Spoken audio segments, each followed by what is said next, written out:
Wi-Fi. well, It's probably the airport. Might not be good then, will it?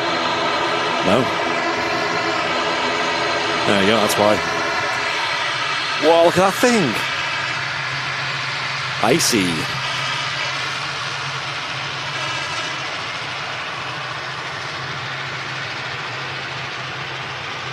What?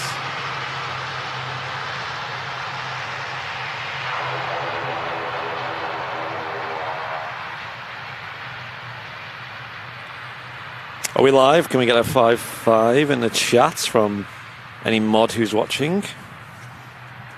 Says we're live. I'm not seeing anything on the old I've got Switch chat. Oh, there we go. Top chat, live chat. I think it just needed a cheeky refresh. Accept those cookies. Give me the cookies. Give me all the cookies. Put the cookie down.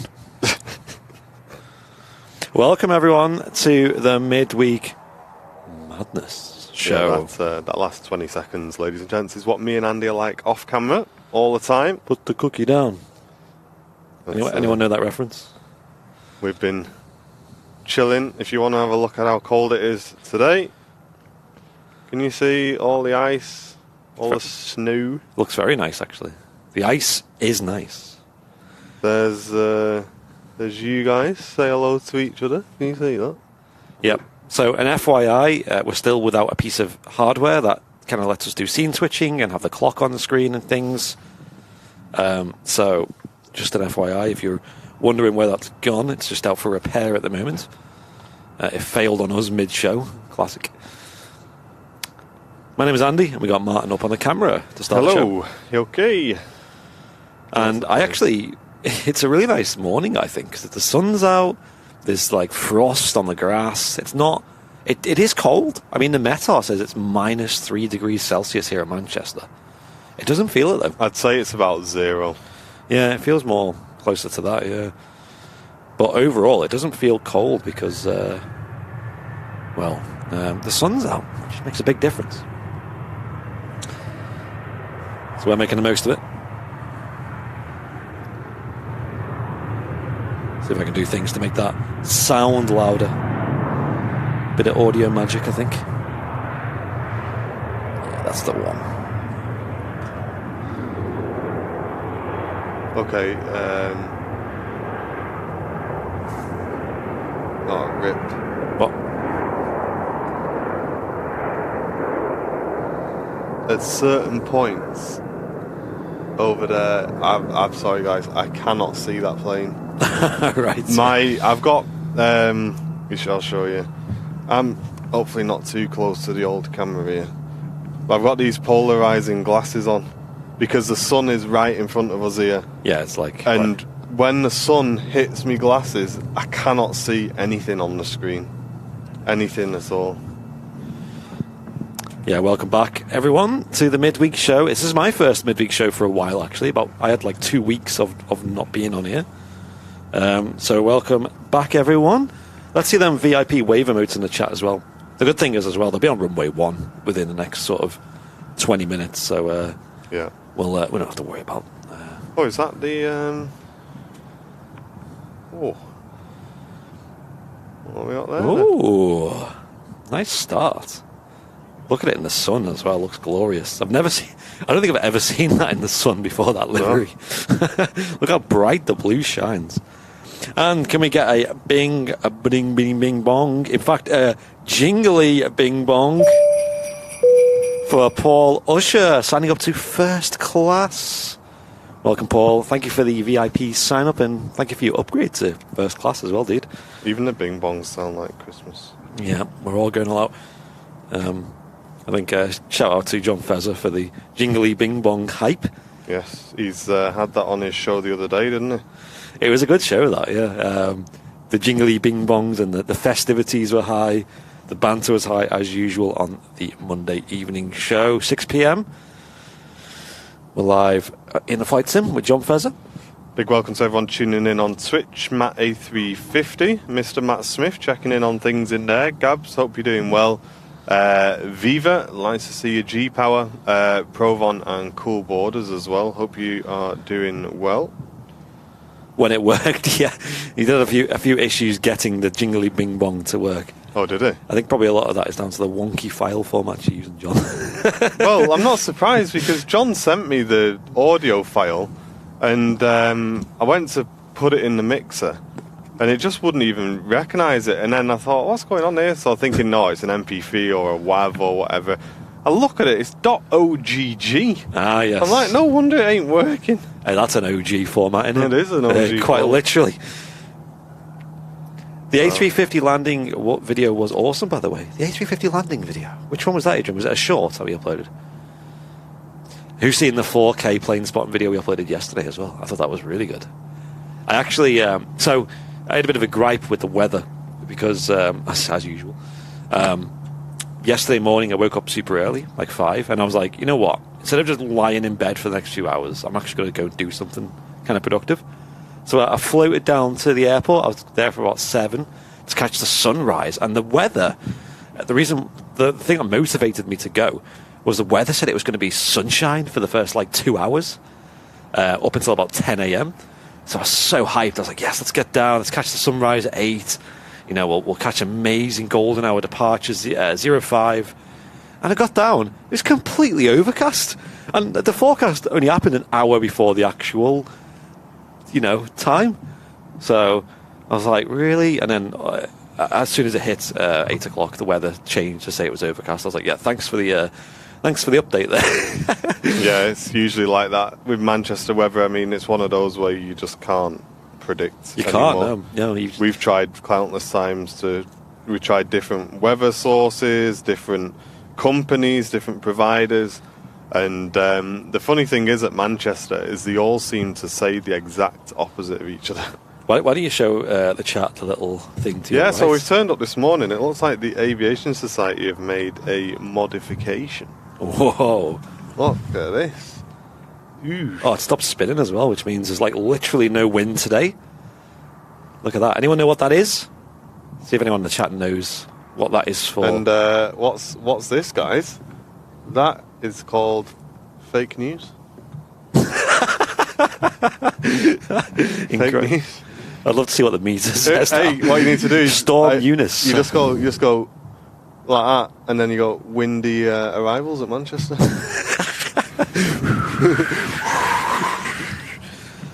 Yeah, and then you put it in the thumbnail as well. In before Debbie rings me up going, stop breaking it. An ammeter, that's correct. It is a weather sensor, basically. It's been installed. I know the folks over at the Aviation Society are very into their weather. And, it's always fascinating, the weather, especially here at Manchester, especially whenever it's related to aviation. And they've got a little pad that tells you the weather at the moment in real time. But as you can see, we can give you a little weather update. It's freezing, but it's dry. Yeah. As you can see, there's a lot of frost on the ground, but we have got blue sky. The sun's out. We're looking forward to seeing some awesome lighting, hopefully, in a little while in the show as the sun sort of wraps round. Obviously, it's looking like a nice clear day, so obviously if you guys in the chat have got your radars open and there's anything interesting flying over the top, let us know, and we will try and catch those as well. But give us a little bit of warning just so we can keep an eye out for them. And we're looking for things that are going literally right over the top of us, guys, because obviously it looks like it's close sometimes, but when you actually hear and looking for it, it's miles away. So give us a shout, because it depends on obviously what Heathrow's doing and things like that. But we are usually treated to some nice overflights. Yeah, because we get all the main European hubs heading over to the States here in the UK, especially the north of England, depending on the tracks, of course. Flying Architect saying there was a 102 mile an hour gust then for a moment. Yeah, there was. Did you see that? Yeah. Madness. Quick, change the thumbnail. It's me just holding on for dear life. We are live on Facebook as well, so if you are watching on Facebook, feel free to move to YouTube. Yes. We have 2 aircraft on final approach at the moment. The first is a nice pair of Wookiees. Oh, what was your plane? Turkish Airlines, flight in 1993, coming in from Istanbul today, an A321 Neo. Tango Charlie Lima Sierra Golf on the reg is a 3-year-old A321 Neo, rocking the Pratt & Whitney 1000G series engines. Got your brew, have you? What is it? What is it today? What do you think? Could it be nice warm green tea? Fruit drink? It's a sugar drink. It's a sugar drink. More copyright claims of white noise. Hey, that's yeah. That's quite a regular appearance. That's something fun Facebook does. Because apparently someone on Facebook owns the wind, guys. Yeah, we'll tell you more about that because that's actually quite a... I don't think we've told that on stream. Quite a nice dilemma to be faced with on Facebook.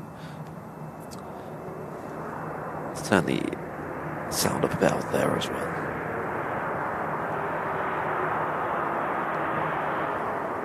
But this is the first time this year where I've had to put thermals on. So it's definitely getting to that time of year. Yeah. I think not having too much of a wind helps a lot as well. Yeah, I must admit I'm a little bit warm actually. Yeah, I was when I was setting up. But that may be the extremely warm and still in stock Airliners Live beanie hat. Here we go, a nice pair of Wookiees. Will we get a howl coming in off 2-3 right here at Manchester Airport? Turn your volume up for this.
What a great sound. I love the taxiing sound of the Pratt & Whitney 1000 series engines. I think they sound great. Yeah, we always seem to get a whistle off those. We did have an E2 jet go out before and we got a nice howl off that.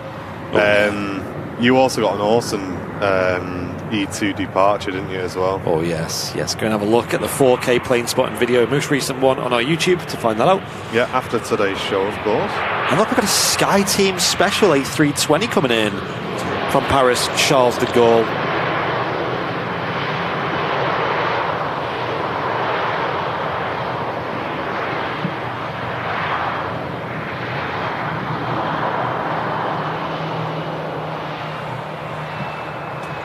Oh, what a nice livery that is. I actually really like the Sky Team Specials.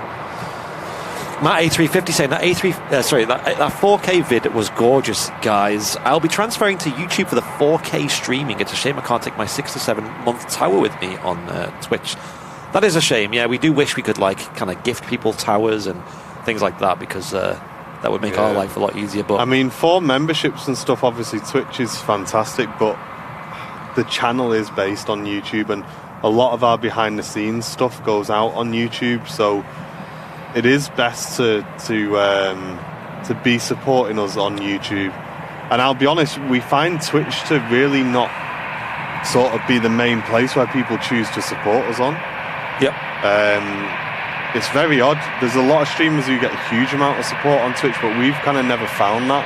I don't know if it's because we're kind of like a PG stream and we're a lot more chilled. I think Twitch lends itself to a bit more excitement, I guess. But yeah, we definitely put a huge amount of effort into YouTube behind the scenes and VIP updates and stuff.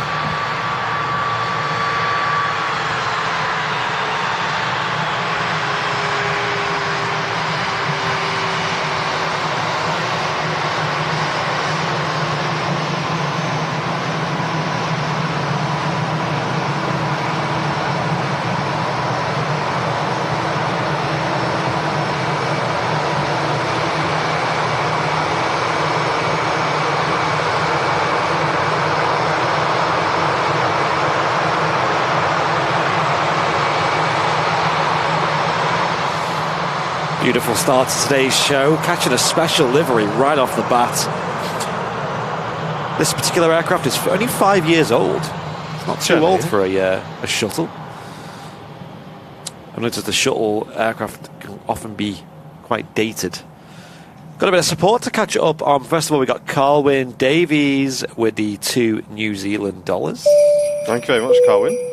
Saying, evening guys, welcome back. Martin on the stream. Yes, that's true actually. You weren't on the Sunday show, were you? No, I wasn't. No, I'm still not 100% to be honest. It's a weird one with how I am at the minute. It's a bit of a lingerer, but it's nowhere near as bad as it was, so I'm doing alright. Doing good, thank you, mate. Awesome.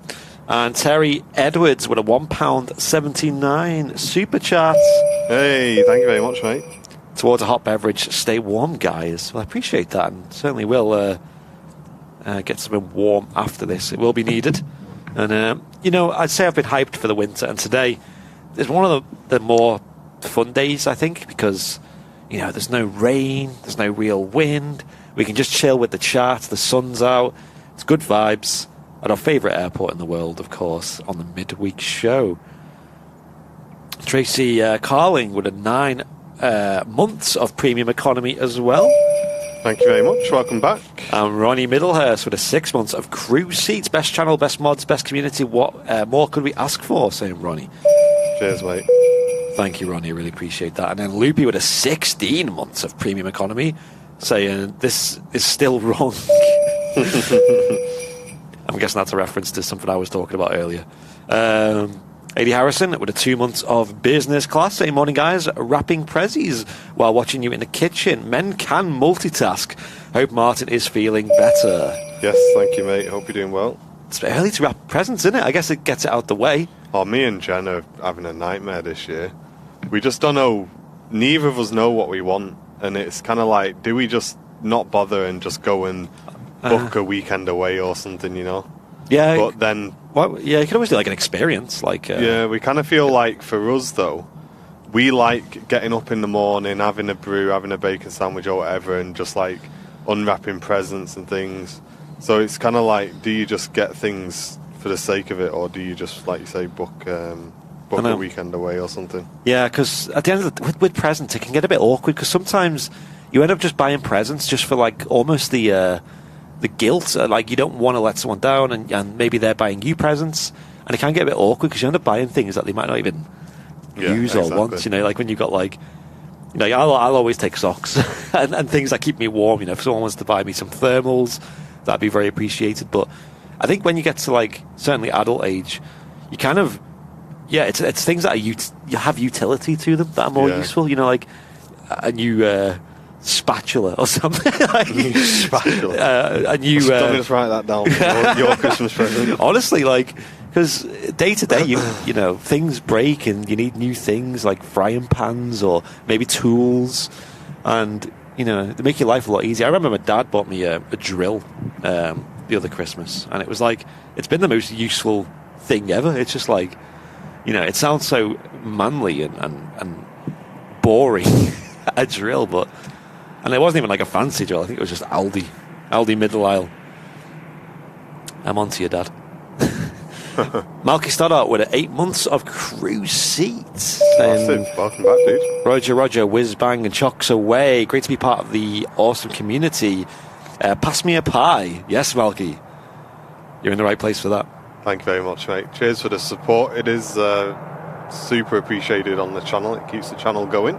Yep, and Carl Crawford with 6 months of business class, saying, morning guys, finally got my gold tower badge. Here's to another 6 months of the best aviation channel. Hey, fantastic, mate. Welcome back. Ronnie Middlehurst with a £3 super sticker as well. Thank you, Ronnie. This bing bong, jingly bing bong is getting... I think it's slightly loud, to be honest. We can probably... Unless it's just my headphones, but it sounds very loud. Yeah, let me know in the chat. I've turned it down a bit anyway. Peter Carroll with 9 months of business class, saying enjoying the stream on the big screen. Thanks to all involved. And then last of all, Burnley Bryn with 5 months of premium economy. Thank you very much. Hope you're doing well. Speaking of big screens, you sent me that photo of you over in your dad's house. Yeah, so obviously when I took the day off on Sunday, I was just like, you know what, let me just have a day just to catch back up, rest up, and then I wanted to be in the office this week because we had so much to do. Obviously, you've been away for a week and there's just loads going on. And yeah, we got to like midday and I'm absolutely terrible. I cannot sit still at home. I hate just sitting around unless I'm watching a series or whatever. So, and Jen said, oh, I really miss my tree. And we've not got a tree in the house because the cats climb it. So we had a really small Christmas tree that just sits on the coffee table. And it's not very big at all. And Mrs. Airliners Live, for those of you who've been with Airliners Live for a while, you will have probably seen some of Jen's Christmas trees. And I'm not even exaggerating, they're like show trees. Oh, they're great, yeah. She spends hours and hours on them, and she was like, oh, it's just not the same without my tree and this, like, the other. Because this is the first year where we haven't had one. So I said, oh, come on, let's just go and get one. Like, what's the worst that's going to happen? So... And obviously I wanted to get out of the house, so I went to a really good garden centre actually, and we picked up a real tree. And we've not had a real tree for a few years. And yeah, we managed to just about squeeze it in the car. We didn't measure it, we just winged it. And literally, guys, it fits in the house with about 2 inches to go to the roof. Wow. We managed to blag it, but on the way back, I just stopped in at my dad's just for a quick cup of tea to see what he's been up to. So I sent a picture because my dad had the stream on his big telly. So I sent Andy a picture of me just with the A380 in shot. I was like, yes, I'm watching Airliners Live on the big TV now. About to go over our head from behind.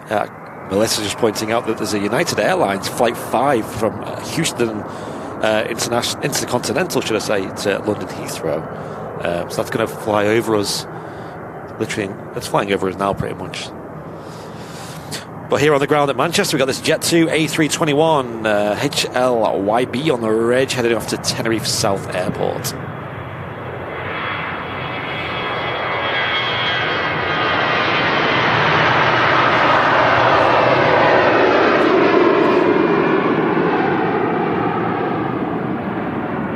Gorgeous bit of foofage on the wing there. Yeah, I hope you're seeing some details because I'm just following shadows at the moment, guys, with my glasses on. Yeah, it looks great. Oh, I see what you're talking about there, but it's going to come into shot probably in a minute. Cool. Of course, Jet2 currently not really using the 757s, which is a bit of a shame. Obviously, the demand is not quite high enough. In fact, I've seen Jet2 not so busy these days.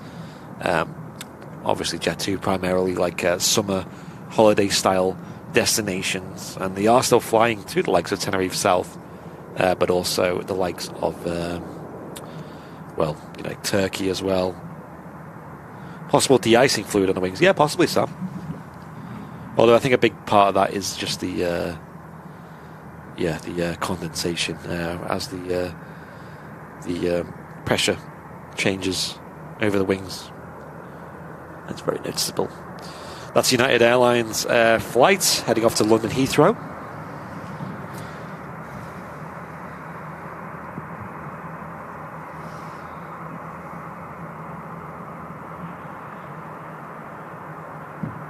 And we had I'll read out in a moment. Oh wow, what's this? Is that a Falcon? It is.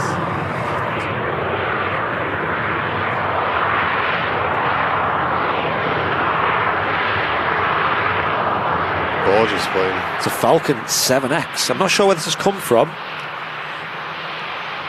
Looks like somewhere over in the States. It's come all the way from... Is that Houston as well?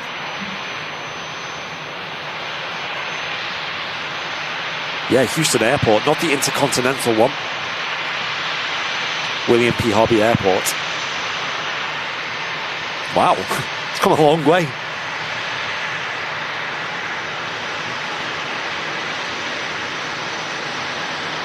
Not often you see tri-jets anymore. Awesome, bizjet.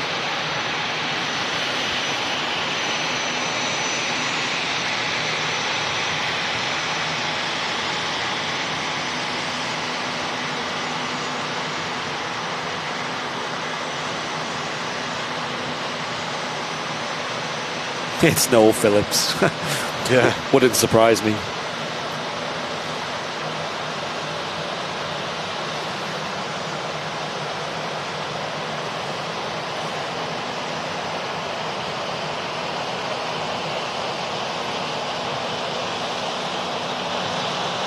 And Matt Smith just letting us know that the Air Transat is now lining up on the ILS.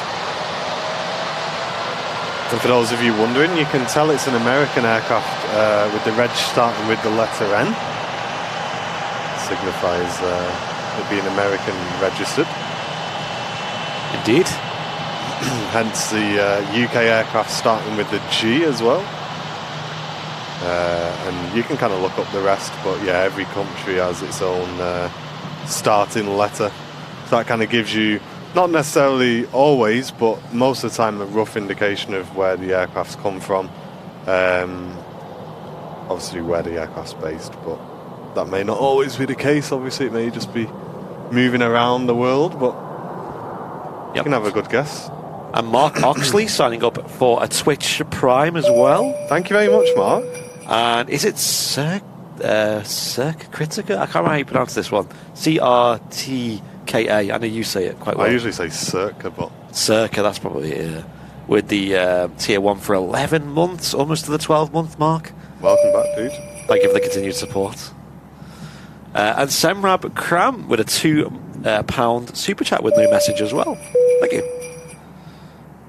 The jingly bing bongs are flourishing this morning. So, next arrival is the Air Transat Flight 206 from Toronto. It's a A321 Neo. Again with the Pratt & Whitney engines. Matt did point out in the chat that it's about an hour late. Oh, is it?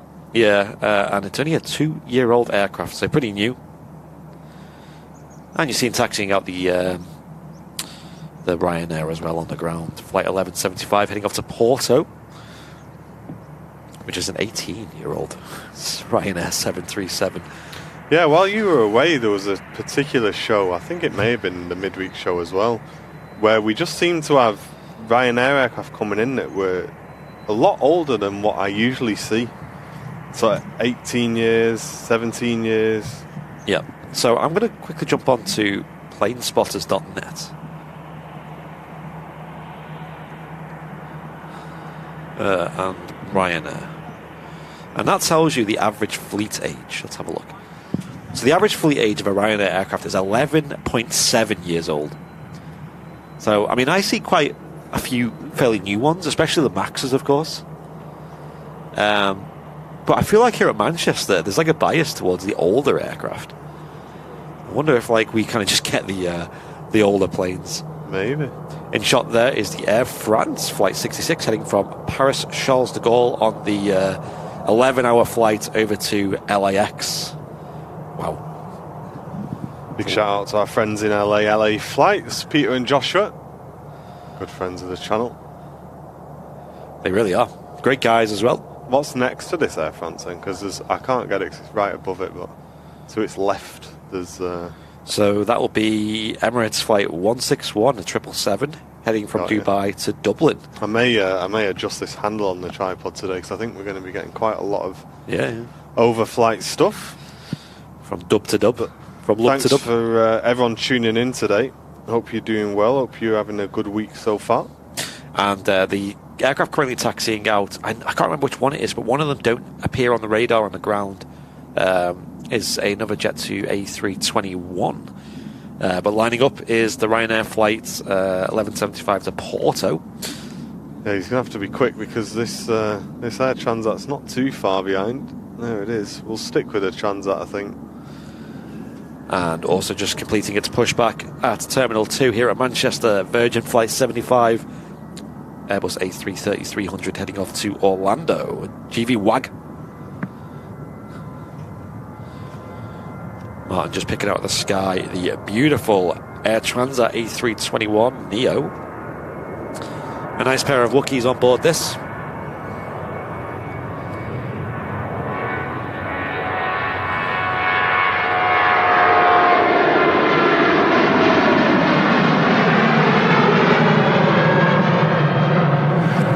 In fact, I'm wrong about Ryanair, by the way, because that was Ryanair, I guess the company.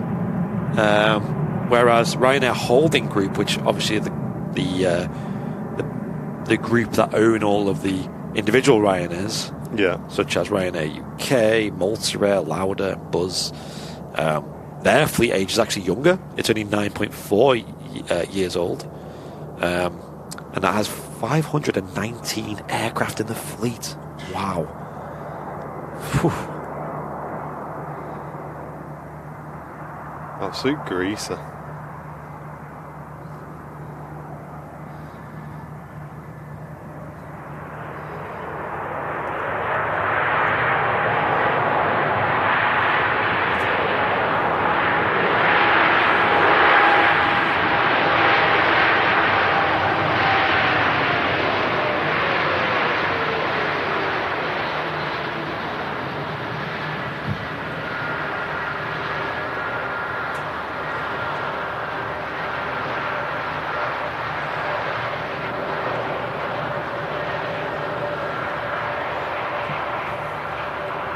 Actually, something to talk about with this Air Transat A321. Of course, Air Transat is a Canadian-based airline. I just had a look there. Average fleet age is 10.6 years old, so a little bit older than Ryanair. They have 31 aircraft in their fleet, and I wonder if that includes the Airbus A321 that we have here at Manchester at the moment. It's not a Neo, based currently here at STS, getting work done to it, is the Air Transat A321, which is formerly owned by Thomas Cook and is still in the Thomas Cook colours. And do you want to know what's extra special about that? I'm just going to double check to make sure it hasn't changed.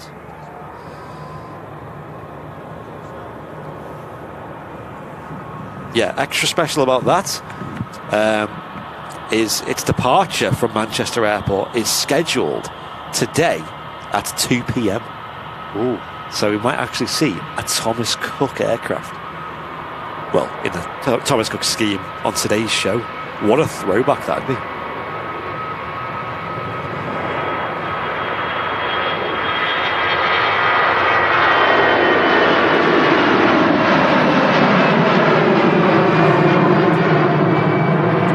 Look at that, eh? One time I do bring me camera, something special happened. Nice. I'll be swapping with you, Sunshine, before then. Oh yeah, definitely. Getting a nice picture of that.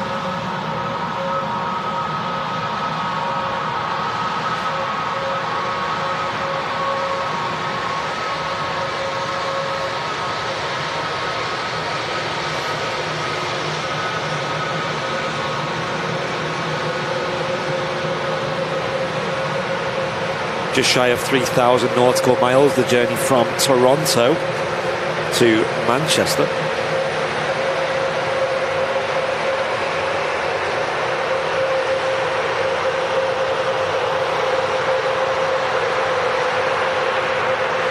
Fez was asking if Air Transat still have the A310s in their fleet. They sadly don't. I'm not entirely sure when they retired the last one, but didn't they used to fly them to Manchester back in the day? The A310s. Yeah, they did, yeah. From the likes of Toronto, with that old classic Air Transat scheme, which they sometimes bring A330s, 200 series with them, that scheme. Although I've not seen an Air Transat 330 for a while. And if I remember rightly, isn't that Ryanair in particular one of the oldest in their current fleet? Could be wrong. Wasn't it something that was given to them because of the amount they ordered? Yeah. The Dreamliner special, as it's known as. Yeah, I was watching a video last night on the 777X, and yeah, Boeing are not having a good time at the moment, are they? It's been delayed again. What a nightmare. What was it this time? I think so it's had 3 issues in total. I think cracks developed in the fuselage on one test. The next test was high operating temperature in one of the engines, which forced it to cancel that test.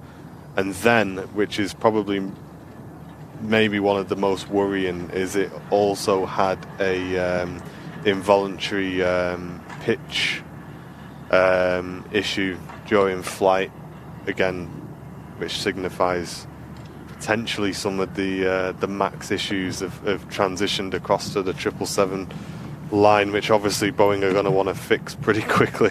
Oh dear. Because you do not want the reputation of what went wrong with the MAX transitioning over to the brand new plane you're just about to launch. Because, yeah, I think that would be catastrophic for Boeing, I'd say. Yeah, not having a good time, are they, after the issues with the MAX? This kind of could have been their, like, way to re-establish their position in modern aviation. But if that, is met with not so good luck, then who knows? This is KLM flight 755 from Amsterdam. Did you go over to a place called Quito? Huh, is that Ecuador? Chile. Chile. It's a bit Chile today, isn't it? I'll have to look into that. Interesting flight. Long flight as well. Gosh, that must take absolutely hours. So, it's about an 11-hour flight, roughly. We have a 2E Dreamliner pinging up on the ground as well. It looks like it's currently being pushed back as well. It hasn't got a destination yet on radar. But we will see taxiing out in a moment. GV WAG, the Virgin Atlantic Flight 75 to Orlando. Well, it's probably sunnier here. not as warm, though. Florida home to what is definitely maybe number 1 or number 2 on my spotting bucket list. I'd say number 1, actually, is Miami International. Wow, that airport is something else. It is beautiful. It has got so much variety, so many heavies, and some great views as well for spotters. Yeah, I'd put that at my number 1 if I'm honest.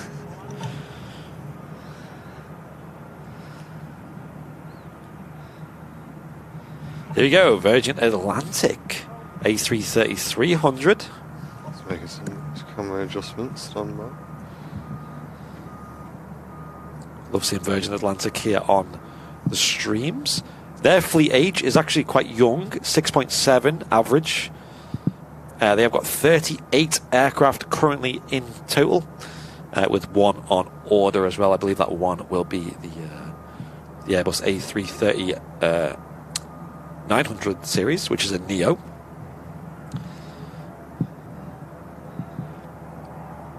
Virgin historically had of course, the 747s here at Manchester. Always a delight to see. We caught a lot of them retiring out of Manchester on their last flight. That was in like 2020, most of them. Shout out to anyone who's been around long enough to remember them streams.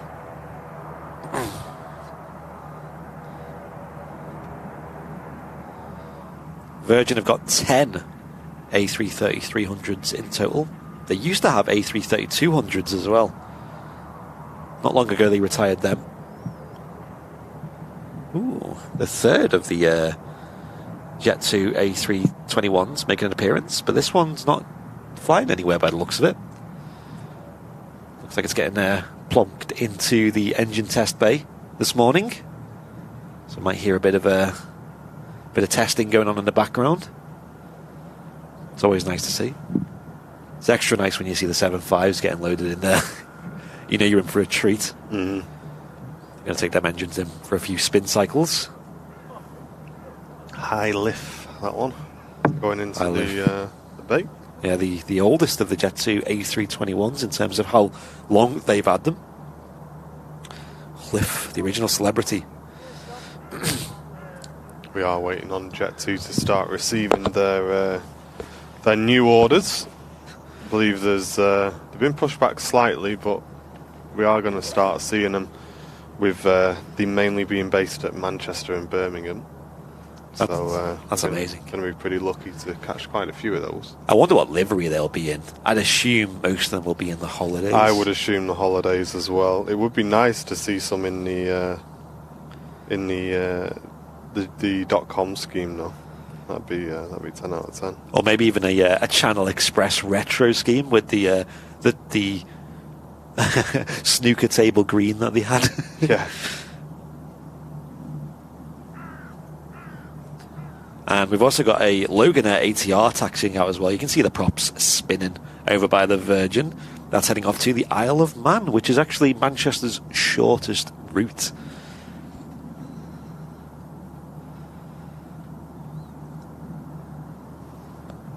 Next departure, nice heavy departure. Terry Edwards saying the size difference is crazy, yeah.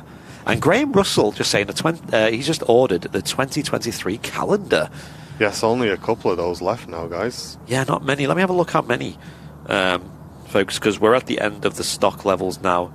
So we did put an announcement out that we're going to be adding the last few, because we did say that we kept a few back in case, people's went missing in the post and things like that.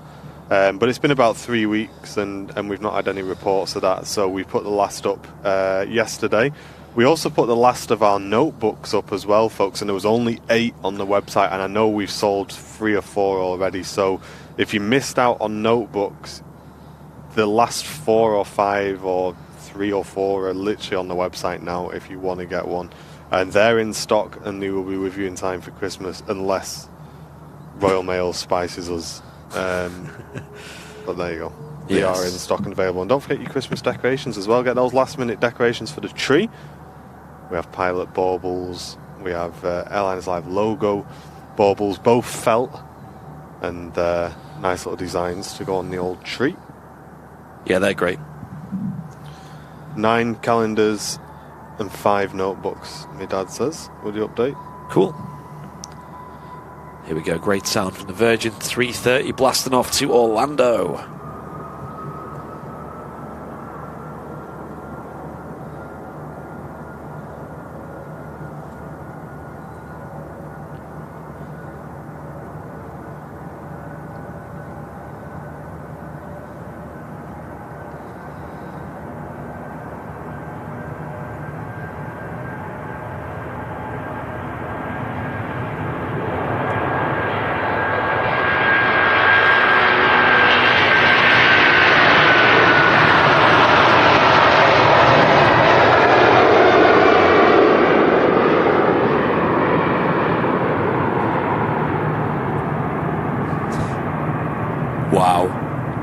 Winter is the month for spotting, if I'm honest. I can't see when it gets to there, sorry guys. That wing fluff and the vortices on the wingtips.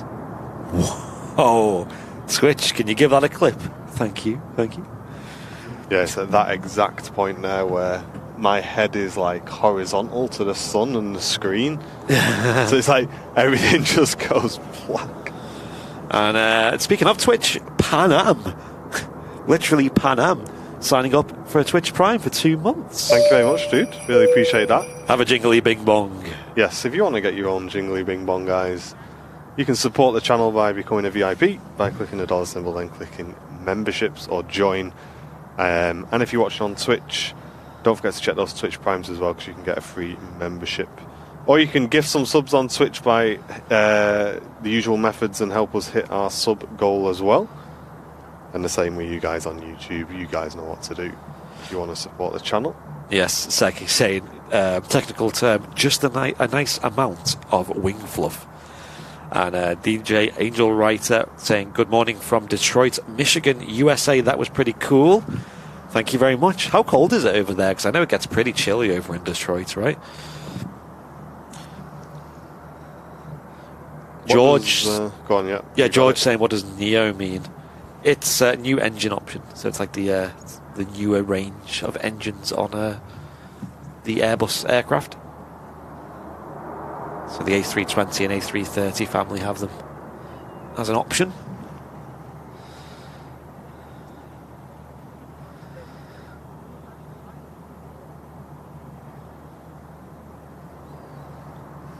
How cool was that Virgin departure, saying Dave? It was awesome.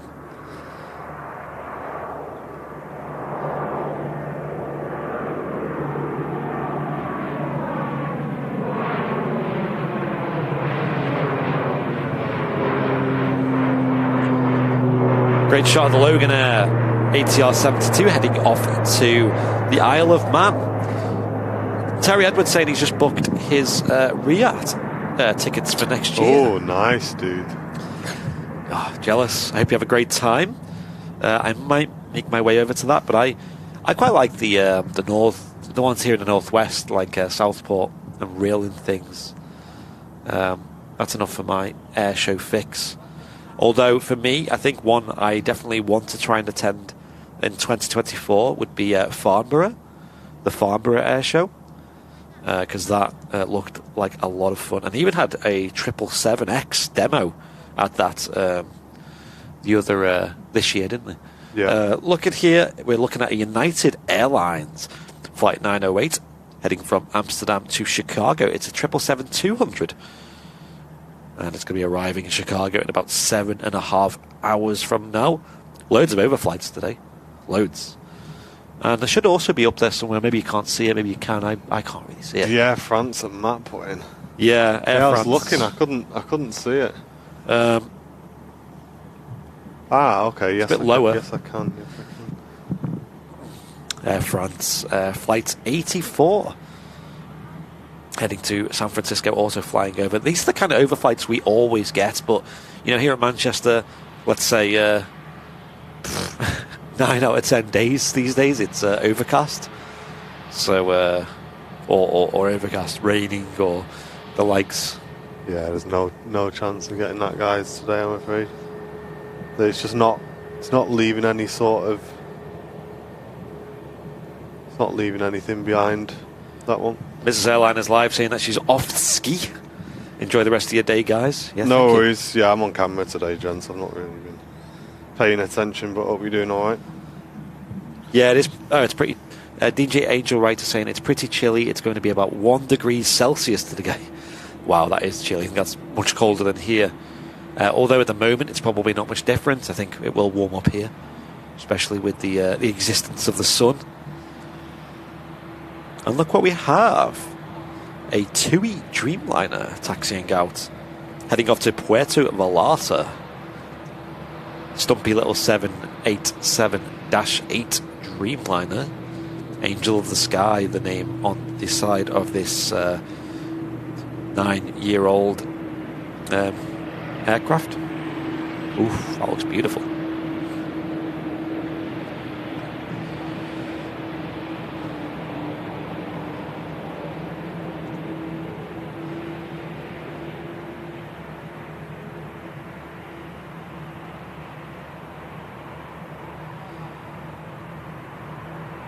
Obviously, TUI Airways is the UK subsidiary of TUI.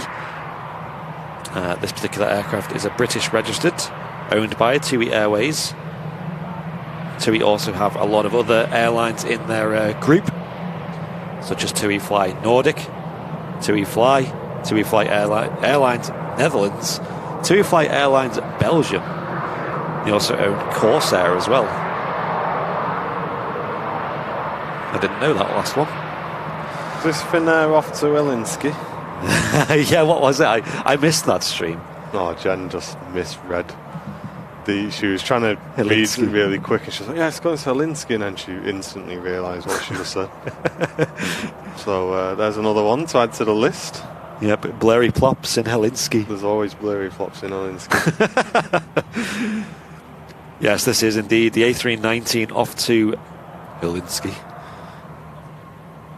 And it's an 18-year-old aircraft.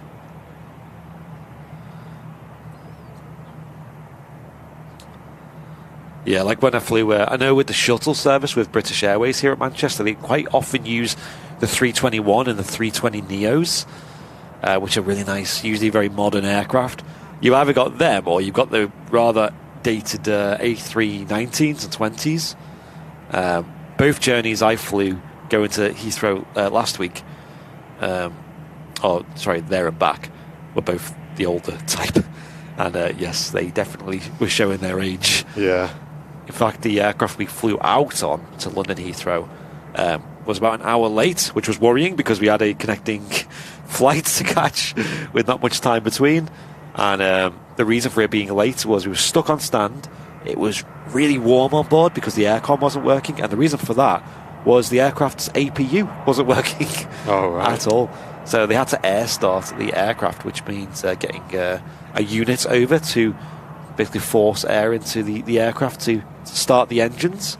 And we waited on that unit. It finally arrived, and the unit was broke.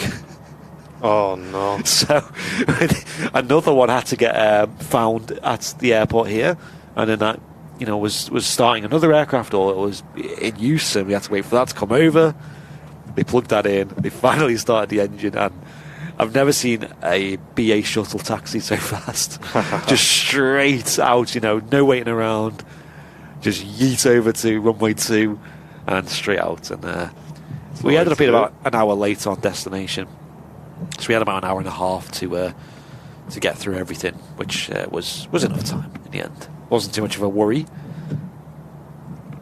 Luckily, it was all from Terminal 5 as well. All the flights we were getting, so that helps a lot. BA can be a right maze, though.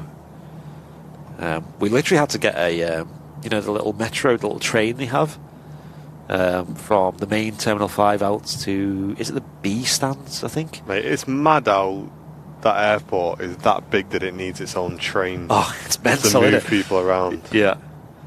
It's mental. And you can't go back on the train. Once you've got on it, you go forward to the next stand, and I don't think there's a way to get back, or not easily anyway, because obviously the returning, I believe, are for the arrivals, I believe. It's nuts. The plane train, yeah, Catherine. We got the plane train. And all this just added stress, because you're like, oh my gosh, are we going to make it? Like, we haven't got that long, we need to get a train. We had to run to the shop as well and get a few bits, because Sam... she has vapes, and we didn't have any patches for her, so I had to run into Boots and grab some, which cost a fortune. Yeah, but they'll be taking advantage of that, mate. Yeah. When you get a sec, I'll swap these gloves over on the. It's having no fingers on the end is not fun. Oh yeah, wear these big thick ones. Yeah, I'll put them on. Or the normal ones. Yeah.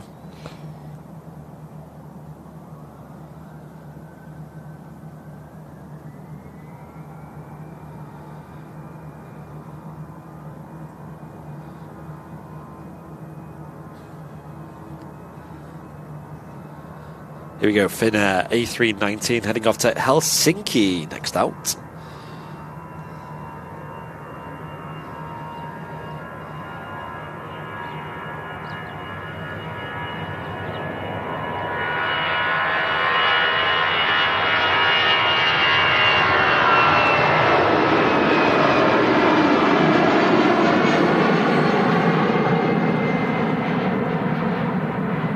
Train to plane. Did you get lots of Boots points? I can't say I have a Boots loyalty card. Or Jandals. Oh yeah. Yeah. I feel like if you got Boots loyalty cards, if you got loyalty cards for everywhere that had them, you'd have hundreds of them. Every shop you go to these days. Have you got a You got a card? You got this card? Yeah, you got that card. You got that card. No. Do you want one? No. You got an RVP card? Hey Joan, I hope you have a great birthday on Saturday. Staying with Sister Anne, Joan Tunnicliffe, long-term VIP of the channel. Hope you have a great birthday. Hope it's not too cold down in London. Yeah, beautiful place.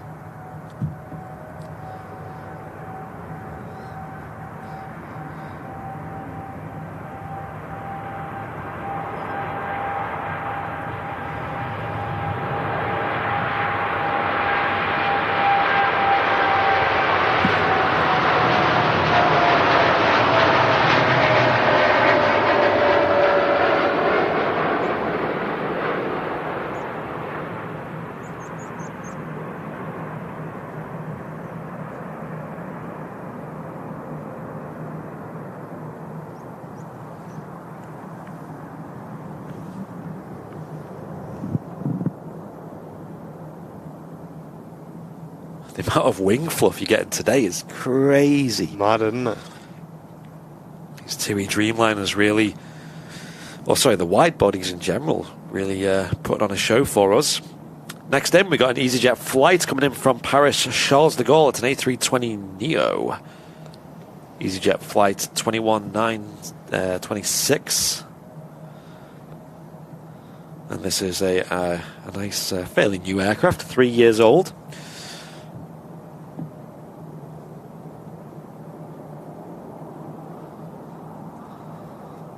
And why not have a nose at EasyJet set up as well while we're here? EasyJet Group have 322 aircraft. Wow. That's across EasyJet Europe, EasyJet, and EasyJet Switzerland, which I don't think I've ever seen here at Manchester.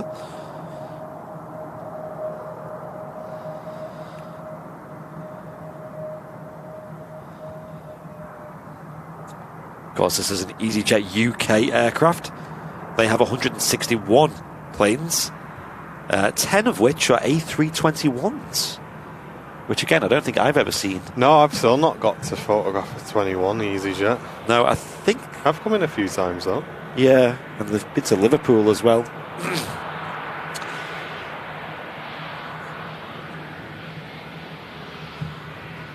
And does anyone know where EasyJet's headquarters is?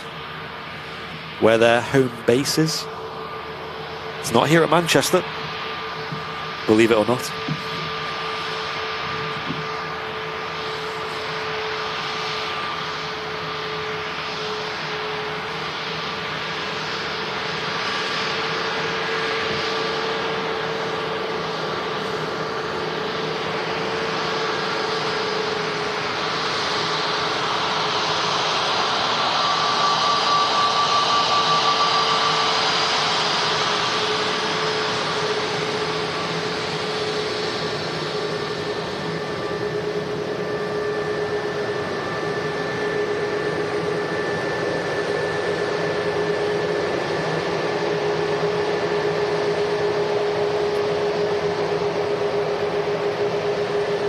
HU on the reg. Who is that?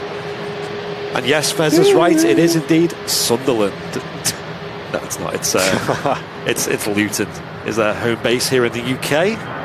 Well done to all those who got that.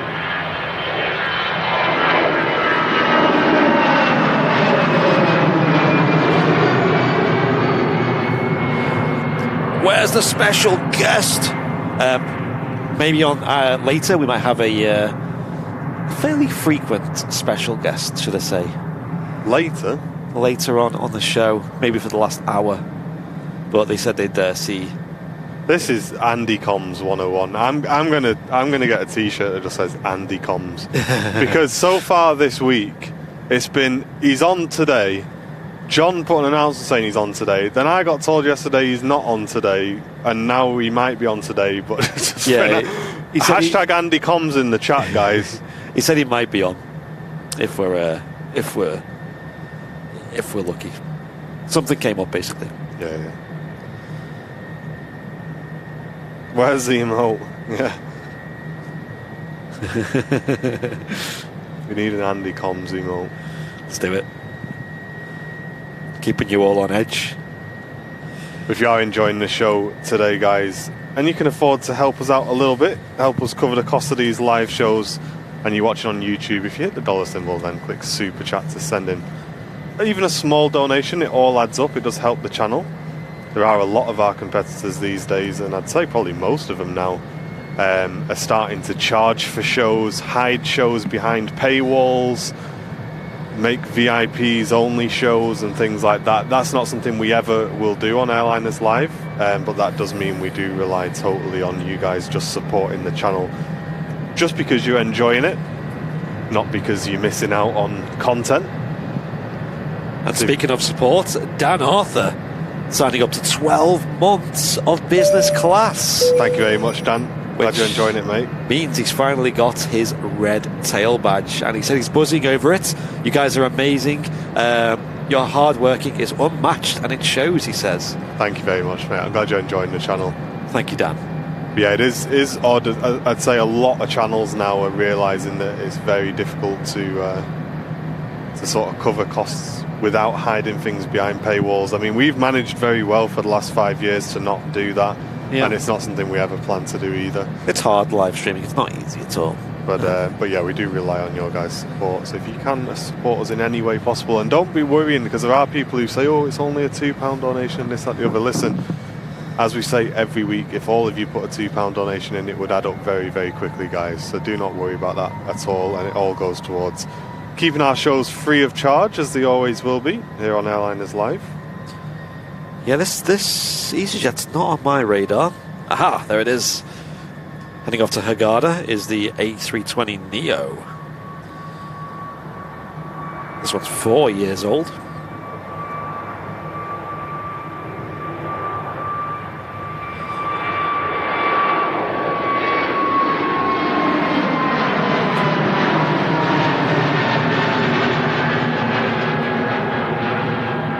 Same with you guys on Twitch as well. Don't forget to check them Twitch Primes if you want to gift any subs towards a sub goal. That'd really help us out on Twitch as well. Twitch is notoriously quiet on the old support front, which is why we have to run maybe a few more adverts than we would like to. But obviously you can avoid those by becoming a VIP of the channel. Eddie as well, thank you very much for very kindly sending in the £5 super chat, saying sausage sandwich with brown sauce. Is that an offer, Eddie? Is that an offer, mate? That's a nice offer. I'll take you up on that, sunshine. How about, right, I did this. You guys remember hot sauce from the last show? How about this stream we do brown sauce? So if you're watching the stream back... What is that all about?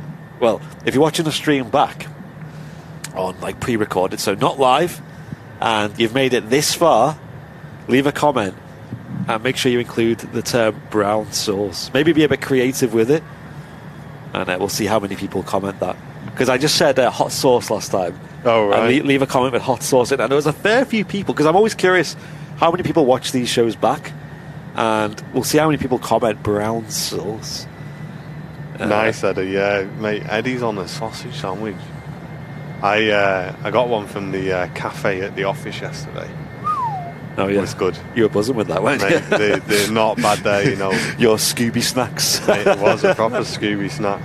And Razorback, thank you very much, mate, for the £5 super chat, saying great to have the dynamic duo back together again. Yeah, there you go, mate. And now on final approach is a Wamos A330-300 coming in from Cancun today. Oof. What a catch that is. So that'll be touching down in about two minutes or so. It's great to have the Wamos 330 back here at Manchester. It is. Operating on behalf of TUI, of course. This will be a TUI flight. TUI do have quite a few Dreamliners that they operate in and out of Manchester, but I assume they've probably done a bit of a reshuffle on where the aircraft are based, and as a result the Wamos 330s ended up here. I've heard it's not the best aircraft to fly on, but as a spotter here on the ground, it's great to see, and we love the 330. Lee Bracewell, thank you so much, mate, for the £10 super chat supporting the channel today, saying the sausage bap fun, brown sauce is optional, cheese and sriracha for me please, mate. Pushing the boat out there, Lee. Lovely, lovely, thank you very much, mate. I do love a bit of sriracha, mate. Oh yeah, God tier, especially on beef. Lovely, lovely. And Carl is in pigs in blankets with Yorkshire puddings for lunch. Oh my gosh, everyone round to Carl's house. Yeah, what a lunch that is. That's the way to do it. Singapore's pinging. Nice one, Josh. Yes. Thanks for your donations, guys. It does help us a lot. Thank you very much. The Singapore is actually already taxiing out. It's the Singapore Flight 52 today, heading out to Houston.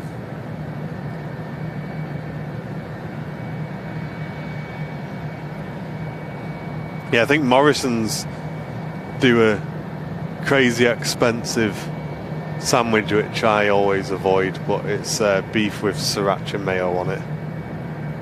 It's pretty nice, pretty nice. And about to taxiing shot, it's behind the...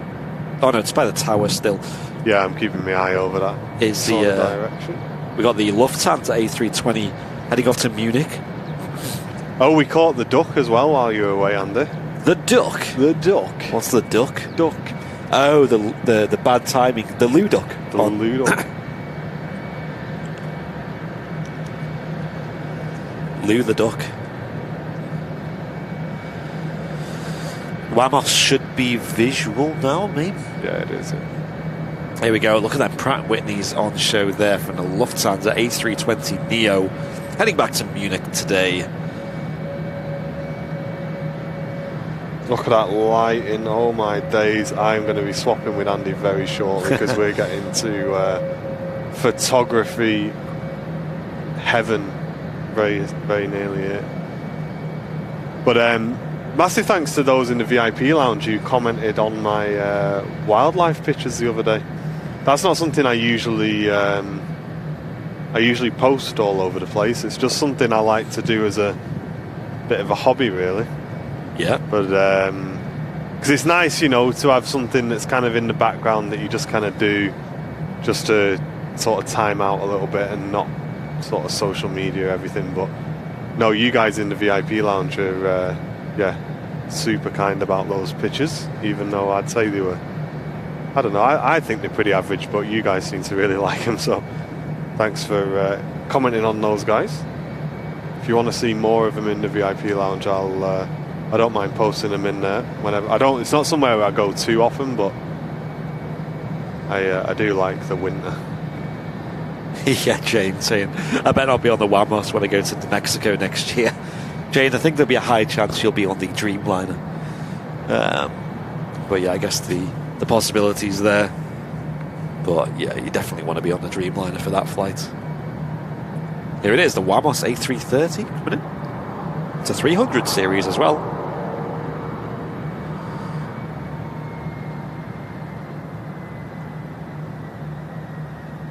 Big flare.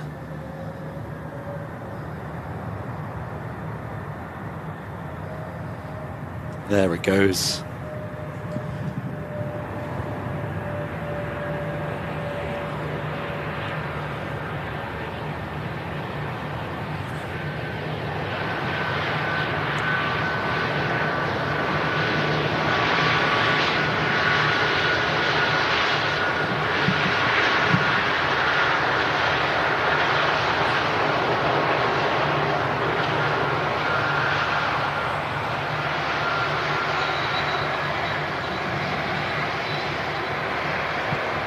Josh Slack asking, are you catching the Thomas Cook?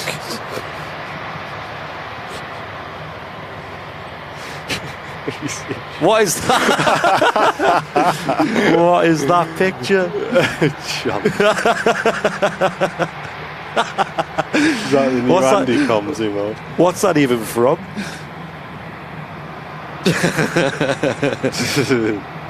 But yes, we will. Oh, look at the lighting on this Singapore. Oh, Andy, you're going to swap after this. We're going to have to swap whenever you want. I mean, I don't need to swap. I just really want to get these photographs. Okay. Clive, thank you, mate, for the 449 super chat, supporting the channel, saying Happy Christmas. Thank you very much, Clive. Merry Christmas to you, mate. Have yourself a very jingly big bump. Is that bit of de-ice on the old wings there? Ooh. As you can see, the green, ladies and gents, across the wings is the de-icing fluid, and you can see it on the tail, and there you go on the elevator as well. So that's a requirement, obviously, in temperatures like this. Green wing hype. Let's see what the Meta is saying. It's up to 0 degrees Celsius at the moment here at Manchester, according to the local Meta. Flying Architect, woo, with a 10 Airliners live gifted membership, supporting the channel, keeping it free for everybody. Thank you very much, mate. What a legend. 10 Airliners live gifted memberships. That's get some huge. mega bongs in the chat, folks. Wow, that's huge. And some mega bongs for Mr. Lee Davies as well, because he put in a £50 donation to our Stream Elements link that didn't come up on the show last time. So thank you so much, mate. Thank you so much. Captain Mark's in the chat. How you doing, dude? Hey, mate.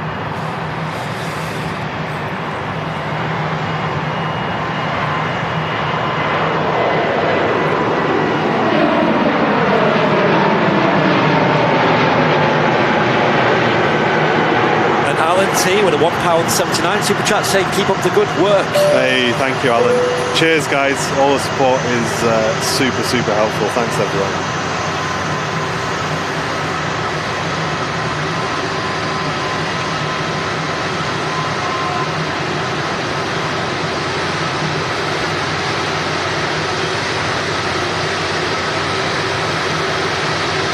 There it is, Wamos A330.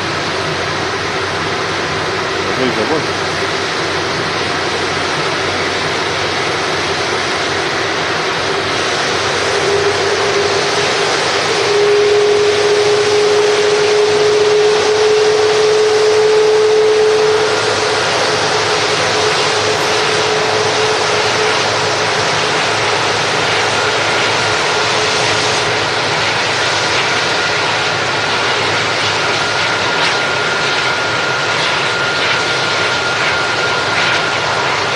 Wow. Stunner.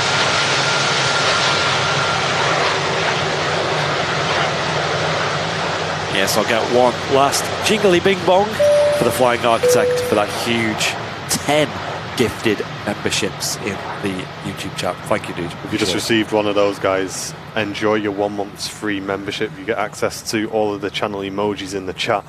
You also get discount on merchandise as well for the 1 month that you've been gifted membership. So get yourselves involved in that. And if you do enjoy being a VIP for the month and you do want to continue it afterwards, we really, really would appreciate it. Thank you very much, guys. We have seen recently, obviously, with the cost of living and things like that, quite a big drop-off in memberships on the channel. And we would appreciate it if you are enjoying the show. And of course, if you can afford to do so, if you can support the channel, that'd be great, guys. Nicola Edwards, morning to you. Here we go, Singapore A350-900, heading off to Houston.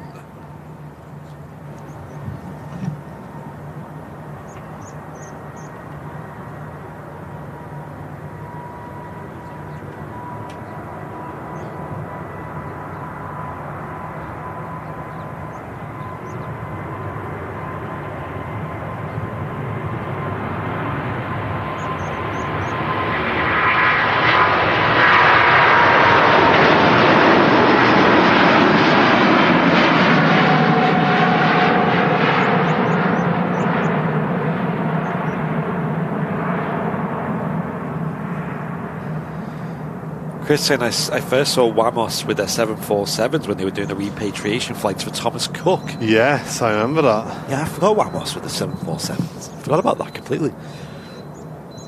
Yeah, they still exist, but obviously flying the 330s here at Manchester on behalf of,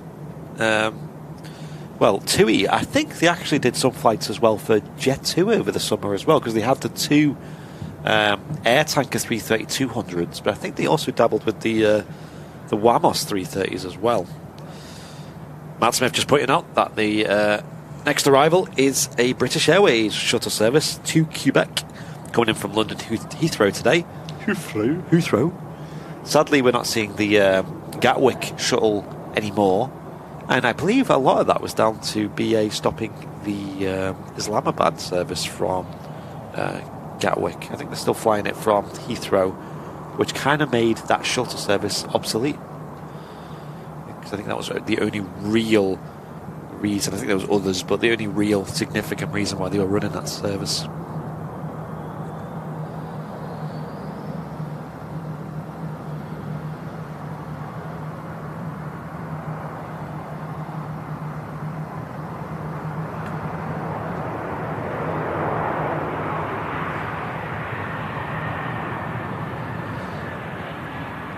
And also, coming down the ILS as well, you might have visual of it, is the Qatar 777.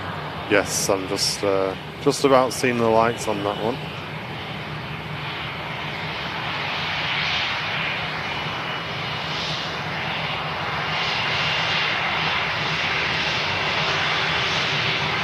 You can't have the animated emojis yet, John, can you, on YouTube? No.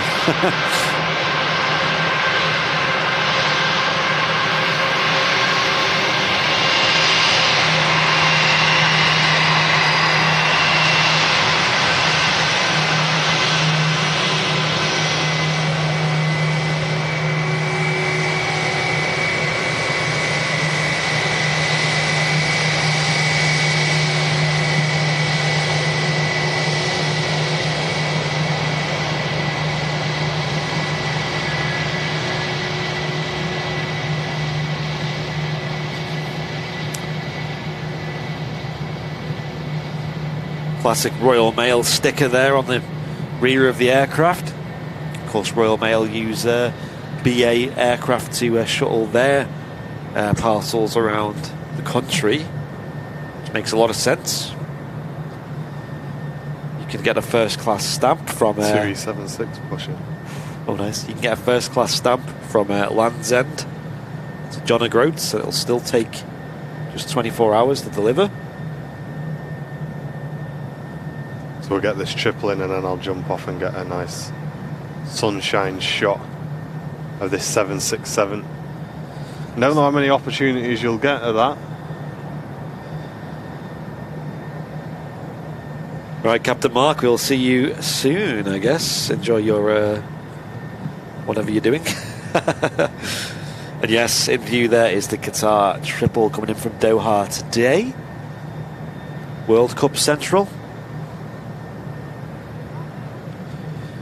And yeah, I'll jump back on the camera. Be my first time on the camera here at the RVP control tower for a while, so might be a bit rusty.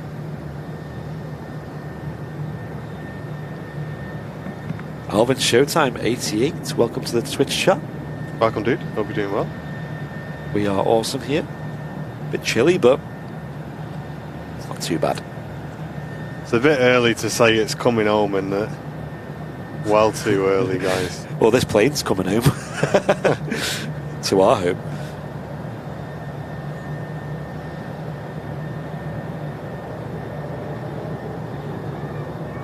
We'll get this recorded as well.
Boeing 777 is the most common aircraft in the Qatar fleet. They've got 87 of them. 87. They've got 37 Dreamliners and 24 A350s. I'm gonna swap. Give me a moment. Let me put my. Oh yeah. Have you not? Yeah, that's fine. Right, BRB folks, I'm just going to put a coat on.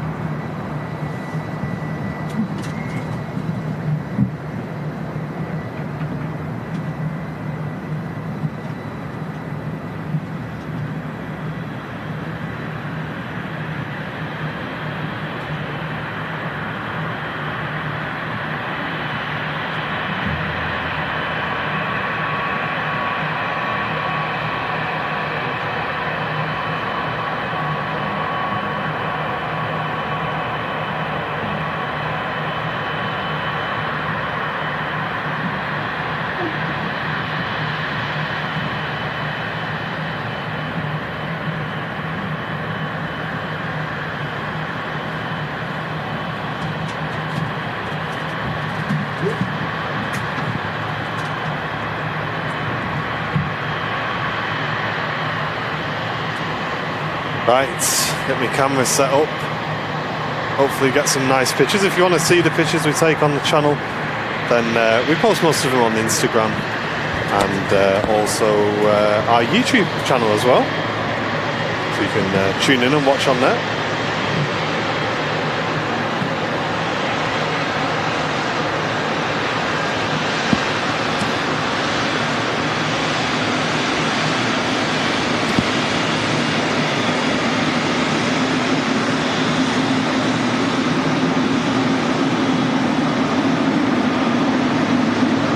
Lingus pushing for Bridgetown as well. Thank you, Matt.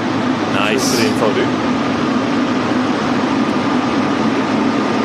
I'm up on the camera now. Yes, I'm being a little bit selfish. I want to get some fishes. It's all right.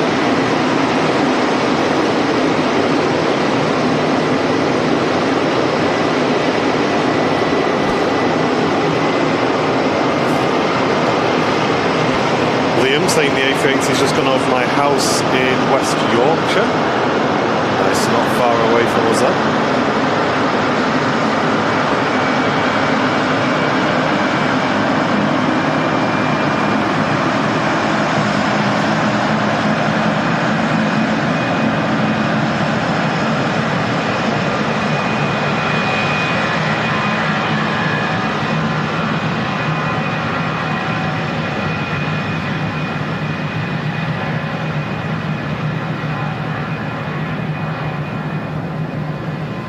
Great views. Loving it. Could you turn my headset down a bit? Yeah, you not got your ears. Yeah, that's it. Check. That's perfect. Yeah. Maybe a bit higher. About half. Not there, yeah. Yeah. Lovely. It's good.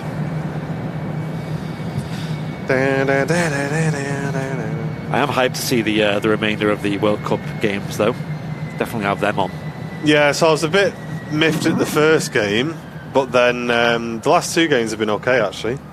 So I'm kind of getting into it a bit now. How do I get discount when buying merch when a subscriber? You need to click the See Perks option, Michael, just underneath the channel where the join button is. If you click that, it should give you the discount code as long as you need to be a business class VIP or above to get discount on merchandise. And, I can just see the 7.6 taxiing out as well, so I'll be RB. Paul saying 1,700 watching, but only 600 likes. It's a bit sad.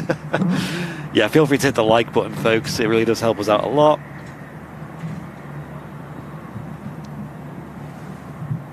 Would be very much appreciated. Here on this cold winter's day. That's the Runway Visitor Park, Manchester Airport. Beluga to the northwest, Andy. Oh, it's like going to be hard to see. Yeah, it's behind you, Andy. Oh, yeah, I'm looking. Oh, I see it, yeah. There's no way I'm getting that. You'll fly past the towers. Yeah. We'll try and catch it when it's in view.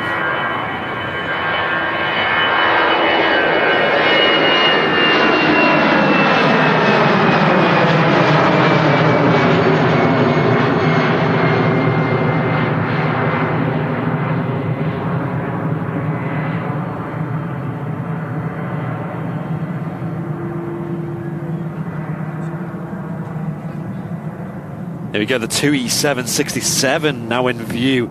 Beautiful lighting on this gorgeous aircraft. OBYK on the reg of this, and its name is Sunshine. What a great name for a great shot in the sunshine. How often do you see that? What shall we do for another remote, saying Fezza? You need to find, like, I always thought a sad emote would be funny. But I don't know where you'd get that from. Sammy Ackroyd Taylor saying, Andy, a filmed your arrival back into Manchester back on December the 1st when you came back from Texas. Amazing, dude. Put it in the VIP lounge. That'd be great to see. Can you see the Beluga? I can, but I wouldn't be able to film it because it's behind. Maybe if I don't know. That's going to be proper hard to get on camera.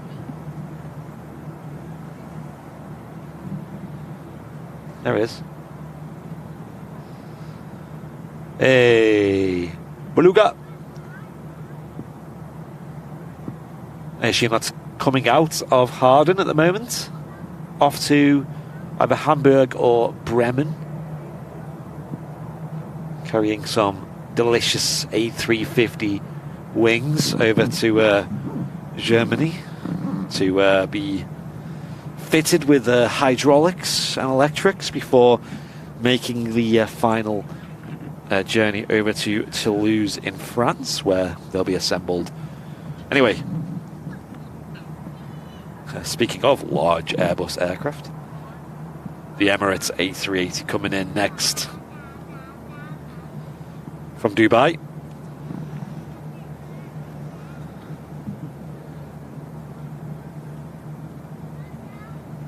All rise for the King of the Skies.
Taking a rather early rapid exit taxiway, the King of the Skies touching down here at Manchester Airport. Huge wing fluff on that short final approach into 2-3 right. Manchester Airport, of course. You caught it live here on Airliners Live. Midweek madness.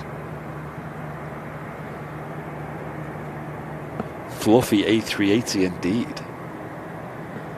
How amazing was that? We've got the 2E767 now lining up for departure. We'll catch that and then we'll spin back around and catch the largest passenger plane on the planet taxiing right past us here at the Runway Visitor Park.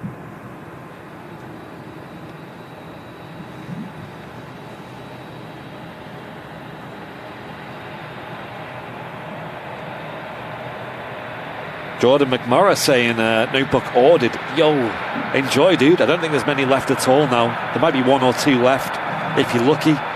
But if you've got one, that means yours is secured.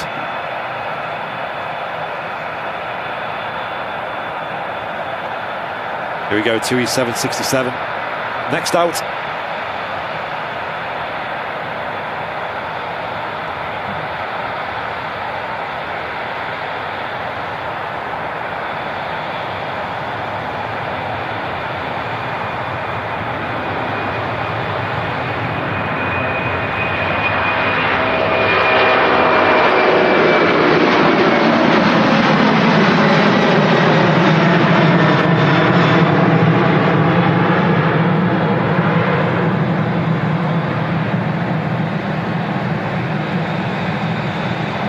Oh, I love the winter. In fact, it's not even officially winter yet, is it? Either way, I love this. My hands don't. Oh, we've also got an Aer Lingus A330 300 taxiing out as well.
1st of December is officially meteorologically winter. Well, there we go.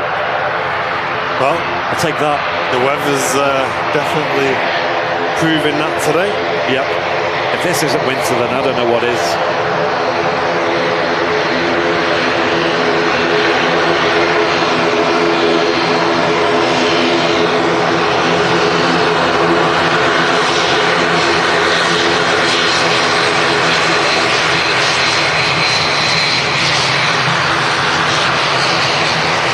The A380 shot is 10 years old. Echo, echo, echo on the wrench. And that left Dubai 7 hours 19 minutes ago. It can do the flight in under 7 hours, but I guess it's just down to winds and routing and things like that.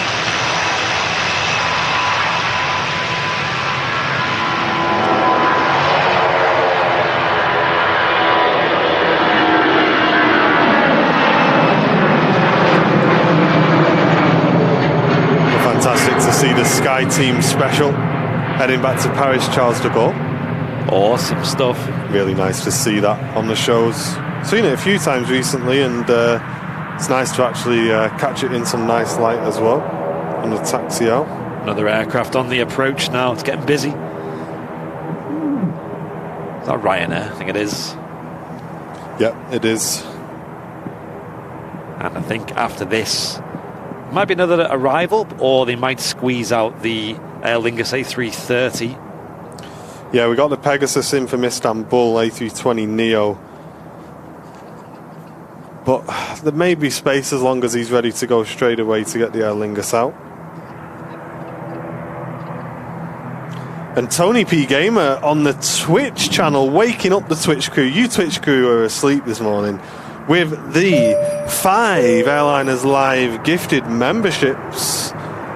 There you go, guys. And they've gone to Parabellum, Superdaz, Wolf Tango Fox, G-Power, and Nacho. Quite a few regular names in there as well. Welcome back to VIP, folks. I know a lot of you have VIPs on YouTube anyway. You do. Thank you very much for the support. Now you can have 2 windows open at once. One moment, we put a glove on because it's actually hurting my hands. It's that cold. There we go. Yeah, we're doing okay, Alex. We're pretty layered up. Today was the first day where I actually had thermals on. And also, me and Andy have got the same pair of trousers. The tracky bottoms, but inside they're like wool, like fleece lined. And, oh, they're super warm. When I say we got the same pair of trousers, we're not sharing them. One leg in each. One leg in each, you know what I mean? Yeah. We pass them round. UNM, welcome back for 6 months, half a year of Airliners Live support, saying enjoying the show with clear skies on Airliners Live. Thank you, Ewan. Great to have you back with us. Oh, Alex, they're amazing, man. They're so toasty.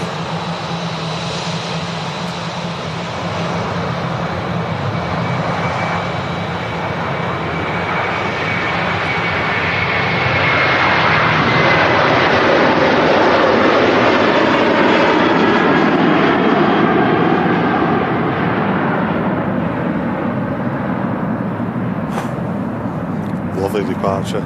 That was insane. Aer Lingus UK. Flight operating out to Bridgetown, a flight of 4,162 miles, kicking up some awesome wing fluff as it departed there off 23 right at Manchester Airport. You're tuned into Airliners Live, the midweek show. Yes. Hope you're enjoying it. And just touching down is the Pegasus in from Istanbul. Don't forget, on the way is Airliners Live 4K. Hopefully we're going to be receiving the kit pretty soon. It did get slightly delayed. It was supposed to be the end of November. It's now been pushed into December. But we know people are starting to receive these now. So shouldn't be too long, folks, before the clarity on the channel gets even better. I'm so hyped. I'm really excited for it. I think it'll just take the channel to the next level. We're always trying to improve as and where we can.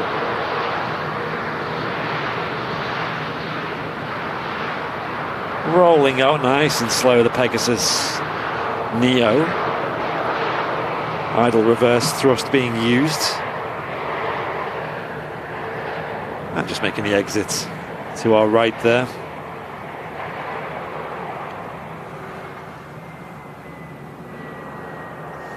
Yeah, I think it is the Singapore flight that's the longest flight out of Manchester.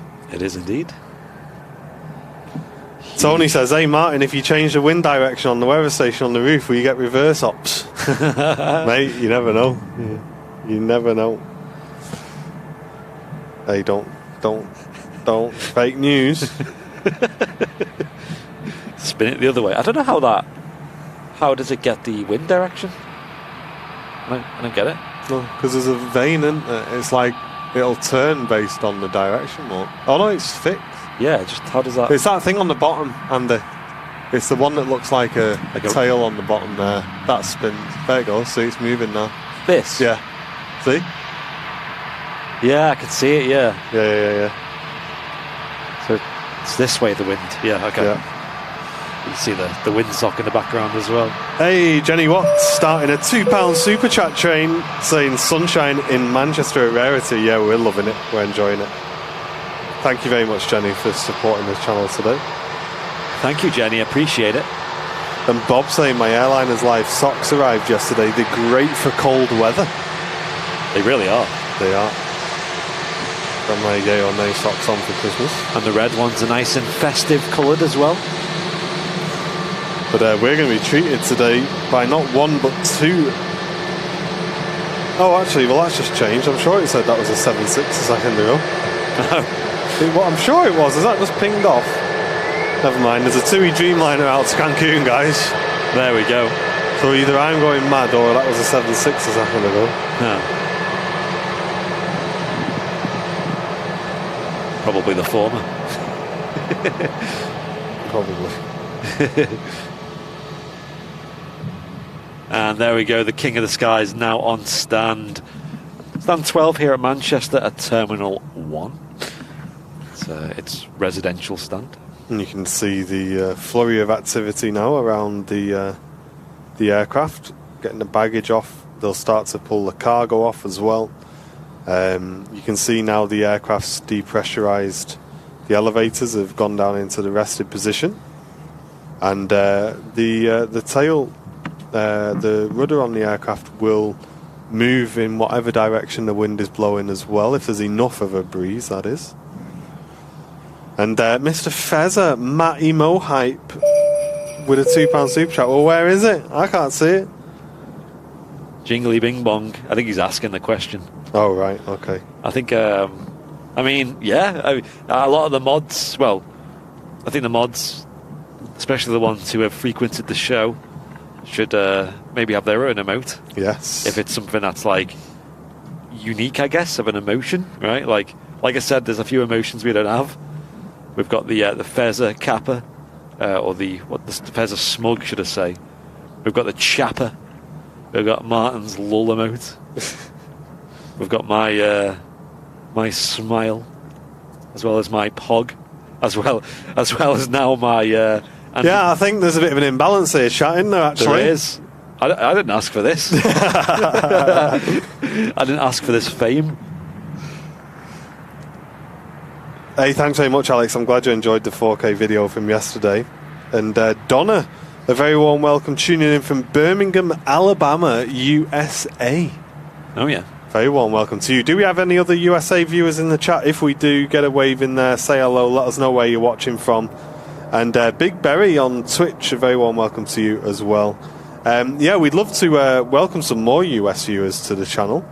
So if you're watching from the US, feel free to say hello and introduce your friends to Airliners Live as well. Yeah, and let us know where you're tuning in from as well. It's always interesting because I think these shows are great for the US viewers in the sense that you guys are just like waking up and... Oh, Matt's got an emote. Matt's emote is in the chat. Woo! I'm going to have a look at it after this Scandi is hey, whatever you do, Mr. Fezzer, don't replace that cat emote. Mrs. Airliners Live will break your legs. She will.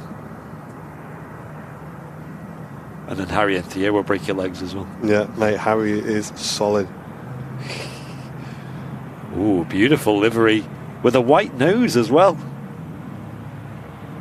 And Thorny's welcome back for 9 months. Business class member watching from Ohio, USA. Very warm welcome to you, mate. Welcome, welcome. We got John tuning in from Wisconsin. Let's have a look. And John Bowden tuning in from southeast Brazil.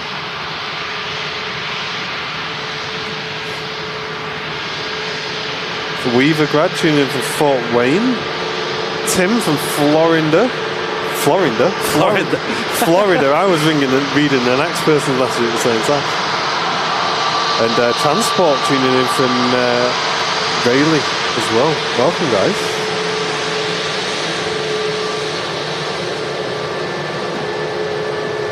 Huge welcome to all our US viewers.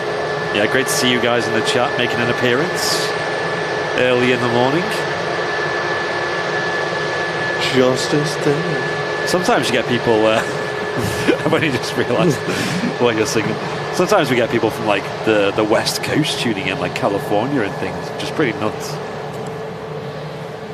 But a whole new respect has been found for our moderator Laurie M, who tunes in very early over in Texas to watch our live shows. I think she's in the chat now. Debbie tuning in from Toronto. Welcome. Jeff tuning in from North Carolina. And it was great to hang out with her as well. Her and husband Stephen. And we had matching shirts as well.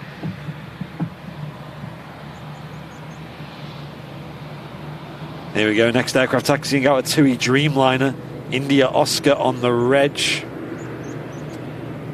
Oh my gosh, look at that. It's a delight. The TUI blue just stands out so well in the winter light. The low sun really making that blue nice and bright for us. Laurie's actually asleep. Okay, sorry, Laurie.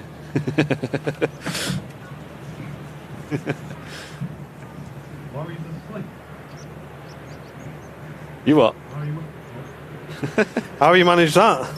Maybe she frequents the chat so much she now can mod in her sleep. That's probably what it is. Yeah, it's a skill. It is. I think Loopy can do that as well.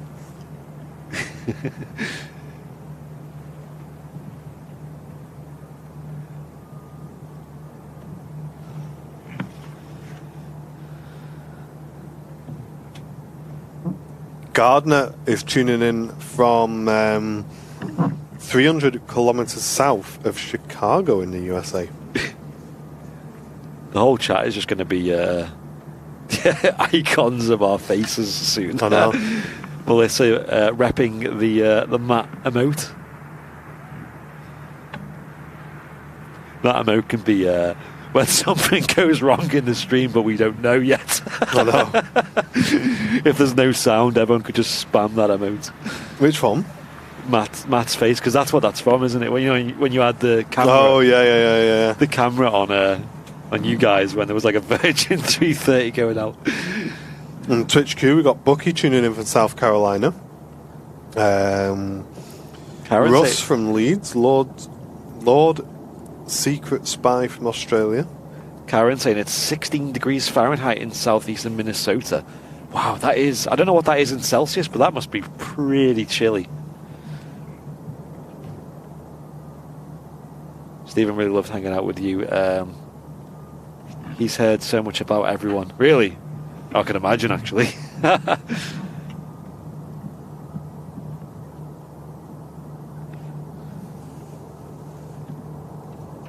Yeah, it was great meeting you. And great meeting the cats as well, of course. Can't forget that. Oh yeah, what did they have to say? They were a bit quiet, actually. They didn't really say much. Didn't really talk much, to be honest. Just bite you. Yeah.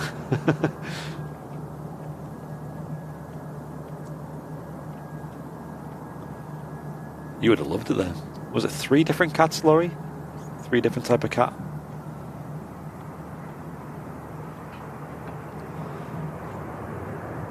EasyJet A320 with the sharklets just touched down. 23 right.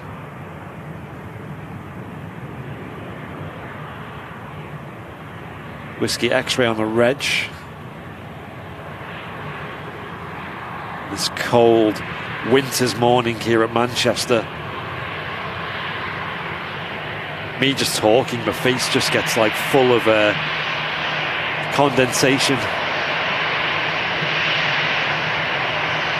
from my breath. It's nice. Just don't drink hot Vimto on a day like today when you've got sunglasses on. Oh my god. Because it very quickly fogs up.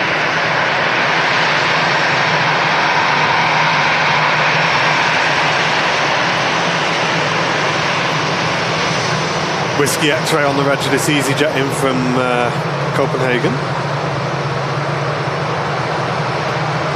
Flight of about 1 hour 45 minutes. Matt saying we've got Flyby lining up on the approach. Oh, nice. Nice. Any purple tails about? I'm just going to have a zoom in out, actually. Have a juicy yonder. It is. Nice. Yo. Look at it, purple. Purple hype. Can we get some purple hearts in the chat when this Flyby lands? That'd be great. 16 degrees Fahrenheit is -9 degrees Celsius. Ooh. Nope. That's getting a bit chilly, isn't it? Not for me a bit, thanks. Yeah, at least it's not snowing or raining. Oh my gosh, imagine if it was this cold and raining. Yeah. No thanks. But we will definitely have that. And we are forecast here in the UK a bit of snow in the coming days. Although we don't usually get like huge amounts here at Manchester Airport. Every now and again we do. Yeah, certainly if we get it on a decent day, I'll definitely come down and get some filming. Maybe even do a little impromptu live stream to catch the snow ups. But we will see. One of my favourite shows ever on Airliners Live was a snow day. Yeah, it was good, that. Yeah, just last winter. And it was like heavy snow. Like the visibility was so low. We need a thingy trip before then, don't we? What's that? A decathlon? A decathlon trip. I'm pretty set at the moment. But yeah.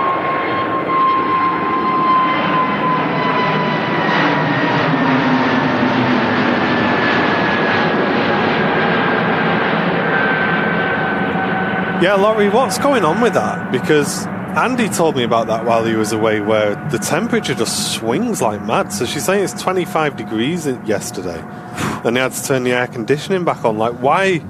What's causing the temperature to go from like 5 degrees to 25 degrees on different days? Yeah. Like I said, I left on a Wednesday. The Tuesday it was 8 degrees Celsius peak. And the day after, on the Wednesday, it was about 4 degrees Celsius. That's peak. just such a big swing in a day, isn't it? It was like today, like proper thick coat needed and stuff, but obviously short and t-shirt the day before. Because Texas is stupid. Is that the technical term for what's causing it, Laurie? Meteorological term. Weatherman comes on. Yep, still stupid, guys. No idea. That's the reason. Yep. You set this weather. And your 5-week forecast is stupid with a side of stupid. What's the Met are at today? It's stupid. 010 degrees at stupid. Oh my god. There we go. Purple Flyby hype. Although it's not the whole purple like we used to get. We used to love them. Yeah, well, that's good, wasn't it? But still enjoy the purple tail on Flyby 2.0's Dash 8 aircraft here. And my gloves can't actually reach the aperture ring. That's nice. David's tuning in from Northern Cyprus. Yeah. Due to fly back to the UK for Christmas. First time back for 8 years. Wow, David. I hope you're loving Cyprus, mate. A lovely place to be. Been there a few times myself. It's really nice. Same. It's great.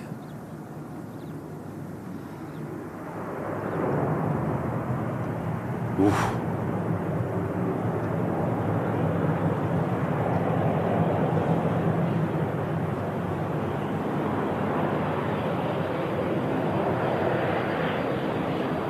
Turn up the audio for this, guys, because these Dash 8s sound 10 out of 10.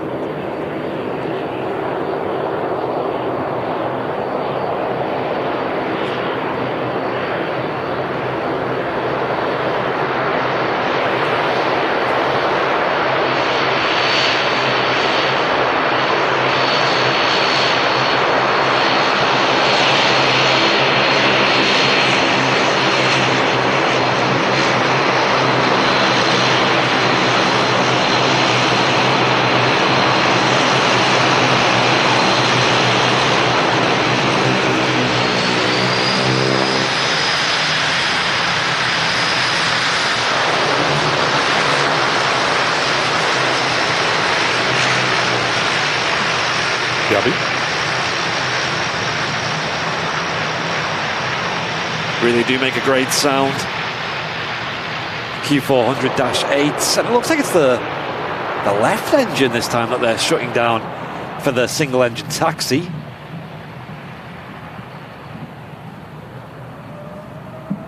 TUI Dreamliner now spooling up. Just going to adjust something on the camera, like so. There we go. Everything's a little bit harder to do when you've got big thick gloves on.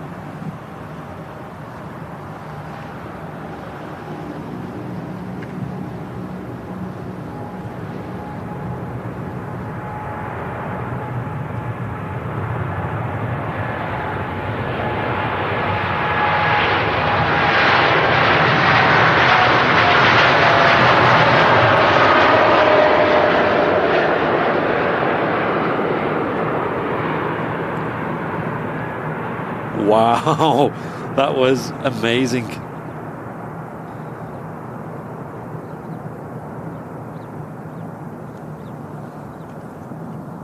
Seen a couple of people saying it was good to see me on the on Mac Aviation stream yesterday as well, and it was a lot of memes because people thought I broke his setup. The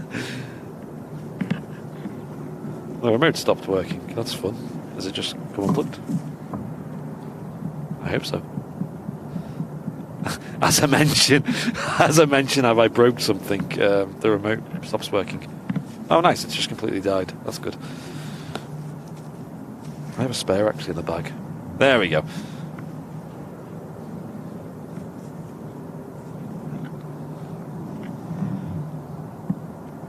Yeah, but he's a great guy, Eric. He seems he's a very honest and decent dude, and with a huge setup as well. Obviously, early days of live streaming, you just have to get everything, but over time you have time to refine live setups and really streamline everything, right?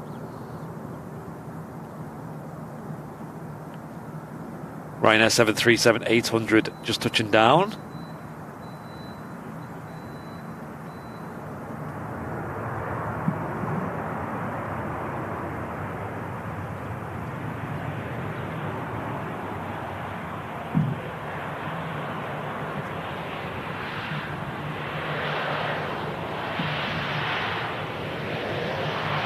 Will it make the exit here? Doesn't seem to be braking particularly hard.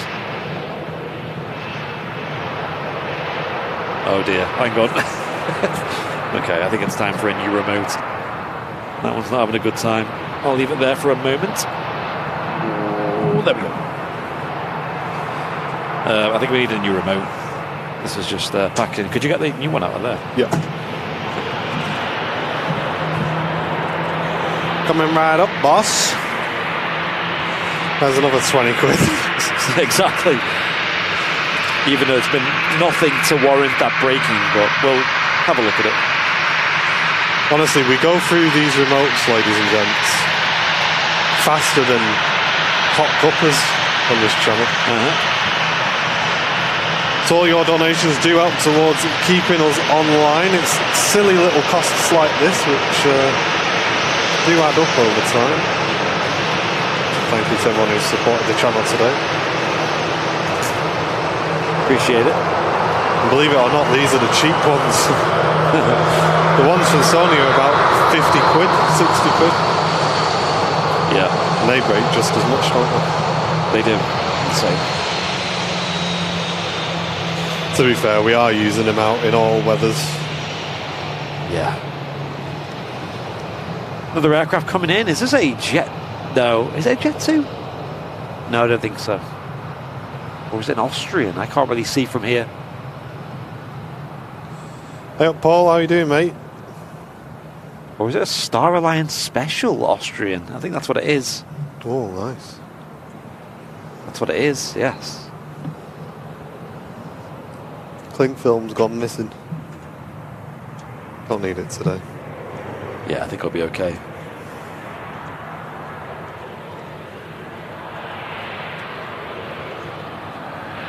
Thank you. No worries.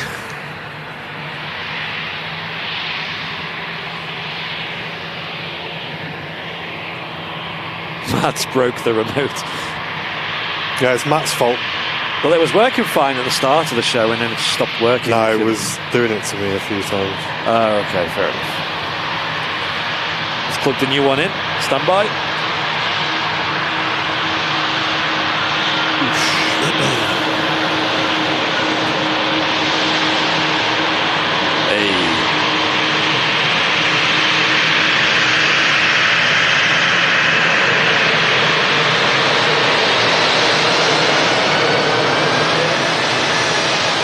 Special scheme on this one.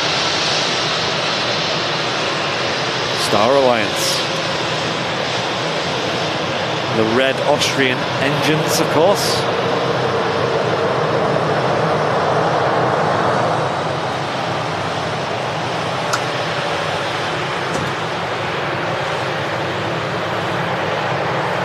Matt saying we're currently on 844 likes. Yes, smash that like button, folks, if you haven't already. It really helps us out. Nice free way to support the channel and help the video be recommended to more people. Apparently. Maybe Mac Aviation sabotaged Joker.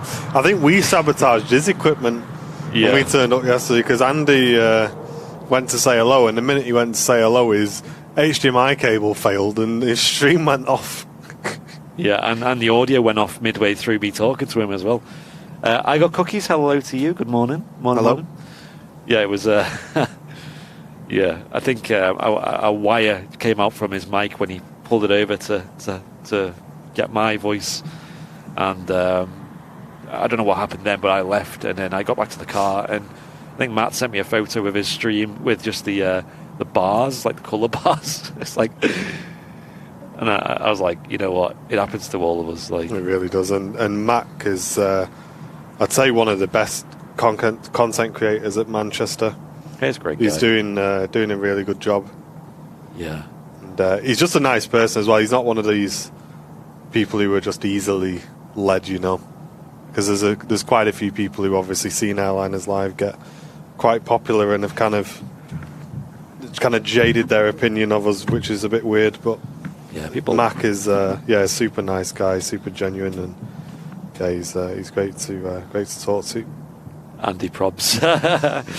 Yeah. But I said to him, next time I'm over there filming and he's live, I'll pop over and have another chat. Break his stream again. If it happens again, I'm never going near him again. We're only coming when you're offline, mate. Yeah. But yeah, it was funny because we were both. So I was filming yesterday morning, obviously quite early. I was there from about 7 a.m.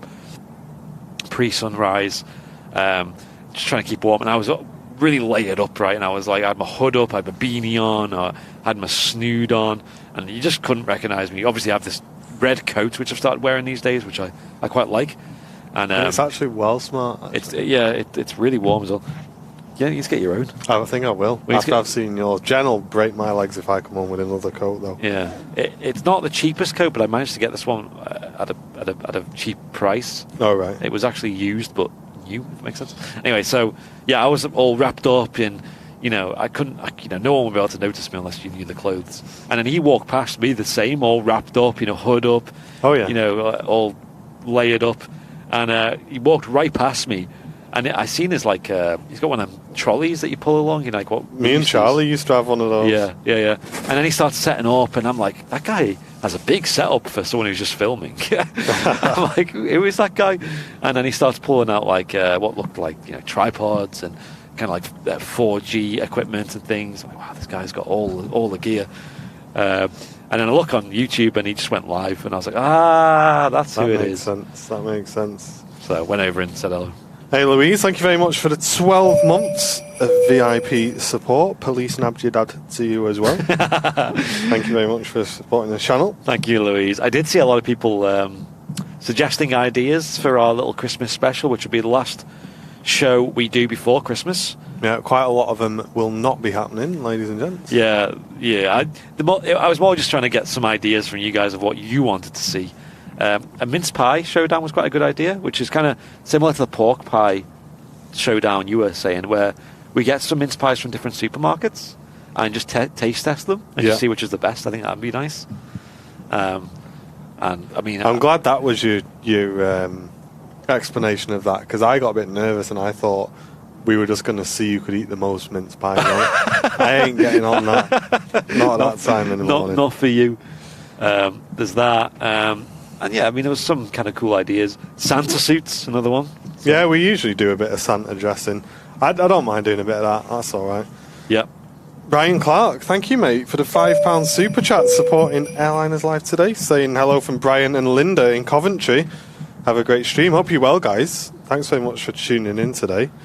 And thanks, like I say, for supporting the channel. It really does help us out a lot. So thank you very much. Yep. And people, Ian saying you should film on Christmas Day.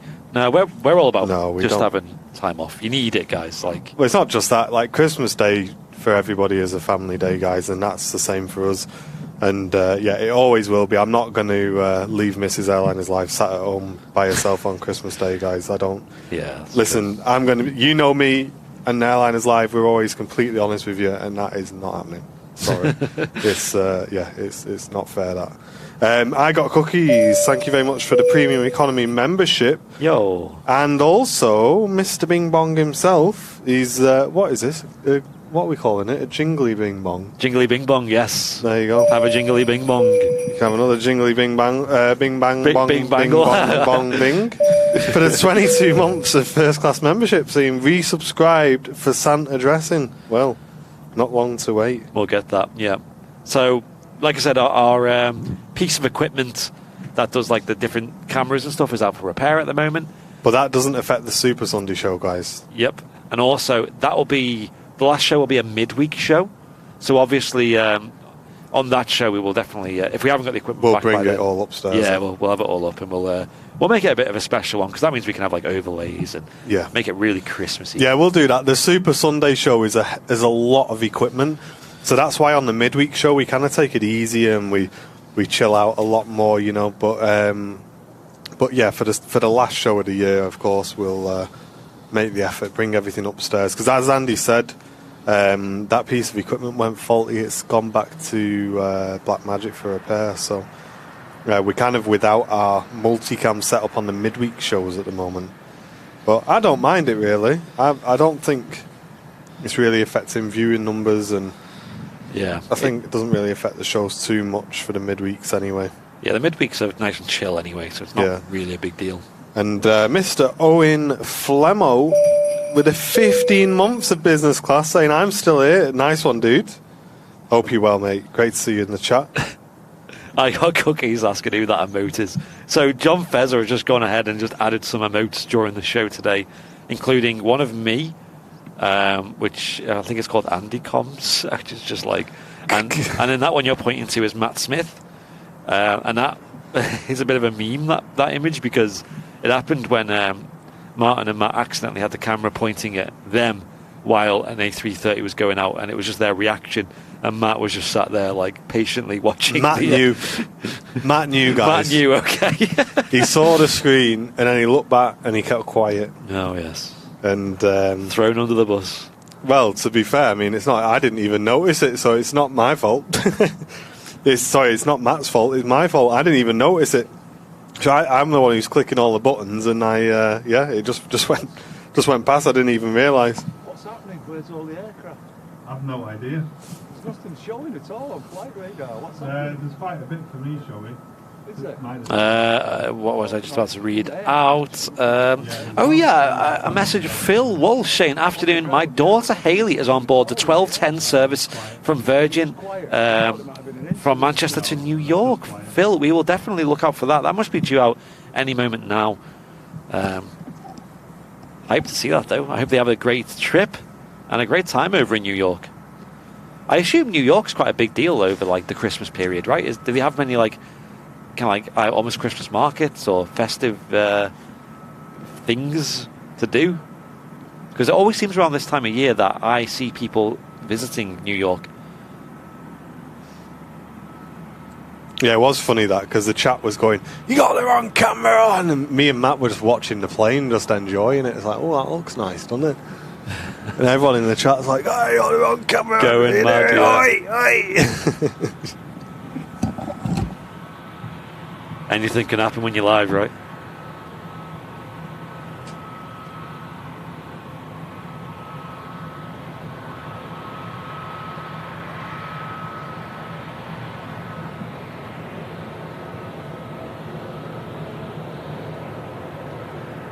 Nice pair of Wookiees on display here. The Turkish Airlines A321 Neo heading back to Istanbul this afternoon.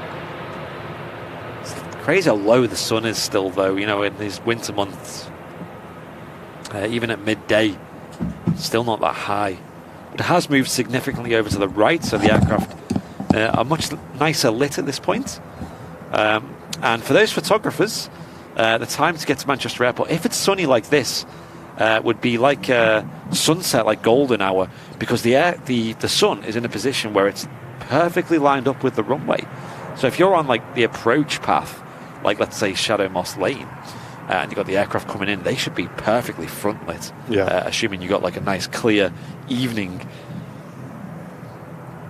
I believe sunset's like 10 to 4 or something these days. It's so early. Isn't it? Ooh, what's this? It's like a heavy. Yes, it is the Jeddah flight, I think. Nice. And I wasn't going mad. The other 767 is pinging up on the ground, so I think it just disappeared before when I was looking at it. Yeah. But we also have the second Singapore A350 on the taxi outbound for Singapore as well. So stick with the channel, guys. A few things going on in the next few minutes or so. Thanks for tuning in today. That's right. A few people, we did speak about New York trips on the last live show here at Manchester, and people saying that it's always best to go for a couple of days as well, and you can obviously fly direct to there from Manchester with like the likes of Aer Lingus flying it as well. You could do it relatively cheap. So it's something I might do one day in the future, I guess. It's never really appealed to me, New York, but I don't know, definitely the photography side of it, getting photos of all these amazing streets and buildings, looks epic. This is in a special scheme, this one as well today. The Jeddah Dreamliner from Saudi in the Riyadh 2021 livery. Sweet, I remember this.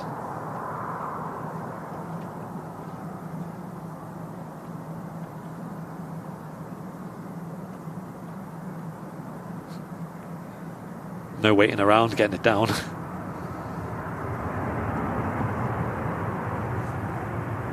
Hope you're okay, Kerry. Keep us up to date.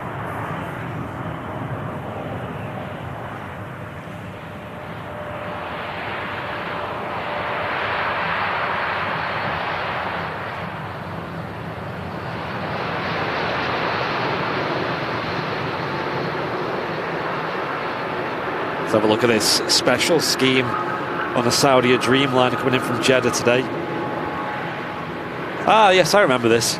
The tail reminds me of the Destination Dubai special with Emirates, you know, the Expo. It's very similar style. I don't know which one came first, though.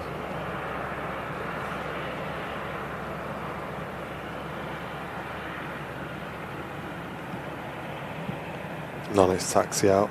Just started the rollers, the Singapore, so we'll be seeing that in the next couple of minutes. And Karen Price on Facebook, thanks very much for the 310 stars. Thank you very much for supporting the channel today. Thank you, Karen.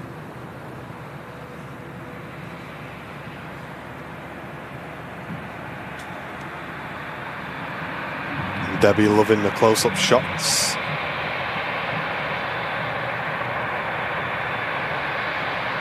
And heading back to Dublin, the Aer Lingus Regional, ATR 72.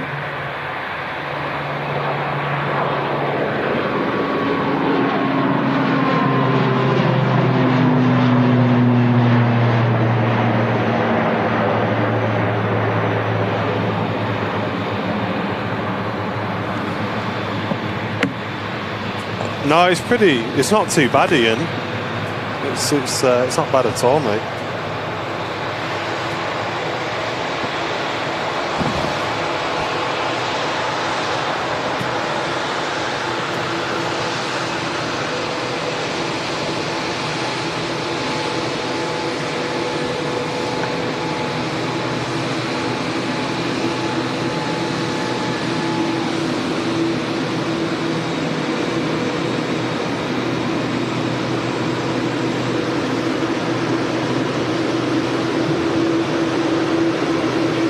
now in saying he thinks this livery came out before the Expo livery. It's not massively similar, but it's just like the blue base with the coloured circles. It's definitely reminiscent of it, right? Definitely similar.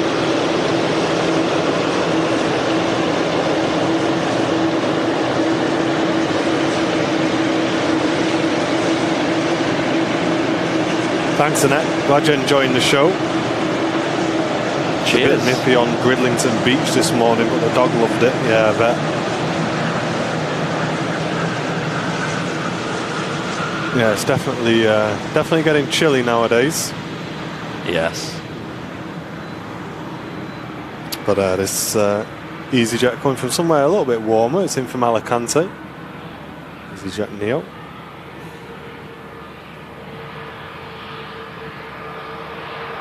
John got a Saudi Dreamliner into Newcastle the other day. No way, mate. Awesome.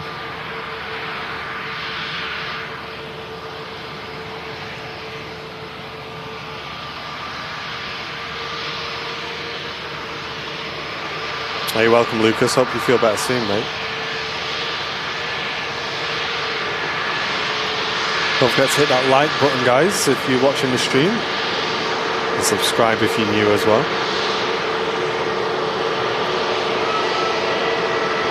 There's intentional, John. That picture is Singapore.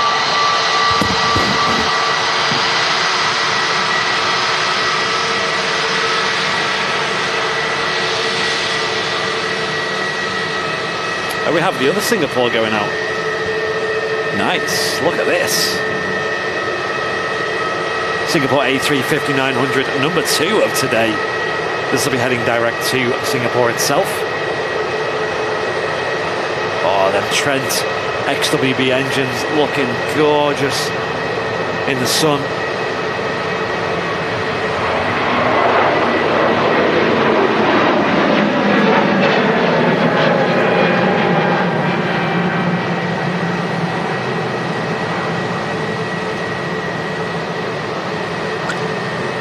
Yeah, you can't really hear them brake fans, can you?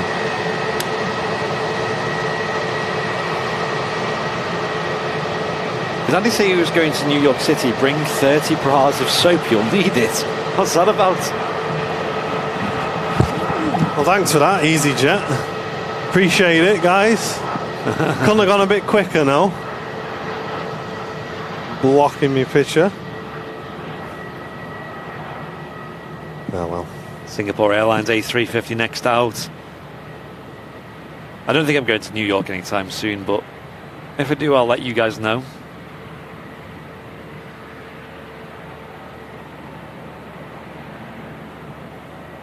Ollie, it stands for new engine option. But I'm not quite sure what they're going to do when the new engine comes out. The new engine. A bit newer. Well, what's the engine option? The 737's called? You've got the NG, haven't you? Yeah. And then, well, you just call them the Max, wouldn't you? The newer ones. Yeah. The Max, the new Max. Lufthansa A320 Neo in from Frankfurt. Pratt & Whitney's on board. Oh yes, seen loads of these today, haven't we? Love it.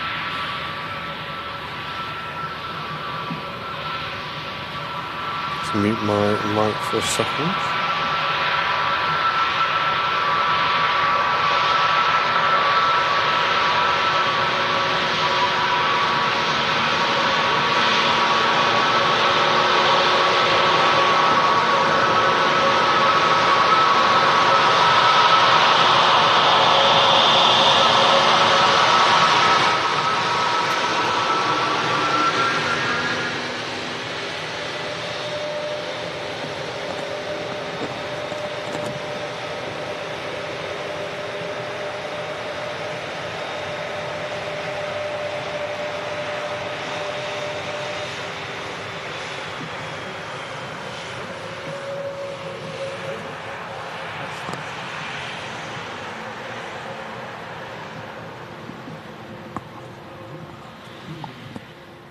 Howdy, how's it going? Yo.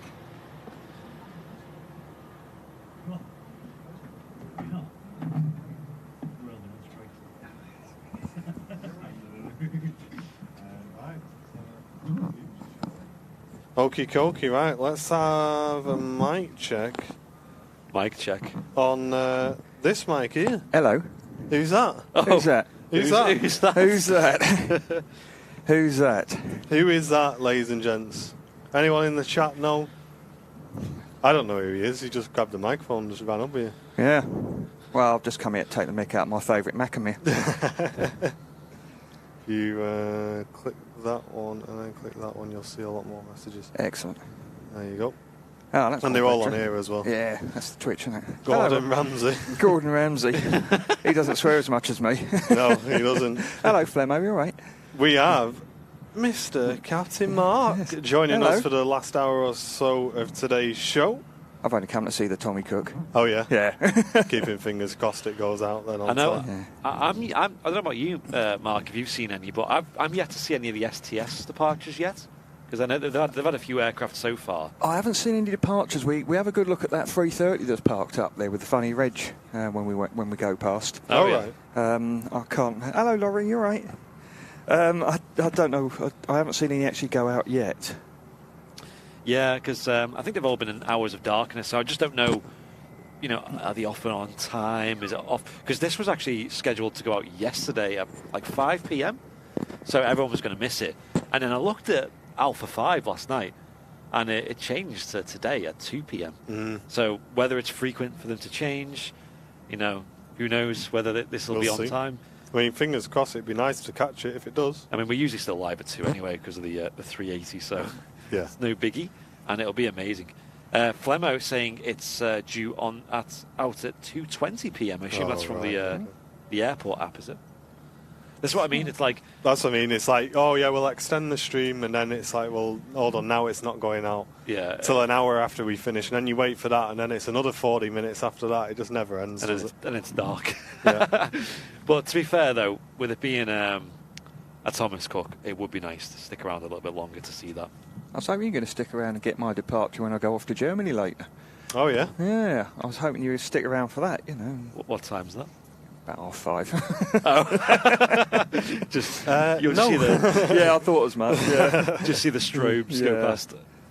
No, Jake, I'm not in my Santa costume, but I understand Santa might be making an appearance later in the month. Nice. Yeah. So Yeah. what's the deal with that, with the Santa thing? Well- Because I've always been told by every single captain I've met Yeah. that, and you can answer once this is rotated off if you want, but Yeah. the rules and stuff are so strict they can't even tell the mates they're a pilot. And then there's Captain Mark doing his walk around in a Santa outfit.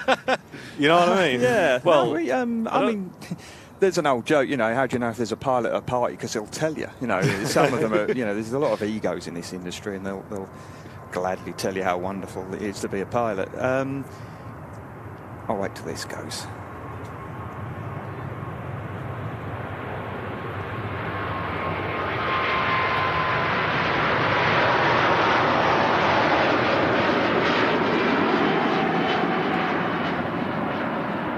Wow, stunning wing fluff there on display. It's the way to do it. That's nice. Or maybe a quick introduction to Captain Mark, because maybe some people in the chat Yeah. may not. So you've done we've released one video Yeah. with you so far, haven't we? Yeah. Which you can see on our YouTube channel. Mark is the man behind the Pilot Explains series on Airliners Live. We've got to film some more of those. I know you guys really enjoyed that. Yep. And Mark's an Airbus captain, flies out of Manchester on a regular basis. Yep, I'll do. Today's one of them. Way off to today, if you're allowed to say. Somewhere in Germany where it's very windy. Okay. That'll be fun. Yeah, got back from Lanzarote this morning at stupid o'clock in the morning. That wasn't fun. Was it not? I hate Lanzarote. It's, What is it about the Lanza flight then? Fezzer did it on his flight sim show recently, and he came in on runway 21. You're coming over the high ground. It's a steep approach. Downhill, right? Yeah, it's a short runway. You've got certain requirements to be able to do it. We're not allowed to do it at night. You've got to use the other runway, and if the tailwind's out of limits, you've got to go somewhere else. And Then if you are on the other runway, you've got a great big lunk of rock at the end of the runway, so you might not be able to lift all the passengers as fuel. And 2 weeks ago, I ended up having to stop at Faro because we couldn't lift all the weight. So it's just one of those places where it's just a hard day out. I like easy day out, like Belfast and back. Yeah. Nice. Although when you're with Fezzer, that doesn't turn out to be easy because we never got there, did we? We just ended up back here all the time. Yeah, it is. I guess there's easy days and hard days, I guess, on that. But, I mean, that's one of the things why, like you say, it's sometimes seen as like a super glamorous thing to be a pilot, and it'd be amazing that, but I bet there is, just like any job. Yeah.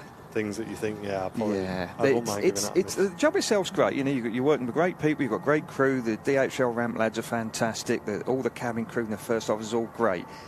It's all the stuff that goes with it that causes you problems, air traffic slots, weather, tech problems, delays. It just mounts up, and you're there trying to sort all this stuff out, and it just makes a hard day sometimes. Some days, you know, day like today, it's a lovely day for flying. You know, if there's no problems, it's a smashing day out. But when you start getting all these problems thrown in, that's not a bad little route, is it? London Heathrow and back. Yeah, I mean, I gather the BA guys, they don't just do that. They sort of do like a few days away. So it'd be like Heathrow, Manchester, Heathrow, somewhere, you know, maybe in Germany, and then a night stop, and then it's there for the early flight back to Heathrow, and then another 2 sectors and home, and then another, 2 sectors the next day, with a 3rd sector being a night stop. And it doesn't sound like much fun to me. I like being back every night. Yeah. Oh, what's that? That's not the Air Greenland going over, is it? Let's have a look. Looks like now it's an Emirates, isn't it? 777. Oh my gosh, imagine seeing an Air Greenland going over. That'd be pretty distinct. Well, actually, there is an Air Greenland just going over from Toulouse. It's bright red. I see. Yeah, this one. Which one? That'll be it. There it is. It's on its delivery flight, isn't it? Wow. Oh, let me see if I can get a picture of them. What a catch, yeah. I'll keep rabbiting. So, being delivered from Toulouse, did you say? Yeah. Direct to Greenland. Yeah. An A330 Neo, is it? I think so. I think it's an 800. Wow. Yeah. What a catch. Oh, hi, Melissa. Sorry I wasn't there to help you on Monday. Bless her. Back to the Santa thing. This started years ago. There's a very, very quite a well-known captain up at Newcastle called Ray Bather. He used to fly in the RAF. Very, very eccentric. Lives out in the middle of nowhere, and he was very, very funny. And he used to do that every December. He'd turn up every flight dressed as Santa. And I thought, yeah, I like that. And, everyone loves it. So for years now, I've been doing the same. Every December, I turn up in my Santa outfit. And, the passengers love it. The kids are coming in and having photos. And, people are taking snaps. I had some girl the other day, we were off to Malaga. She's off... is it Real Housewives of Chester or something? Came in and sat on my knee. I was like, oh, okay, hello. I didn't even know she was till the cabin crew told me. People are coming in, taking photos, and it cheers people up, doesn't it? It must make your day great as well, just all the fun interactions. Yeah. Yeah, I mean, we had a laugh yesterday in Lanzarote because, there's all these families getting on with kids, and a lot of the time the parents are like, oh, look, it's Santa, it's amazing. The kids are sort of looking in and shrugging their shoulders and going and sitting down. I was like, oh, okay, who's more excited here? It is exciting because I guess the kids don't probably know the craziness of seeing Santa up in the flight deck, whereas the kids are a bit like, oh, whatever, like I'm not too fussed. Yeah, no, it's good fun. It's and the thing is, I can't go through security in the outfit. So as soon as I'm through security, the outfit goes on, and it stays on until I get back to my car at the end of the shift. So, wow. There's a dedication to the art there. You're waiting for the full flight. Yeah, oh yeah. Because if they open, when they open the flight deck door to bring you food in, the kids aren't going to want, they're going to want to see a red suit, aren't they? They're going to get quiet, aren't they? I had it last year. We did a Faro, and there was Santa. All the kids were on, all waving and everything, and we had an abusive passenger on board, and he was spitting food at the cabin crew and swearing at them. So we had to get the police on board. He was an older bloke as well. He's old enough to know better. And it suddenly dawned on me that I can't really go out and deal with the police dressed as Santa. So I'm trying to get out of this outfit and get to deal with the police. And as soon as the flight deck door opens, 7 kids are standing there looking for Santa. They're like, where's Santa? I'm like, I'm sorry, kids, he's had to go and feed the reindeers. And they're like, oh, the look of disappointment on their face, absolutely raging. And then you realise you forgot to take the beard off. Oh, no, the beard falls off. But no, I was just so annoyed that this idiot had upset these kids. You know, they were so looking forward to seeing Santa, and he's been absolutely horrible to the crew. So his holiday was spent in the cells. So. Well, it'd ruin a few childhood seeing Santa talking to the police. Exactly, yeah. Yeah.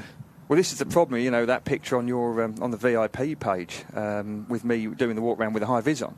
You know, I came through security yesterday. I said, I must put my high vis on. They're all laughing. Oh, yeah, you know, you would not be seen, would you? I said, well, you imagine it if I'm doing the walk round and I get hit by a baggage cart and all the kids are watching, like, oh, no, Manchester Airport's killed Santa. The parents are going, great, that's $3,000 saved, you know. Oh, dear. There's this guy off to them. Let's have a look. Off to Pisa. Ooh.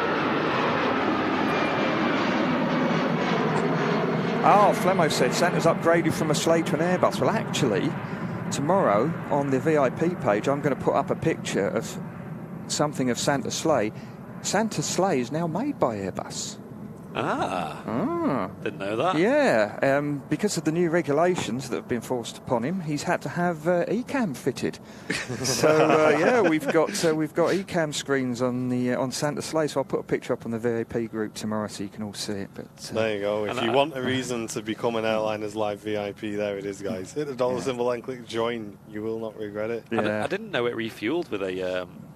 Mid-air. Oh yeah, KC-10. Yeah, they've got a few of them around the world. You know, loaded up with carrots. My mate Santa did say, he said, do not put Brussels sprouts out for the reindeers because you know Rudolph has a touchy complexion, and you're flying along delivering presents, and the tail goes up. It's not a nice evening for Santa. You know what happens. So how have you been since you've last been on the show then? Busy. Yeah? Yeah, working like a little slave at the moment. They're getting their money's worth out. We're a bit short-staffed at the moment. Are you? Yeah, captains-wise. There's a lot of commands going through at the moment, a lot of really good FOs. I was down for my Sims a couple of weeks ago, and there was a command course full of Manchester guys. They're all going to Gatwick, unfortunately. But listen, John's available. John's there. Do you know what? Do you know what? I've said this to so many people. You know, I know he's gobby and that, but he is brilliant. Well, you have done so well. Well, I know he's watching. I know Mel won't want to hear this either, but no, he's absolutely brilliant. You know, the knowledge of the lad is just out of this world, and I would love it if there was a way of getting him, you know, trained up and in the flight deck. Yeah. You know, you look at the guy. I mean, he's flying. You know, one day he flies an Airbus. Next week he's in a 737. Then he's in a jumbo. Then he's in 146. Then he's in A310, and he knows the planes inside out. Flies Concorde as well. Believe it or not. Oh yeah, that's useful to know, isn't it? Yeah. He's all right until he has to land it. And then we both struggle. No, but one thing, I have found something that John Fezzer cannot fly. Oh, yeah? And that's a helicopter. Oh, really? Don't put him in a helicopter. You won't come out alive. You told me you got a bit competitive with that, though, didn't you? Yeah, me and John were... so I've not done flight sim for a while, and I thought, you know what, I want to come and have a go, but I just want to do something a bit different, because everyone's flying A320, 737s. I was just like, you know, if I'm going to set me sim back up and everything, I want to do something a bit different. So I decided to download the Airbus H145, which is the same as like HeliMed use and everything like that. Yeah. And take that for a flight, and I've been really enjoying it, actually. Something a little bit different. So potentially there may be some even VIP or behind the scenes streams of some helicopter ops or something like that. But yeah, I've been really enjoying it. And then John said, I'll come up with you. So John went up, and he's not a helicopter. He's not a helicopter pilot. Although he can, as Matt said, he can grease a 7.4 into Barton, though. So, he can, yeah. No, he's good. You've done well with him there. He's entertaining, and Santa's not very happy with him though.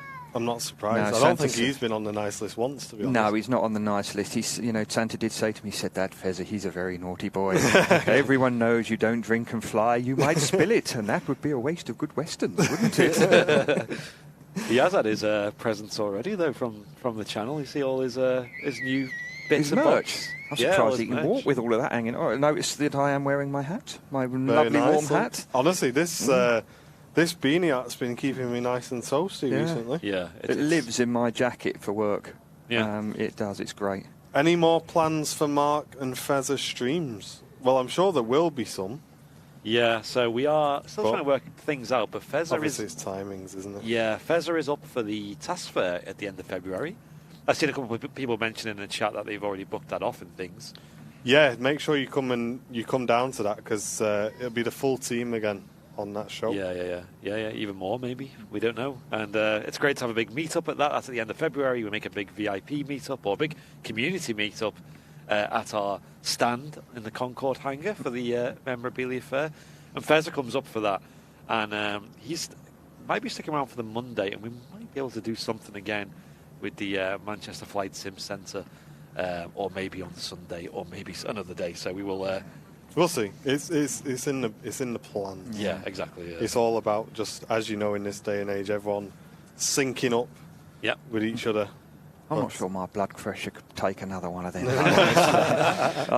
You know, my heart's only got so many beats left in it. That was the best flight sim show I've ever seen. That one. That was so. Not for me, it wasn't. Last time I did a dual hydraulic failure was on my command course. I'm like, oh no. Well, there you go. He's keeping you up to date, isn't he? There you go. Yeah. Can you ask Mark what his favourite destination is to fly into? Ooh.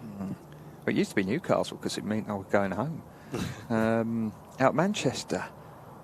I like Tel Aviv.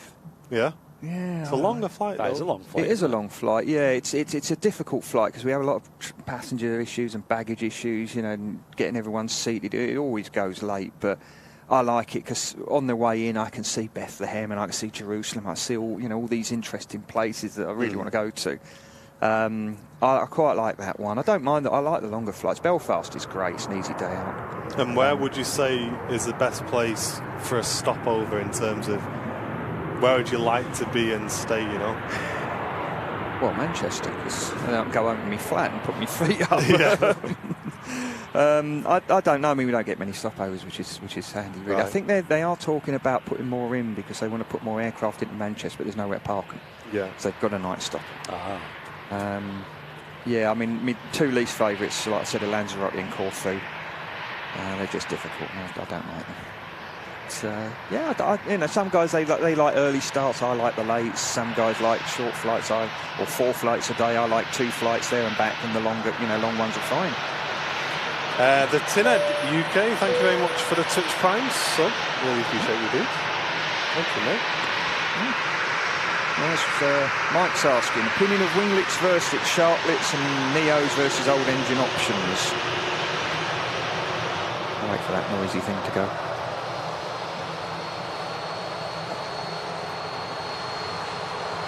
Yeah, the CEO Airbus with the sharklets, I don't like them. Don't like the way they handle. They're very sluggish and they're not very nice. I said, like the last time I was on the stream, I like the 319. I was in one the other day. It handles reasonably well. It's never going to be a 757, but it handles reasonably well. The Neos are all right. I like them. They handle quite nicely. The engines take longer to start, though, right? Yeah, I mean, if they're cold, they're about the same time, but what they've got, it's a more delicate engine, and if the engine's got a fair amount of heat still in it, it motors for a minute. It cranks for a minute to equalise the heat and stop any bendings and any bad things happening inside. Oh, right. The Pratt & Whitney ones that the Lufthansa and Qatar have, when they first came out, I think they were taking 6 minutes per engine to start. Whoa. Qatar threw their toys out of the pram and said, we're not having any more till you fix it. But they're better now. They're still having problems with them. Yeah. The CFM ones, we've got the Leaps. I think they're pretty good. They sound good. I take an extra minute to start an engine, but we're not having really, there's no major problems with them. I think there's a little issue with some of the starters because they're near a hot section. The life isn't quite as long. There's a liner around where the blades are. They're sort of getting chips and stone chips in them, but it doesn't affect the engine in any way, shape, or form. No. But other than that, they're nice. They look nice. They've got a bit more oomph. And what do you think about? I know you don't have any Pratt & Whitneys on there, but the Pratt & Whitney engines. Do you reckon they're going to try and update those to get rid of the noise from them, because obviously from our point of view it sounds great. Well, but obviously from their point of view in the airport, I assume they are overly loud, aren't they? It's interesting because they actually have a quieter noise profile than the Leaps overall in the Yeah. air, but obviously on the ground. They're a lot can be louder. loud. aren't yeah. they? I think at the moment they're still ironing out the wrinkles with those. There's still a few issues with them. Right. Because you've got them on the A220s and the little E2. E2, that's E2, it. Yeah, and there's Them been, E2 are especially loud. yeah, they look good though, don't they? They look good. look mental, don't they? those? Yeah, I like the on your main flight displays. I think it's the E2. So when you come in, the actual artificial horizon changes, so you can actually see the runway coming up towards you. Ah. It's really, really. Oh, that's clever. That's quite a good idea. But yeah, they're still having a few problems with those. They did when they first brought them in. They were having quite a few issues with them. But so yeah, they do sound good. I don't think they're worried about it at the moment. They're still trying to get the reliability. I mean, up. it's good for us. We want them nice and loud. Cool, yeah, don't we? It's nice for us to actually have a modern aircraft that sounds good, because obviously the main aim of them at the moment is to be as quiet as possible for the passenger comfort and the noise regs, and to be as efficient as possible. Yeah. Which for a plane spotter is two of the things you don't want. Yeah. You want smoky, loud engines. Yeah, that's what we want. We want the old Pratt and Whitneys and the old RB211s. That's what we want. Yeah. Talking of modern engines, Ryanair Max just arrived, and that's coming from Milan. Left about 1 hour 55 minutes ago. Absolute greaser of a landing as well. They head off with us as well. Oh, Flying Architect's asking if I do any GA flying. No, not anymore. I used to be a flying instructor years ago. I don't at the moment. There's nowhere where I live up north really to do it where it's reasonably priced, and no, I've never got the time, mate, to be fair. I'm here all the time. And Matt Smith's asking, does my rota alternate each Christmas? No, you try and bid for Christmas off, or unless your day's off full on Christmas. And I was supposed to be working last Christmas, but COVID's put paid to that. And then this year I am working Christmas Day. I'm going to Geneva. Right. Ah. Yes. So you have to bid for it off. Yeah, I didn't get it, so there you go. But that's fine. We'll have Christmas Day on Boxing Day. Who's flying on Christmas Day? That's fine. We've got a lot of flights. We've got Haggarda. A mate of mine actually bid to do that one because he loves it. We've got 4 Genevas, I think. There's what's that? Innsbruck. There's apparently next year it's going to be a full schedule on Christmas Day. Well, I was speaking to a captain yesterday. I won't disclose who for, but he was saying about the Innsbruck circle to land approach, which is rare as it is anyway. Yeah. Is pretty much being phased out now by the new approaches that they're bringing in through the valley there. Oh, really? Because what's the name of that new approach? The RMP the stuff. RMP. I was going to say RMP, but I wasn't 100% sure. Yeah. So they've got a new type of approach system, which you can probably tell us a bit more about, which basically allows them to work out curved plans, which means the circle to land approach into Innsbruck, when you come in, is it 26 and you come off and then you turn for 08?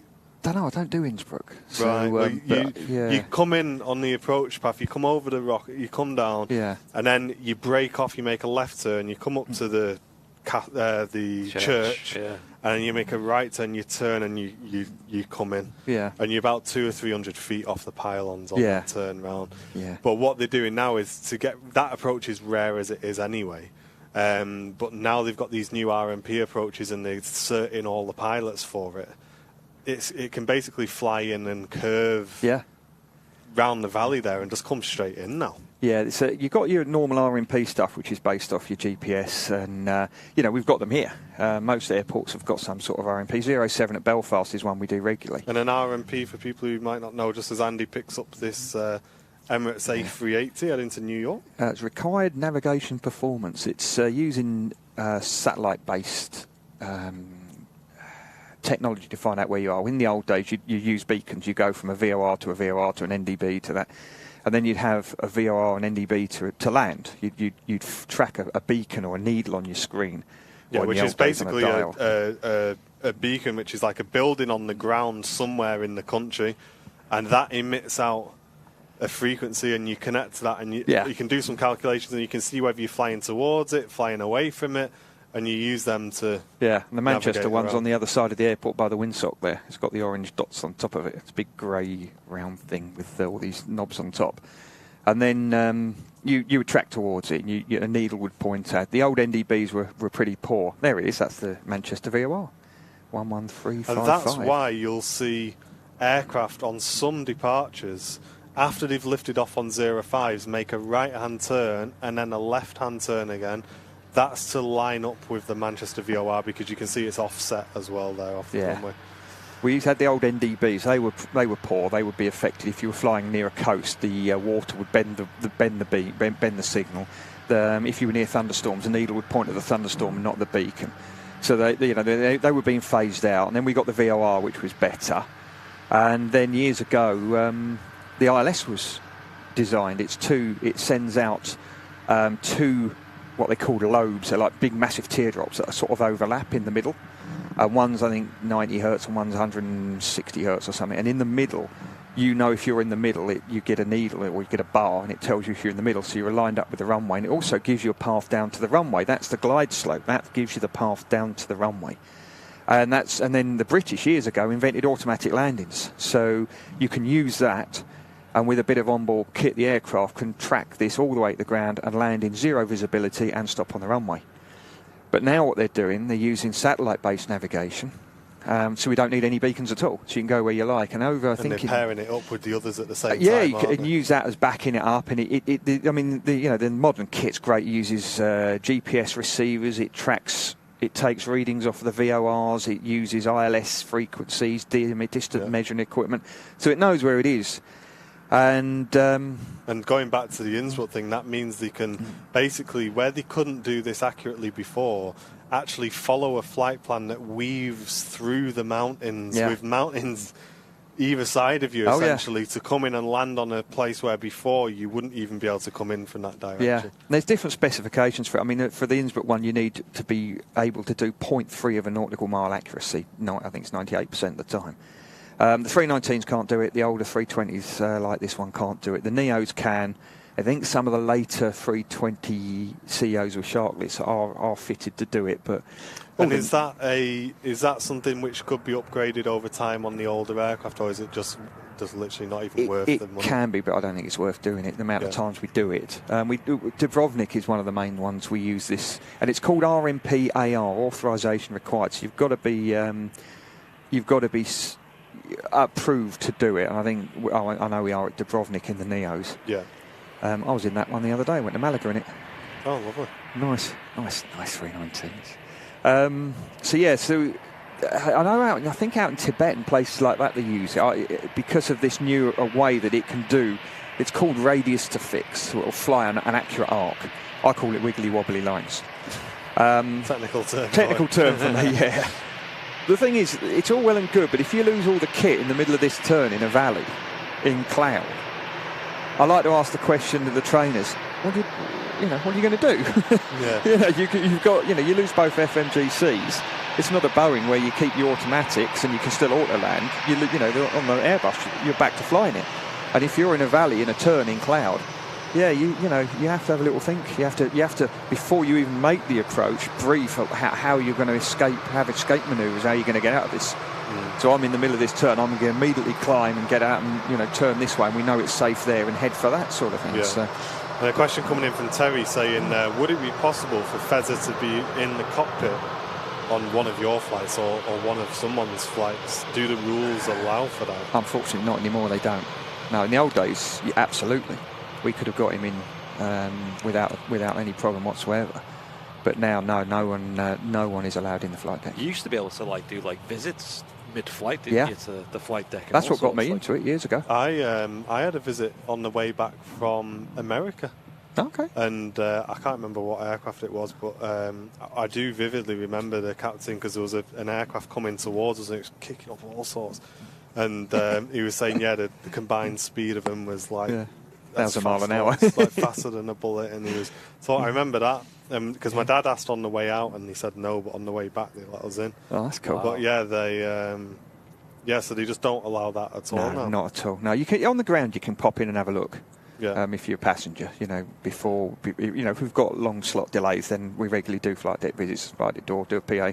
Whoa, Any of our younger members would like to, pop in and have a look, and once they fought past all the adults, the kids come in and have a look. Yeah. He's going up well, isn't he? Yeah, he got off really early actually. Ryanair heading out to Kerry, so quite a short flight.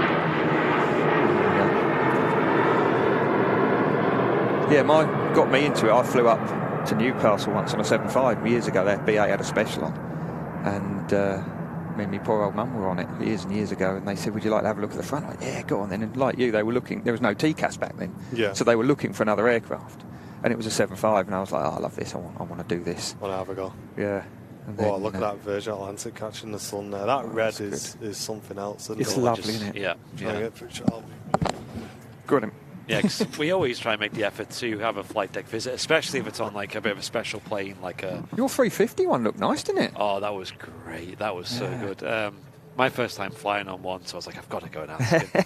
Surprisingly, with how big that aircraft is, there wasn't a single other person doing the same visit. Like, really? Everyone was just straight off, and I was like, come on, guys. And yeah, that flight deck is on another level. It reminds me of like a SpaceX spaceship or something, like loads of displays and I believe they actually sync it up with their not iPads, the laptops. Yeah. So when we went in, a lot of the displays were off because obviously like they disconnected them. But obviously all the the lights and things were still on. And the crew was so cool. Like the captain was an ex-74 captain, obviously for BA as well. Yeah. Super friendly. They were like, oh, should we get some photos and answer any questions and it was a great aircraft to fly on as well. I'd wholeheartedly recommend a 350 for a long haul flight, of course. I'm understanding that Airbus are going to upgrade the 320 flight deck soon to the 350 one. Oh, right. Yeah, I'm looking forward to that in a big way. Wow. Yeah. Really? It needs doing, I mean. It's the same flight deck from the 80s, What would be like the main... What would you see being the main change then? Would it be more displays? Displays, yeah, the displays. The thing I don't like about the Airbus is the engine displays are tiny. As much as I hated flying the 7.3, the screens were huge. The engine displays were huge. You get an engine problem, you can see it really clearly. With the Airbus ones, they're really small little gauges. Right. And obviously the Airbus is going to tell you what it is, but to identify or spot it before it's happening, I like a nice big gauge to look at. So what's a sort of timescale on that then? I've heard in the next few years. Wow, they're going to start doing it. That. That's really cool. Yeah. Barry said I had a BA jump seat ride into Heathrow from Belfast before 9/11. Wow. That's that's probably rare, mate. I know there's a few channels on YouTube that are regularly in the flight deck for these flights. I assume they're more cargo flights, right? And repositioning flights and stuff like that. Yeah. But can you have civilians on board, like a cargo flight? I don't think you can. I think the company workers can jump seat. Because I know FedEx had an incident a few years ago where one of the staff was jump seating and then he tried to crash the plane. Oh gosh! But I think the cargo airline workers can do it, but they don't have like Joe Public on anything like that. Because they've got Just Planes, isn't it? Yeah, Just Planes. Their whole channel is based on being in the flight deck. But yeah, it's always different airlines as well, isn't it? All It's never different like airlines, yeah. I don't know how they do that. I was watching another one the other day where there was a guy who was doing was it Finnair, John? Me and John watched, or were talking about it. In the A350, the long flight where they went over the North Pole. Oh, yeah. And there was a guy there who was in the flight deck and he was allowed in there, but when they went into US airspace, he had to go out and then come back in again because of the regulations. Yeah. Interesting. But he was in there as well, so I've always wondered, like, how's that? Yeah, I don't know how they do it. Finnair A350 North Pole, yeah, that's it, John. Yeah, I saw that one. I wonder having like some kind of license, or like some level of pilot license helps. Does it maybe, or is it? Well, yeah, because Sam Chewy's does his PPL, doesn't he? And Fairs are just saying that Noel Phillips did an A220 jump seat flight once as well. I know with our lot it's a complete no-no. The only people we're allowed in the flight deck are commuting crew, CA inspectors, and brand new crew who are doing like a supernumerary jumps, like an experienced flight before they start working on the line. Yeah. So, you might get a brand new cabin crew sitting on the jump seat watching what all goes on, and, that's it. You can't get your mates in, you can't have... We did years ago. We used to get people from the tower in at Newcastle to occasionally, it could be arranged that they could come in, so they could see how we were doing, because they always give you a frequency change just about to put the flaps up, and you're working like a one-armed taxi driver with scabies, and suddenly, now change frequency. Oh no, I've got to do this. You've got to prioritise, fly the aircraft, and then do your frequencies. But I don't know how they do it.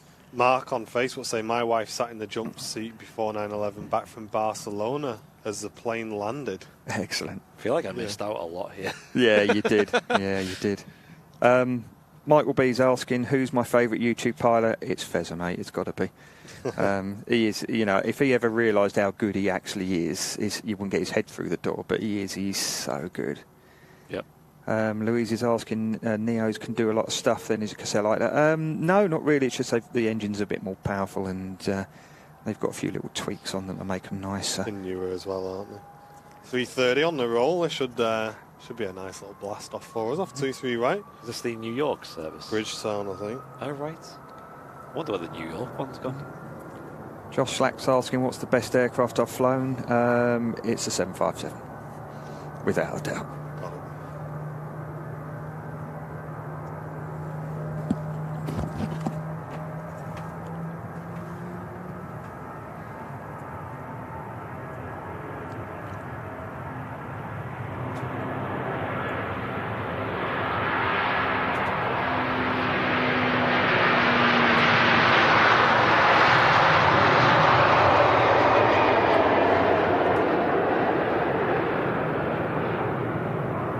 Bit of fluff and lines there. Nice, isn't it? Lovely. The 330s make some huge vortices off their wingtips. Yeah. And when was it? We had a 330 Neo come in, and it was interesting because they kind of have like much softer winglets. Yeah. And they still make a lot of trails, but it's off the flaps with them. Maybe Yeah. it's like midway down the wing. Yeah. Well, there's a newer first officer who started our lot who designed part of the fuel system and the wings for the 350. Used to work for Airbus. Very interesting lad. Lovely lad. Really good pilot as well. And he was telling me a few little things about the Airbus. He said it's a great company to work for. But I have heard from a few sources that the 330 Neo is more efficient than the 350. The 330 wings never weighed much to start with. Plus, they put all the tweaks they learnt on the 350 on the 330 Neo, and apparently it's quite a good aircraft. Yeah, we saw one, didn't we, the other day coming in, and it was they look great as well. The bigger engines just really suit it. Fezzer saying a nice Gen 2 fault. Yeah, I've had that, thanks, mate.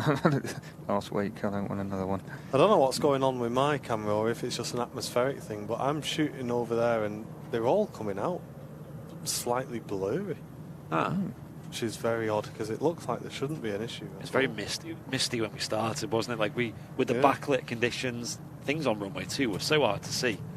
Because when we got here, it was like all the grass was like frozen, wasn't it? It was like crunchy and white. And this tower, we had to like leave for a while to defrost, because all the windows were just completely frozen up. Yeah. But I was watching another video from Mentor Pilot, who's another good guy on YouTube. Yeah. And it was an air crash incident where a build-up of snow around the ILS system offset the ILS. Oh, right, okay. And it meant the ILS was well, they thought it was off to one side when it wasn't, and they came in and they ended up landing in between the two runways because it was completely snowed out. Yeah. So they just saw this little gap and they thought, oh, there it is, Yeah. I know Jordan mentioned it, that when you come in sometimes behind the 380, as it taxis off, it'll bend the beam, the localizer beam that gives you your centre line. Yeah. And I'd had it when he was talking about it on the stream the day before. We were coming in on 05 right, and the 380 landed in front, and as it turned off, the aircraft, our one just turned, And we watched the localizer bar go off, and I'd said, you know, in the brief, I said, that's more than likely what will happen. As soon as it did, autopilot off and pointing it where you want it to go, you know. But yeah, it's a radio beam now. They are talking with this RMP stuff. Hopefully, in the future, they'll be able to do auto lands with it. So that will all be out the window. You won't need to worry about it. That aircraft Andy caught overhead was the Royal Jordanian Dreamliner from Amman heading to Chicago, and next to land here at Manchester is the Aer Lingus in from Dublin. So Royal Jordanian is one of the airlines that are heavily speculated to be starting here at Manchester in the new year. That livery, it's good, isn't it? It's 10 out of 10. Yeah. I remember watching it at Heathrow on the TriStars. I was like, oh, you'd just get a lazy lob watching it, don't you? That'd be, so good. That'd be a boss edition to Manchester, definitely. We'll have to come down for that. There's a few, isn't there, that we have potential. Yeah. One that's very highly likely, and I believe it's now showing on the Manchester Airport website as well as their own, is Air India. Services to Dubai, Mumbai, and Delhi. And that's starting at the end of May 2023. Not sure what aircraft they're going to use. I mean, they have triples, Dreamliners as well, don't they? A lot. One of them. Captain Hawk Gaming, thanks for the 300 bits on Twitch. Thanks for supporting the channel. Thank you. If you're enjoying the stream today, guys, you want to support the channel, just hit the dollar symbol, then click Super Chat. Really helps us out a lot. Or become a channel VIP by clicking the VIP links from Nightbot in the chat as well. Helps us keep the shows free for everybody. Get yourself a jingly bing bong. One of these. I like your jingly bing bongs. Yeah. Very nice. I never thought I'd say that to a grown man. But there you go. If you want the file, you can get it for your plane as well. If you want to, you know, when you turn the seatbelt signs on. That's not a bad idea. Yeah, it's not a bad idea. Flemmo, yeah, that does include the 321 Neos. All the Neos, all the new Airbuses are apparently going to get it. If you're just tuning in, a very warm welcome to the midweek show. We have Captain Mark, who's joined us for the second half of the show, who's our resident Airbus pilot. And if you've got any questions, feel free to put them in the chat. We're watching both the Twitch chat and the YouTube chat, so we can get your questions through. If you've not seen it yet, Mark filmed a video with us. The first video in the Pilot Explains series, which looks at the most common fears of flying, and Mark explains why you shouldn't be too worried about those. So feel free to check out that video after today's stream and leave your comments on what else you'd like to see covered in that series. There's a good one here from Razorback. Captain Mark, how likely is a dual hydraulic failure, assuming no one's pressing the wrong buttons? Mate, I don't know anyone who's had one. We train for it, but I don't know anyone who's ever had one. I've never even had a single hydraulic failure. I had a low level in the 7.5 once, but that was it. That's about it. Yeah.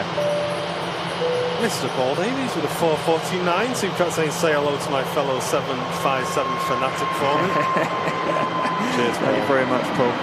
Yeah, best airliner ever, isn't it, mate? And Louise also asking for a jingly bing bong, please. Well, there you go. Hope you enjoy that one. I do love that Scandinavian scheme. What do you reckon? Oh, it's lovely, isn't it? Yeah, it's nice. I like going up to Copenhagen, seeing their used to see the 350s parked up there, and it's lovely, isn't it? Yeah, they've got it right on that one. Lots of overflights today, so if you do see anything interesting, guys, on the way, let us know, because Andy's got his zoom on. He can have a look for you. I think we're picking up there 330? a Condor operated by SmartLinks from Frankfurt to Toronto. So that's an all-white, but the tail has the blue and white stripes on it. Oh. Yeah, you can see it on that screen. Is that one of the Latvian ones or the Estonian ones? Look.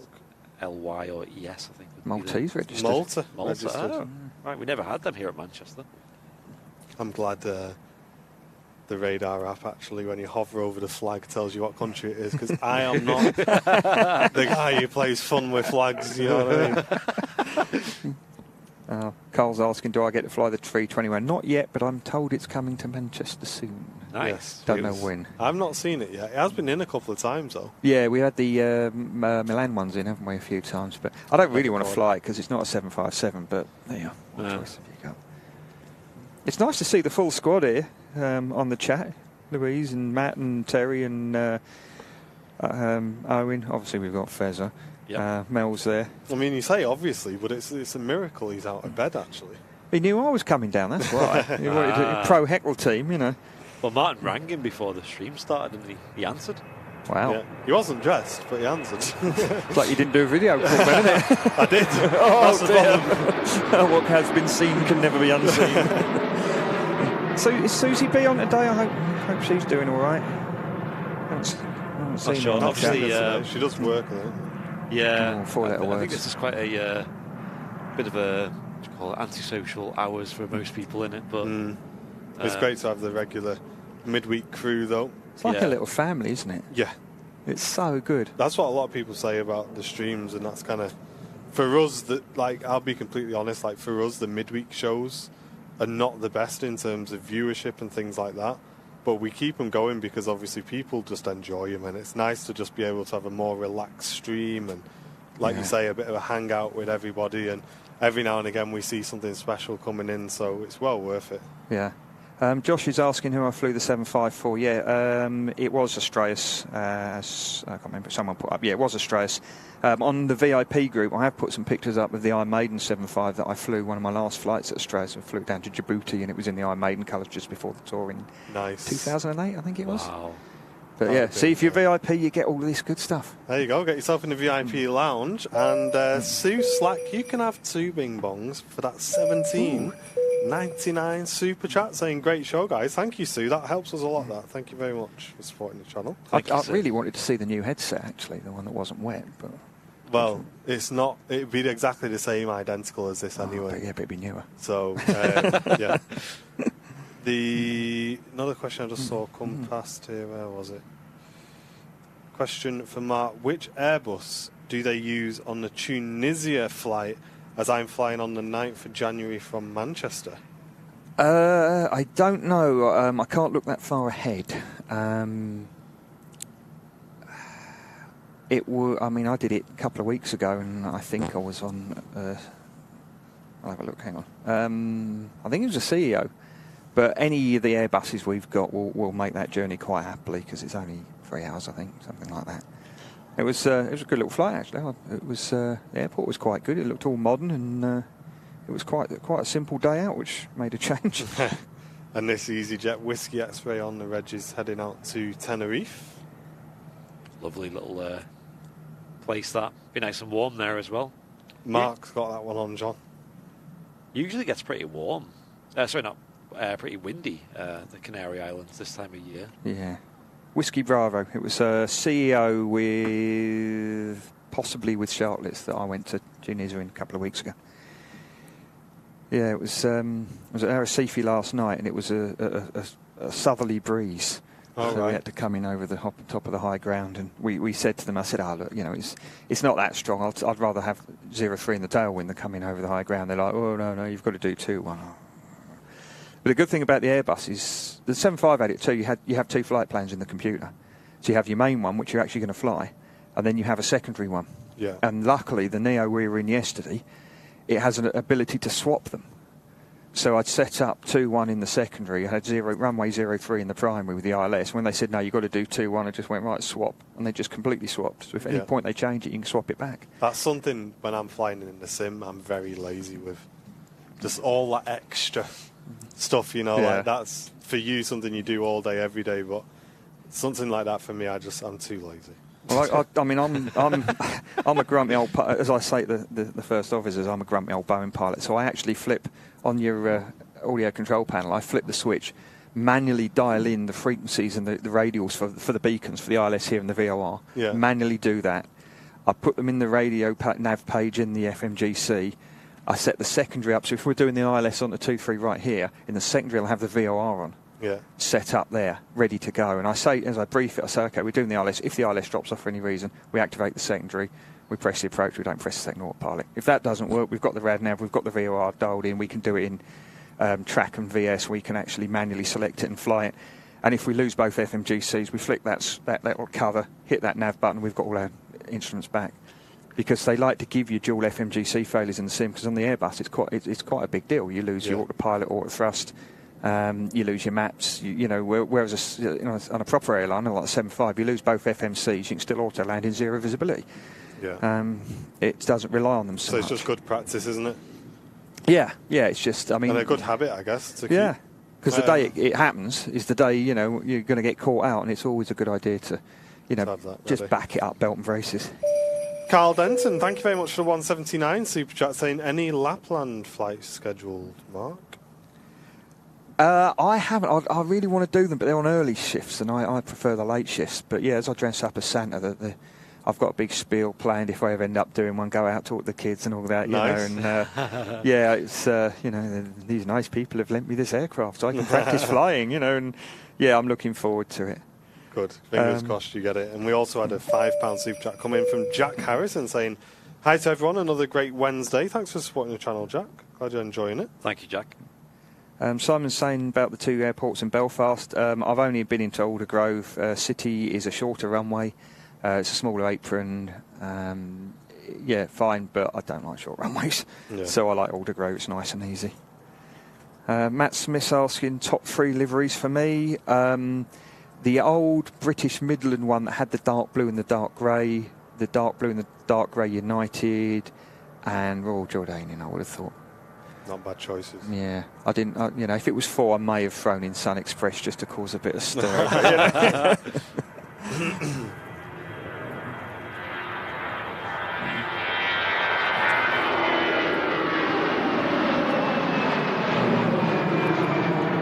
And pinging up on the ground and actually starting its taxi now is the Virgin Atlantic A330 for New York. The second of the 767s has disappeared for me. But Again. Lufthansa, yeah. A320 Neo for Frankfurt is also taxiing out. Yeah, Paul saying Britannia on a 7.5. That was a really nice scheme. Yeah. Oh, yeah. Yeah, it was. Yeah, I'll still stick with my choices. We also had the, I don't know if you mentioned, but the Dreamliner special. Ryanair. Yes, Oh, yeah. that's right. That's just in shop now, isn't it? Yeah, just in front of the 380. Heading out shortly. Keeping an eye on the 380 as well. I mean, it's already late, so Is it it doesn't really? look like anywhere near ready to go just yet. Oh, DCS. I remember this question from the quiz. Saying, why do window blinds have to be open for takeoff? Well, if we crash and go off the end of the runway and the engine's on fire and the wings, like that one out in South America where it hit the fire truck, you're about to jump out of the door. You want to be out, look out and see. Oh, hang on, that side of the plane's on fire. Let's go out the other side. Right. Okay. Yeah, they want you to be able to see out. So when at night when they dim the lights, they want to get your night vision, accustomed to it, because again, if you end up stopping on the runway, there's a problem. You have to evacuate. You want people's night vision then, so they can see the dim guidance lights. If you're on fire and the place is smell of smoke, you want to have your night vision up to speed. So it's for your own safety, really. Yeah, that I saw the news reports about that runway incursion. Is that what it was deemed out as? Yeah, I mean there is some reports out on it at the moment. I was of the understanding that the fire trucks crossed the active runway without permission. That's what I thought as that's well. what I was told. But yeah, that was a right mess. Yeah, I assume it's never 100% that you see the report, is it? It's obviously based on the country and what their policies are, but you might catch the report when they're... The Av Herald's really good. There's a site called the Aviation Herald, the Av Herald. He's great, the guy there. He gets all these reports and puts them up, and and sometimes it's difficult because they're only produced in the country's native language, so he has to start to translate them. But he's got loads on there. Really, really good site. He covers an awful lot. And sometimes you'll have. I remember something pinged in an emergency round here coming back into here on a 77. Before the plane had landed, it was on the Av Herald. He's pretty sharp. He's right on it then. Yeah, he's good. Josh is asking, any airlines you've flown for have aircraft you prefer of specific sales? Yeah, the 757's the best airline I've ever flown. I didn't like the 73. I flew the 700. I didn't like it. I just didn't like it. It was horrible to fly. It was twitchy and antiquated. It could barely auto land. I wasn't impressed with it at all. The Airbus is all right unless it's windy. It's not very nice if it's windy. You end up fighting it a bit. But the 75 is just out of this world. Masses of power. It can fly a long way. It goes up like a rocket. It handles really, really well. You know, even under training as a first officer, you were allowed to land in strong winds. It was just a dream to fly. But the problem with it is it's too big and heavy and it burns too much fuel. So the airlines now don't like it because it burns too much fuel. I found an old 757 flight plan from Australia. So it was Gatwick to the old Murcia airport in Spain. And then I downloaded a 321 Neo from Gatwick to the new Murcia. The 75 does it in 1 hour 55. 321 does it in 2 hours 15. But the 75 burns 7 tons of fuel, where the 321 Neo burns 5.1.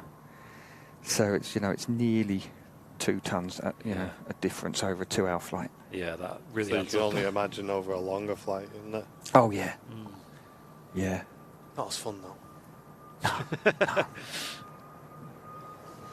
Talking of long-range flight, this A321 Neo heading to New York. Do you ever fancy that narrow-bodied, long-haul? No. No. I know when they first started doing it, I think someone was doing it out of Stansted, JetBlue or someone, but the problem is with the narrow bodies, they don't fly as quick as the wide bodies. So when you go across the things called the NAT tracks, the North Atlantic tracks, which move several times a day, sometimes you can't get the levels you want. So you're flying low and you're burning more fuel because you're going so slow. So you've got something like a 7.4 that's flying at 0.86 percentage of the speed of sound, and you're bimbling along at 0.76. They're going to keep you at lower levels. So no, I don't fancy it. I really don't. And when you were talking before about the Neos, or just the Airbuses in general getting the cockpit updates, I was surprised because although I know obviously the A220s aren't really Airbus aircraft, but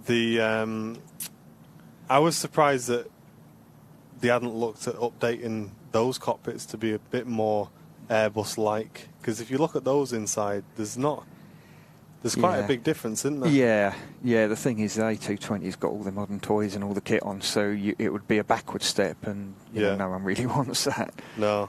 Like I said, I mean, the 320 cockpit is virtually identical to how it was when it rolled out the production line back in the 80s. We've got better screens now; they're bigger and a bit more clearer than the old, I think, the CRT ones. They're much better, and it's got all the GPS RNAV kit behind the scenes. The ADRS panel's been modified and upgraded, but generally everything's exactly the same. That's the thing with Airbus, is that I know someone was asking, can a pilot train for a 380 if they want to fly one? Yeah, if you go to Emirates or someone like that, they'll train you up on the 380. But the whole idea of Airbus philosophy is that if you fly one, you can generally fly any of them. Yeah. And the conversion course is very, very simple. There was a big chat on the VIP group recently. I had to ask a few mates about what's the training required to go from a 320 to 321, and it's a bit of online study and a couple of flights with the training, depending on your experience, and that's it. With a 380, it would be a bit different because it's got more engines, it's bigger, it's got more systems, so you'd have to do a ground school course, but initially, it's all the same aircraft. They all fly the same. There's controls. The buttons are the same. They're in the same places. They all feel the same. The switches all feel the same. It's not a difficult thing. It's not like you're going from, say, a Cessna 152 onto Concorde. It's much, much more straightforward. And that was the issue behind the MAX transition as well, wasn't it? Which Yeah. Boeing was so focused on wanting to make sure pilots didn't need to be recertified that they went the wrong way about it and started hiding things and this, that and the other. But whereas, like you say, with Airbus, it is literally, you can go in any of them and it's near identical inside. Yeah. There's a few little things on the Airbus that, you sort of think, okay, that I don't know why they did it that way. Yeah. But you all know it's quirks and you get used to it. First 6 months, you're like, what's it doing now? And then the next 6 months, it's doing that again, and after that, it's just bloody Airbus. Airbus again. Here we go, Virgin Atlantic A330 on the blast. Let's enjoy this one. We'll turn up the mics for it.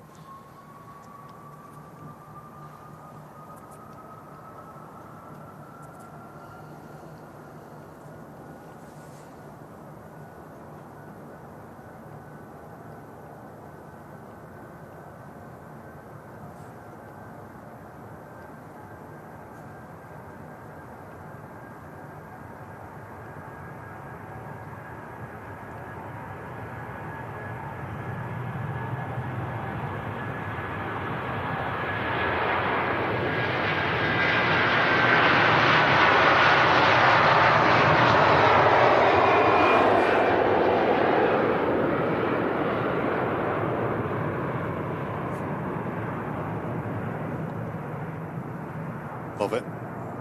Nice 330 departure, quickly becoming one of our favourite aircraft departures on the channel. Nice and loud, and lots of wing fluff and things like that to enjoy. But we did have a question come through which just said, when you're looking to become a pilot and start your training, do you need to choose what type of plane you want to fly first? No. You'll start off in a flying school with light aircraft. The new MPL, you'll do a bit of light aircraft flying, get the hang of the basics, and then a lot of it's in simulators. So when you go for a commercial flying course, you'll be tied in with an airline and you'll train on their type of aircraft on their simulator. But just light aircraft what you're starting, really. Yeah. I know there's a few guys in the chat, they were asking, Louise is asking what time I'm out today. I think it's 5:30, 4:30, something like that. I'm off to Berlin. A few of the guys are in there asking about tri-jets. What are your favourite tri-jets? Definitely the TriStar. I used to love watching the MD-11s at Heathrow, the American Airlines one in the shinies and the Varig ones, but I would never want to fly on one. He's going back in. That's 7-3. Oh, yeah. Ah. He's being marshalled back in. I wonder if he's got a bit of an issue there. Broken.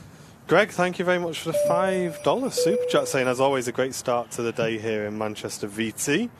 Great show and info. Thank you, Greg. Hope you're doing well, mate. Thank you, Greg. Jingly bing bong for you. Oh, jingly bing bongs for the win. I wonder what's going on with that 7-3 then.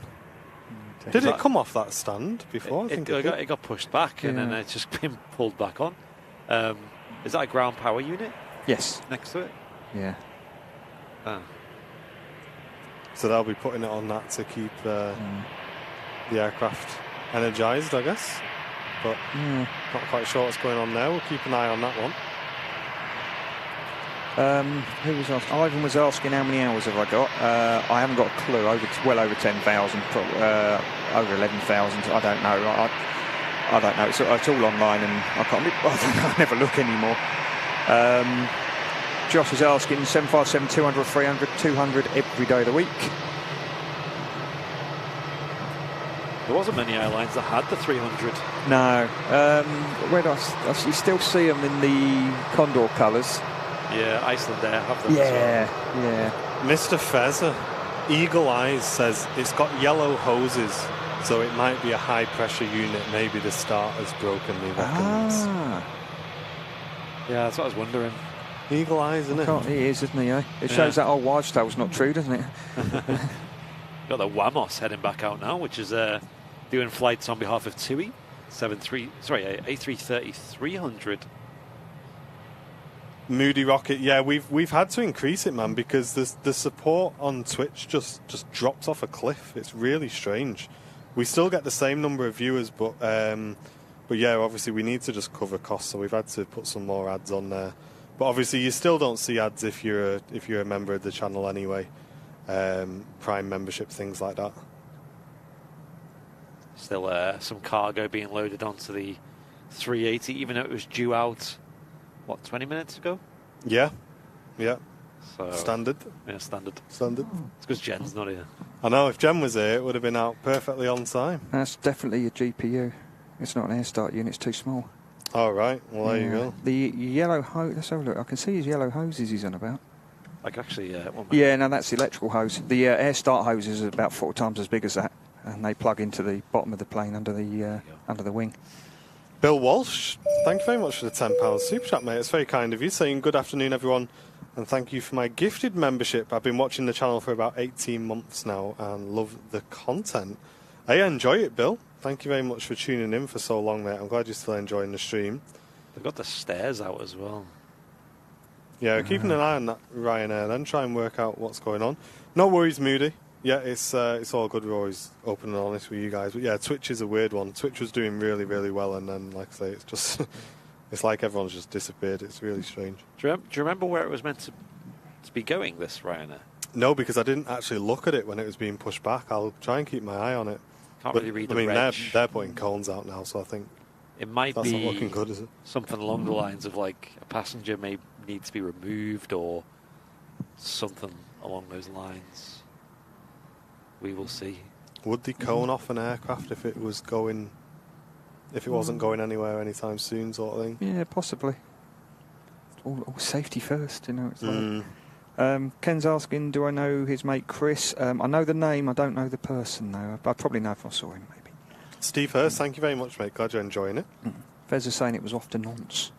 Okay. Let's keep an eye on it. I don't know. Oh, hang on, the door steps down on the front now, so people getting off. Oh, what was it? Love being nosy with all this kind Yeah, of there was one time we were south side when me and Charlie used to stream, and an Aer Lingus came in, and it was back in the day where the channel was really small and we used to have the scanner on and stuff. And they requested police to wait for him at the gate because there was a drunk passenger in Dublin. And we were having a right good zoom in, having a look, trying to see what's going on with police waiting for it and that. Well, when you're at this distance, it's not, because obviously we're always cautious about privacy and stuff, but you can't really see like faces and things from this distance, so it's not really, I'm not really worried about that. But I was down in the Canaries a few weeks ago, and the aircraft next door had a problem with one of the passengers. I think it was a flight from Liverpool, and the police were there, and they got these two blokes and this woman off, and this guy was giving it the big I am Charlie Big Potatoes to the copper, and he got right up in the copper's face, and the copper just picked him up and dumped him on his head, and then they had to get an ambulance because the guy was lying there bleeding, and we were like, yeah, you don't mess about with the police down there, you just don't. But Katie was asking, how did I start to become a pilot? I know I'm not RAF. I learnt to fly, built my hours up, paid for it all myself, did my ratings, did my commercial stuff, and then luckily I was at a fantastic flying school called the Pilot Centre at Denham. The family who own the flying school over the airfield, it's absolutely amazing place, and they gave me a job as a flying instructor, and then from there I got sponsored through a website called P Prune in Australia to have a free 757 rating and a job. I did that for 3.5 years, and then got into EasyJet. They paid for me type rating, and it's a way to do it, isn't it? If you're lucky enough to. A lot of that isn't really a thing anymore, is it? No, sponsorships and no, things. I don't know of any. I don't know of anyone doing it these days, which is a shame because Fezza really would. He needs to be sitting in that flight deck. He really does. maybe one day. I hope so. I hope so.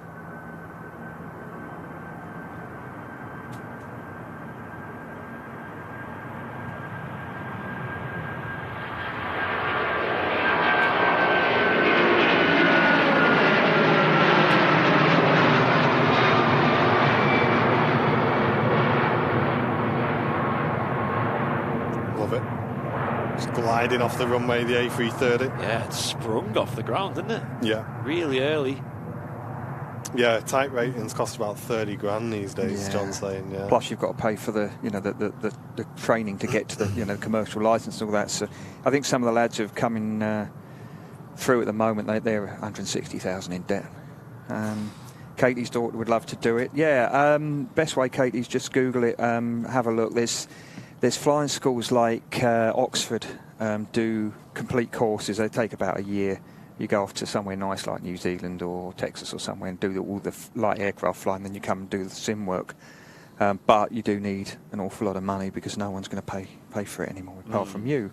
Which is surprising, really, because obviously there is an issue where they're not getting enough people through. But yeah, it might change soon because we are, everyone's desperate at the moment for pilots. Yeah, they've got to do something, right? Yeah. I mean, surely there's a works case for, like you say, some people getting sponsored and then obviously just tying them into a contract or something like that. So you got to work for EasyJet for, I don't know, 8 years, something like that. You used to have bonded, type ratings where mine's just done a 747-400 conversion on a cargo outfit. He's bonded them for 3 years. Yeah. So if he leaves before then, he's got to pay back a proportion of the cost. Yeah. But as long as the airlines have got a line of people waiting at the door with a cheque for £160,000, to go into a flight school and come out as a fully rated airline pilot, they're not going to pay for it. No. And when that dries up, then they're going to have to start paying for it. Kind of puts a liability on the pilot as well, doesn't it? To then see it through.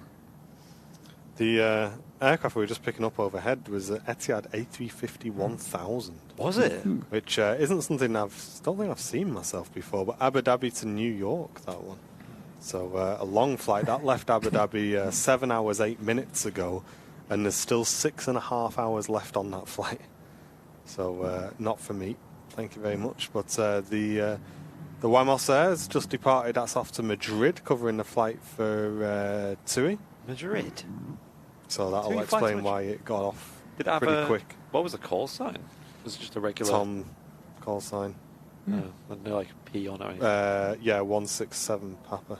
Oh. So they'll be positioning now. Yeah. But then again, aren't Wamos based in Madrid? I think so, yeah. So They've they got a lot of aircraft may just be taking the aircraft back, maybe. It went Yeah. up quite quick, didn't it? So, Yeah. Yeah. But there's a guy who we like, who we watch on Twitch a lot. You may have seen him, called Mav. And we've been watching him a long time. Okay. He does a lot of helicopter stuff. Right, okay. And recently his community's been helping him with donations and stuff like that. And he's been doing his helicopter flying lessons. Wow. £400 an hour. Yeah. He's paying. It's ridiculous, isn't it? Yeah. And but mate, he deserves it, you know, because he's not one of those guys that's kind of like gone around everything.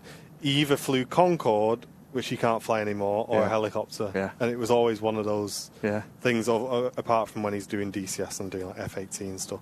But yeah, he's always said like his dream job. He's a truck driver, and his dream job is to become a helicopter pilot. And yeah, he's actually started to do his training, which is mega. And he's filming it and putting videos up as well. So That's great. his community is helping him with that, which is absolutely Good fantastic. He's a great guy as well. Oh yeah, he really is. Mel's saying she's on Fez's case, Ollie. You keep on his case, girl. You keep on his I mean, case. he's on his case, but you can't just magic money out of thin air. That's the thing. I just mean keep giving him grief, that's all. Oh, right. Just keep griefing him. I thought you meant, come on, be a pilot. Come on, where's 120 grand? Yeah. Josh was asking, what's my least favourite aircraft? 737-700. What did I do? 18 months on that thing. I hated it. Did you? I hated it. It's horrible. Yeah, the You guy come I off a was speaking 75, to though. yesterday was an Airbus, but they shifted him into the 73 for the COVID times, and he said he's not a fan. No. My mate, I mean, I mentioned him on the last stream. My mate Pete used to be a trainer, used to on the Jumbo at Virgin, used to teach people how to land in base training, and he's forgotten more than I'll ever know. He's just written it. He was the one who wrote that book called That's Fast Enough. He liked the 737-700, Yeah. which I was really surprised at. He'd flown the older 73s at Ryanairs as well. So, obviously with all the new kit on it, it probably is a bit nicer. I was under the understanding of people who've flown the 300s, 400s, they said they were nicer to actually handle with the older wing. But yeah, I just didn't like it. I like the big screens. The FMC was slightly better than the 75s. One was more modern. That's about it, really. Oh, not much separation here between these two. Just about to touch down the next aircraft. Yeah, second Ryanair in from Treviso. Also a 737-800. Now Jordan's saying he's got a 45 minutes in the 737-700. Whoa. Paul's saying, how long am I going to keep flying until I retire, mate? Hopefully. I can't afford not to. Mark saying I'm going on a TUI Dreamliner in 3 weeks to Jamaica. Nice, mate. Hope you have a fantastic trip. Don't forget me postcard, unlike some. Pure thing.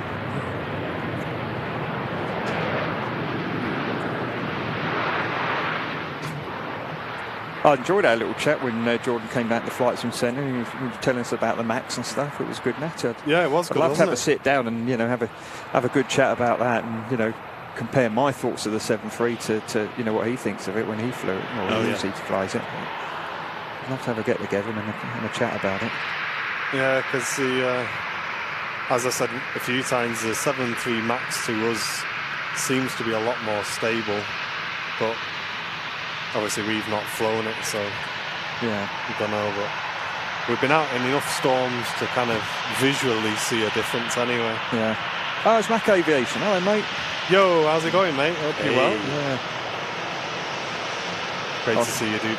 Yeah, I tune into Mac and Simon Lowe as well because us pilots at Tarts, we like to watch ourselves and we like to see ourselves. I was watching Simon yesterday because I was obviously doing the takeoff yesterday and I was dressed as Santa, but he was unfortunately videoing the 380, so he missed me. Oh, was it?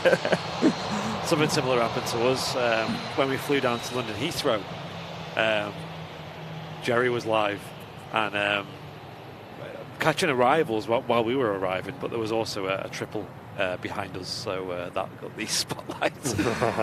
Sadly, our glorious A319 was not worth. Can't think why. I know. I don't No know. idea. Fantastic aircraft. But we have another heavy departure on the way out. Qatar 777. If my camera can't get this in focus, there's definitely some haze going on. I know. Well, I was looking at that Ryanair. It looked kind of hazy, so something like that. Yeah. Them glorious G90 engines. Look at the size of them. I reckon Jordan would like flying one of them, you know. Get him in one of them. Oh yeah. Yeah, I think he'd look good in one of them. Yeah. I'd love to have a go in one of those. If only. Yeah. Just a go. That's it. I don't want to fly him. Long flights with Qatar in it. That's it. Long, yeah. And you'd be based at Doha, right? Yeah. A bit warmer. Yeah, it's bad enough having to buy a flat in Lee, but there you are. Oh, you take care, Bo. Hope your wife's feeling better soon, mate. A lot of people are going through the sort of winter flu at the moment. Colds galore. Hers is a broken femur. I don't think that's flu. I think it's starting hope to she's getting burn better through soon. a bit now. Now it's getting a bit later in the day. That's a shame because we had the Sky Team livery go out before, and I look back at my pictures and they're all hazy. Yeah. Has the Finnair been out yet? Yeah. Oh, that's a shame. Yeah. It's Helsinki, right? Yeah, that one. Yeah. I always like that. Every time we see it, I say to the FOs, I go, look, there's a magic trick. 180 people disappeared into Finnair. And I just get the look, you know. But here we go. Alison, welcome back, Premium Economy member. Why won't it let me send a donation? I don't know, Alison. If you have to click the dollar symbol, then click Super Chat. If that doesn't work, I think, John, we do have a Streamlabs link potentially through Nightbot. I'm not sure, Alison, why it's doing that. But if you are enjoying the channel today, guys, you want to support the channel, hit the dollar symbol, then click Super Chat. It helps us keep the shows free for everybody and helps cover the cost of the shows as well. We have just reinvested into the channel to bring you hopefully 4K pictures in the next month or so. So we are making the upgrades here, and you can help cover those costs by supporting the channel. And you can also become a VIP of the channel to get some extra benefits as well by clicking the dollar symbol, then clicking join, or by clicking Nightbot's VIP links in the chat. And finally, if you're a long-term member of the channel and you want to give back to the channel and the community, you can gift memberships. If you're watching on a PC or laptop, a great way to support, as I say, the channel and the community.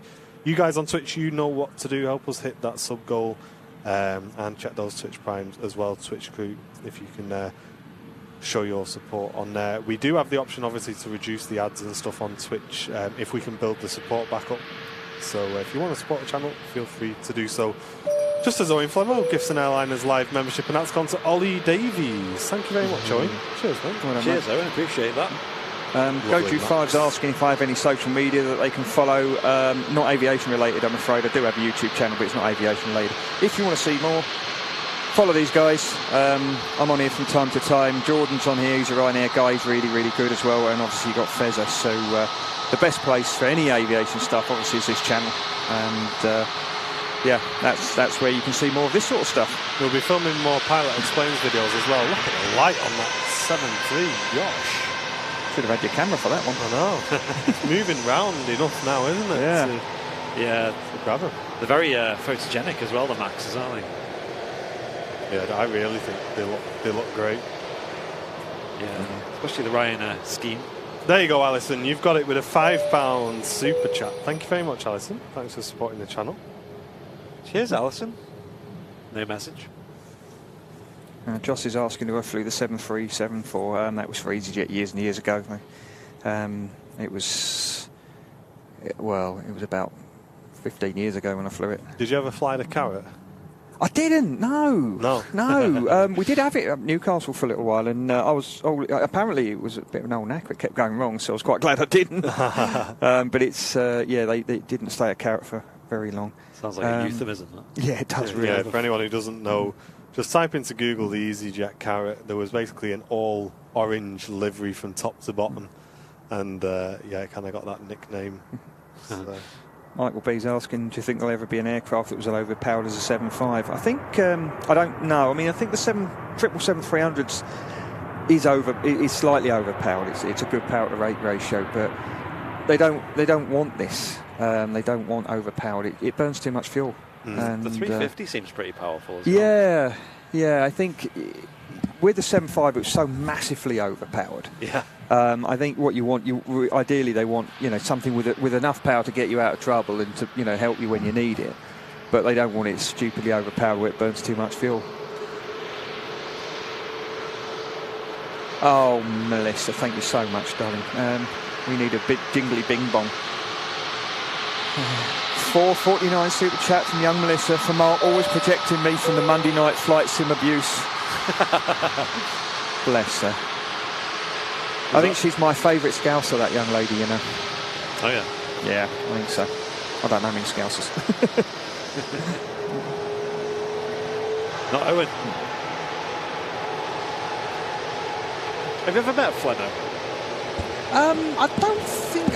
Was he at the Visit Park in the when you had in the next to Concord when you had the last task fair? Yeah, the task fair. Was he there? I can't remember. Was he at the last task fair? Say that again, so I could have my headphones on. Was Flemmo at the last He said, fair? Have I met Flemmo? I said, well, I was there. He was working one. Oh, was he? Yeah. Because he came round, I think he came round after, didn't he? But Melissa, thank you very much for your support. And Kenneth, thank you very much, mates, with the £10 super chat saying, brilliant show. The last hour has been very informative. Well, what about the first 2 hours? Not too happy with those ones. And Laurie Ann, thank you very much for the gifted membership as well on the channel. That's going to, believe it or not, Mr. Mark Langston. Is it? It is. What? There you go. In the chat. You can't make that up, can you? Oh, thank you very much, darling. You need to get in the chat and say thank you. Yeah, thank you very much, my love. You're an absolute legend. Thank you, Laurie. You'll have to come over and see us. Yes. Next task fair, come over and see us. I'll buy you a cuppa. She's always talking about how she wants to come over and meet us all and all that. Yeah. I think it's owed. I'm getting heckled off Fezzer. There you go. Yeah, knowing Flemmo's not too happy with you, that he's not your favourite Scouser. Oh, I didn't know you were Scouser, Flemo. I just thought you just worked there. Oh, yeah. Oh, right. Oh, the list is getting bigger now then, isn't it? He's and Paul Davis is like an import, so he doesn't count. So he's all right. Import. Come on, Laurie. Come over to Manchester.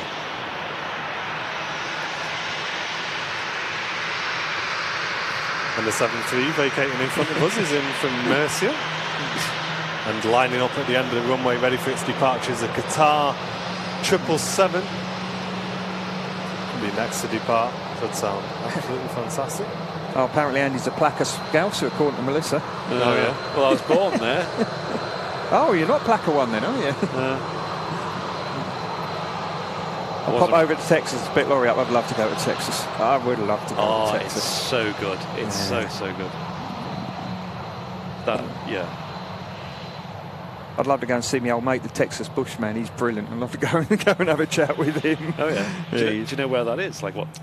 He goes around. I think he's normally in Austin, but he's got a fantastic channel on YouTube. And when I was doing the old Bushman stuff, we were chatting quite a lot. He's a good lad. Yeah. Yeah, we love Austin. That was our favourite city, I think, of the trip. Houston was really cool though. There we go. Triple on the roll.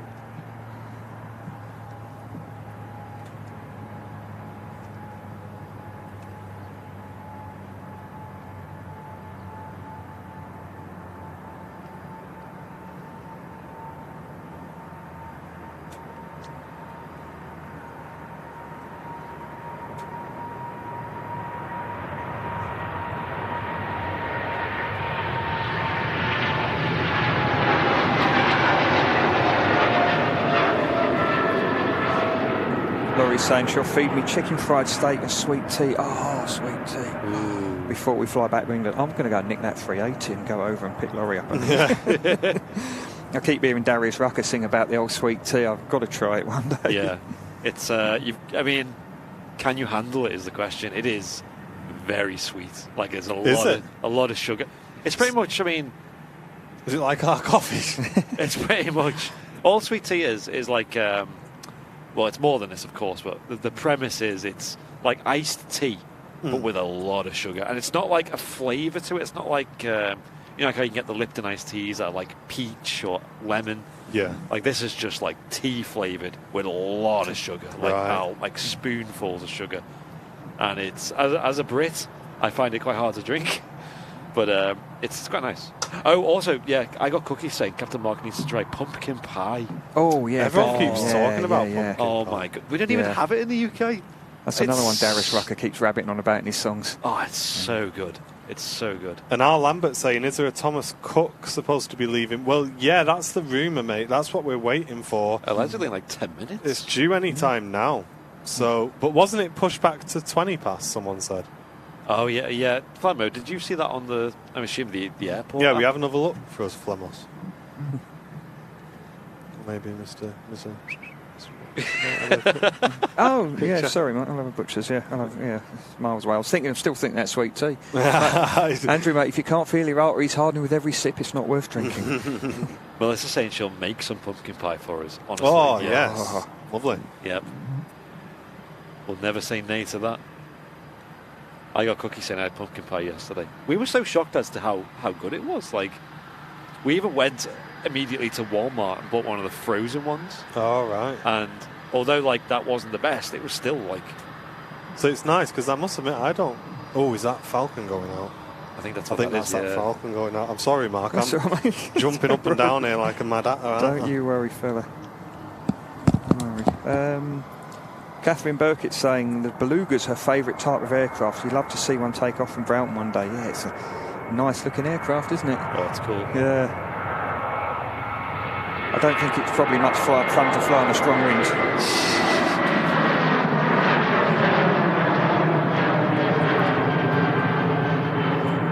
Well, over at Harden, you know, the winds can be pretty choppy sometimes. It's not like a very flat piece of land. Yeah. A lot of hills around, and it gets very, like, gusty. And, you know, the Belugas do put on a show often. I've probably seen them about 30 or 40 times up close over there. And I've never seen a go around. And then Matt Smith, I think he's only ever been down there once, maybe twice now. And the first time he went down, it did 2 go arounds. Oh, no. And on the third attempt, it landed. But if you think of it, you know, you say you've got a strong crosswind and you've got that huge body of an aircraft plus all those bits bolted on the tail as well to make it fly. You know, it's like having massive, you know, great big barn doors in a wind. It's just going to get blown all over the shop. And if it's coming in empty as well, it's yeah, I wouldn't fancy it. Yeah, and it's crazy how quick they rotate, even with cargo. I mean, I know it's not the heaviest cargo considering the size. Yeah. But they rotate so quick, them things. Like it's not a long runway, is it? So no, really short. Yeah, I don't know. I don't actually know the length of it, to be fair. I might have to look that up. It's not long at all. It's though. not, is it? No.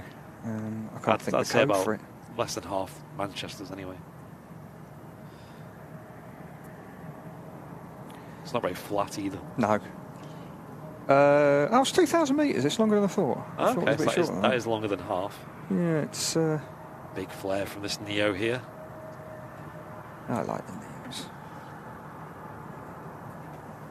Like I said last time, I was in a Neo yesterday when we went into Arrecife, and you get in the flare, you get your 50, 40, 30, give it a little check at sort of 20, close the thrust levers, and when it says 5, slight little pull, and it just rumbles on lovely. I think Fezza struggled a little bit at Arrecife on his show, didn't he? Ended up, I know he did a go around because I think the winds weren't that favourable for him. Bless him. Looked pretty nasty. Yeah, it can be a nasty one. That it's my least favourite of the Canaries. You get a funny one at Tenerife when you come in because it's the biggest roundabout, you know, around there. All the planes are coming in one way and coming out the other. Use it as a roundabout, but the winds roundabout, I think about 500 feet. You can have a strong tailwind and then suddenly it'll turn to a strong headwind. So it can be quite choppy there. Probably also worth checking Alpha 5 in case that time was updated. Yeah, there's nothing on the airport app.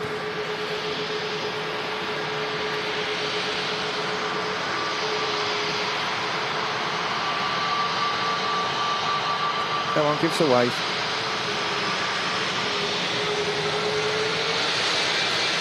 They look a lot better when they've got a picture of Fezza in the window there staring back at you. We're yet to see that up close. Yeah, I know. It's that Falcon's not departing for 2 days now. Oh. Oh, was it another BizJet? I didn't even notice. I was too transfixed on this. Still says 1400. Oh, okay. And the 380's not going out yet anyway, so... Problem is, I'm a bit worried about what's happening with new pictures. Because some of them are coming out crisp and others are just, like, back focused. It's really weird. Should we see if we can see that Dreamliner Ryanair as well? Yeah. That's not... Oh, has it still got the GPU on it? Can't... Oh, yeah, it does, yeah. Well, that's... it doesn't look like a lot's going on. We were going off to Malaga the other day on that Fox India 319 that came in the other day. And we were just about to push, and one of the ground lads said, you've had a bird strike.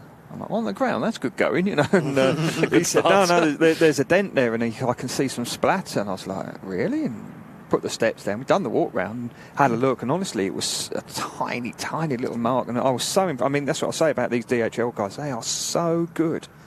Really, really sharp. And he spotted it. We got the engineers out. The engineer had a look, yeah, now you're fine, off you go, sort of thing. It's and there was a thing in the tech log where they show you all the dents and scrapes, and I think it had been just put in the tech log in the wrong place, which is why we never put the two together. But yeah, I mean, the DHL guys are absolutely fantastic. And, you know, they spot stuff so well. We're very, very lucky to have them. And it's the guys like that that are really kind of taking the brunt of it at the minute, isn't it, with the staffing issues. Oh my gosh, yeah, they must be like so short-staffed and kind of working so hard. There's one of the guys here. He's always in on his day off. One of the manager guys, guy called Stefan's a great lad. He's really, really good, but he comes in on his days off and everything. And you know, I'm like, why are you doing it? He said, I don't let my friends down. You know, just got to be here. They really that's are. the thing, because you expect when they're working that hard that they wouldn't necessarily notice the little things like you just explained. And big shout out to good bunch. To all of the guys. Yeah. I think actually Andy, one of the managers, was messaged me earlier, said he's listening in again. Amazing. Yeah, they're good lads. They follow you guys as well. We all think you guys are great. We really appreciate it. That one stream where I just left the camera here. Do you remember that? And we didn't even notice it on the live stream. I was like putting here, and one of the ground crew walks out from behind the steps or whatever and gives us a big dance. Yeah, and then pops back in, and we're just not even. See, if you were up past 5, there'd be Santa doing that later. Yeah. There's another A350-1000 over the top. That's one heading to Chicago from Etihad. Flemo saying a Swiss port at Liverpool's the best. Oh, yeah. Unbiased. Yeah, of course. It was funny at the TAS social night where I did the speech. Oh, yeah, that was good. Flemo came in straight from work. I don't think he even went home. And he was still in uniform, and as a result, he had a suit on. We all felt a bit underdressed around him. Everyone's in the chat like, where's Flemo been to court? Right, A380 update, let's have a look. I mean, it's looking pretty promising. Yeah. I mean, they've taken the chocks off, it looks like they have. Yeah. I'm keeping my eye on the ground because I'm really hoping we get to see this Thomas Cook today. I know. It'll be the last time we have a chance to see one, actually, because it's in full Thomas Cook colours. Oh, what a thrill. We'll get a recording of it, you'll get a photo of it. I hope so. Yeah. And well, assuming we see it right. And the light is actually getting to a really nice spot. Yeah. So when you get a taxiing out, you'll have such a nice view. The sun stayed out all day. It's been beautiful, hasn't it? I know. Weather said it was going to be cloudy all day. It's all right, isn't it? Tina's asking, do I get to stretch my legs on a quick turnaround? One of us will walk around the aircraft and inspect it, and the other one sets the aircraft up to fly it back. So, yeah, you might get a quick toilet break, but the turnarounds are pretty quick. So, there's no. So, do you even step off the into the terminal building? No. It's normally whoever's not flying it back does the walk round. Whoever's flying it back sets up the aircraft, sets up the programs, the FMGC, and sets it all up. You both do your performance, work out your load sheet, weight and balance, and how much engine thrust you're going to use, what speed you're going to take off at, and then you go and do it. Work out how much fuel you're going to put on. But no, you don't get time to go and pop in. Of course, very rarely would you ever get a chance to do that. Yeah. It's normally pretty quick. I think this is a Neo. Yes. Maybe you can. Yeah, I think it is. Yeah. Yeah, there's a couple of things give it away. The reg gives it away. Uniform Zulus. Oh yeah, that's one. Yeah. I mean, yeah. EZ's the CEOs. Yeah, I never noticed that until just one day I was sitting on radar and I just went, why is that UZ and why is that EZ? And it all connected. There's a 17 tons of fuel for a 13-minute flight. That's a spirit, son. That's what you want to see.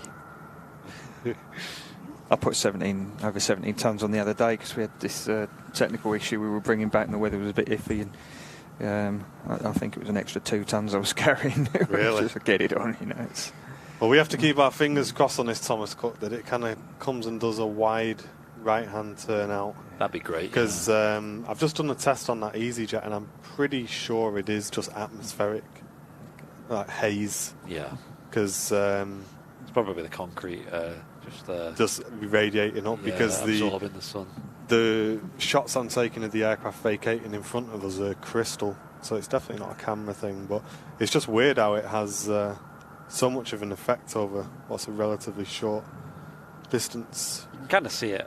I noticed it on this. It looks a bit out of focus and blurry. If you look at that's exactly what I'm seeing on my camera. Yeah, because I was looking at it before. Like, is this camera not getting the focus? Yeah, you can see it on the lines there where it's wiggling. Yeah.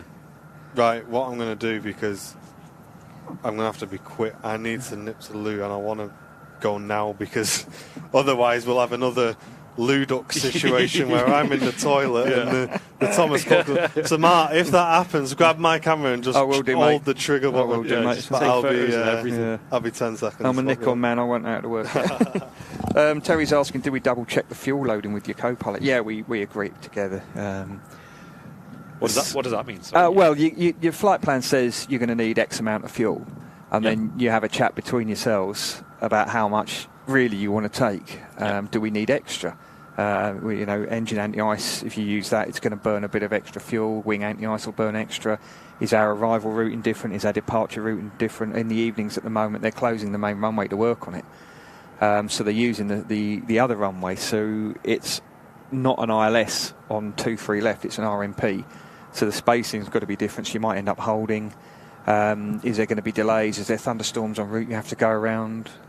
Jet streams, change of level, all these different reasons why you'd put extra fuel on, and then you work it out and work out how much you think you need. If it's horrendously windy, do I need enough for another go? For a go around, I need enough for another go, and then go somewhere else and a bit more for a go around there, and you sit there and work out how much you're going to put on, and you put it on. James asking if you've ever been to Leeds Bradford. Luckily not. We call it the Bristol of the North. I've been in the Bristol lots, and it's not a nice airport to go in and out of. But no, I haven't been in the Leeds yet. It's mad how Leeds is just so nefarious, and like it's just not a place that would have been an airport should have been built in. Yeah, because it's just not. I mean, how often do you see diverts from there? It's like I've seen them like almost every week recently. Yeah, a little bit of fog, and it can be interesting. So Luton's can be a bit similar. Bristol on 09 you can't auto land. So I think I was told that the Bristol airport was built by the RAF years ago to teach people to land in bad weather because the weather was up on top of a hill. So it was actually built for that purpose. Yeah, I mean, you can come in with, you can go in there some days with 30 knots of wind and thick fog, which normally, on a foggy day, it's got to be fairly calm winds. Uh-huh. But if you can't land, if it's like 090 at 30 knots in thick fog, you can't do an auto land, so you have to end up going somewhere else. Right. Yes, I probably did wave at you at Louise at Bristol. I've been in and out of there lots over the years. Not over the last few years, but when I was at Newcastle, I was in there every week. Looks like quite a good place to spot from, actually, from the videos, but obviously just traffic these days. Yeah. Another place I'd love to go to is Newquay to spot. Yes. Yeah. Obviously, recently being awarded the first UK spaceport as well. Yeah. Now, it's not as exciting as it sounds. We thought it'd be like, Falcon 9 rockets being blasted out of there, but it's they're using Virgin. Is it called Virgin Orbital? Is it that particular one? And it's a 747 where they're going to fly it up to cruise altitude and then launch rockets from it, which is pretty. Apparently, cool. It is looking at becoming a rocket. There is going to be a rocket one in Scotland now. Nice. Okay. Yeah. So we might be lucky enough to grab that. Is this a 21 Neo or a 20? Like it, 21 Neo, yes. Oh, lovely jubbly. Come on, get off here, son. We love seeing these. Brakes on. I've been into Newquay a few times this year. It's good. The ground crew are really good. It's a nice long runway. Nice. There's normally a North 78 parked up there as well. I don't know what's going on there, but so yeah, it's a good little airport. Someone's asking, Carl, I think, was asking if I've been into Luton. Yeah, I've been into Luton quite a few times. Trainspot's asking, emergency landing, dump fuel and still leave enough fuel for a go around. 320s can't dump fuel. If you're over, we can land overweight. There's a checklist. I mentioned it to Fezzer once on one of the streams, and he had a look how to do it. There is an overweight landing checklist with big jets. Yeah, they dump fuel just to get below max landing weight. You've got maximum landing weight that on a 757 it was 90 tons. On the 319s it's 61, 66 on the CEOs, 66.4 on the NEOs. If you've got the time, you can burn the fuel off, get below max landing weight. If not, you can land overweight, and then the engineers give it a quick inspection, and off you go. Yeah. You'll sometimes see aircraft like just in a hold for ages, won't you? Just burning the fuel off. Yeah, if it's not a big emergency, if something fairly simple, then there's no rush to get on the ground. You can sit there and burn the fuel off. But if it's something major, look at the A380. It's having its wings de-iced. Oh, cool. Really? Oh, yo. That's expensive. No, Louise, I've not been into Exeter yet. I think I did in a light aircraft years ago, but not in a jet. Yo. So here we go, guys. So this is what needs to be done in temperatures like this, I guess, Mark. Yes. Do you want to explain to the chat? Yeah, you've got to have clean. Airbus runs on the clean aircraft concept, so any frost or ice or snow on the wings has to be got rid of. So they use de-icing fluid. There's different ways of doing it. There's two-step process where they will use a de-icer to get it off, and then they'll spray a different fluid on to prevent it forming again. We normally use kill frost type 4, it's called, and when you spray it on, you've got an amount of time called, there's charts we've got called holdover tables, where you look at them, you go, right, the temperature's this, there's freezing rain, we need to be able in 30 minutes. Otherwise the de-icing fluid breaks down and stops working. They use anti-ice, where they spray like hot heated liquid on to get rid of it in the first place, and then the de-icer on afterwards to protect it all. But it is very, very expensive, this stuff that they spray on, and it's not very good. It's not good for the environment either. But you've got to get all ice off of those wings, off the tail. Frost on the 320s, near where he is now on the wing, you get a T-shape. It's near where the landing gear is. You get this T-shape of ice. If you've flown a long way, say you've gone down to Hurghada or somewhere, and you've got a lot of fuel, the fuel gets cold soaked, and as you come into the warmer air, you get this block of ice form on the wings. You just got to sit there and wait for it to melt. Yeah. And you can get it as well on the outer, where the outer tanks are on the 320. You can get it forming there. But there he is, spraying it on, and then it'll print out in the flight deck what it is, what the ratio is. Is it 100%? We normally use 75-25, so 75% of fluid and then 25% of hot water or something like that. And when they started and when they stopped, so your holdover time starts when he starts spraying. So if you're in, say, -10 and you're in freezing fog and freezing rain and freezing drizzle, your holdover time could be, like a couple of 5 minutes. Yeah. So places like Munich and a lot of the German places, a lot of the airports where they deal with this a lot, they actually have de-icing pads just by the runway. And you pull on the de-icing pad, they spray the plane, you line up and run away quickly. Because we've seen it before here, especially on one of the snow days where they do that, and then by the time it's been pushed back and taxied out, there's more snow on the wings again as well. Yeah, Fezzer did it on Monday with his checklist, de-icing, and it will protect it. It will, the snow will fall on it, and it will protect it. I mean, there is a video on YouTube of a Russian airliner 320 taking off with the wings coated in snow, and everyone who's got half an hour in an aircraft looked at it and went, "What on earth were they doing?" So, what are the main?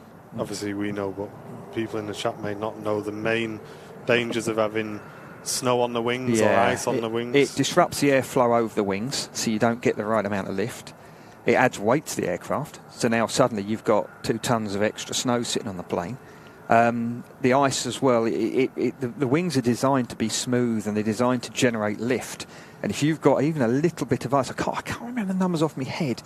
I think if it's something like 5 mil of ice, it will raise the stalling speed, the speed at which the wing will no longer stay in the air, by 60%.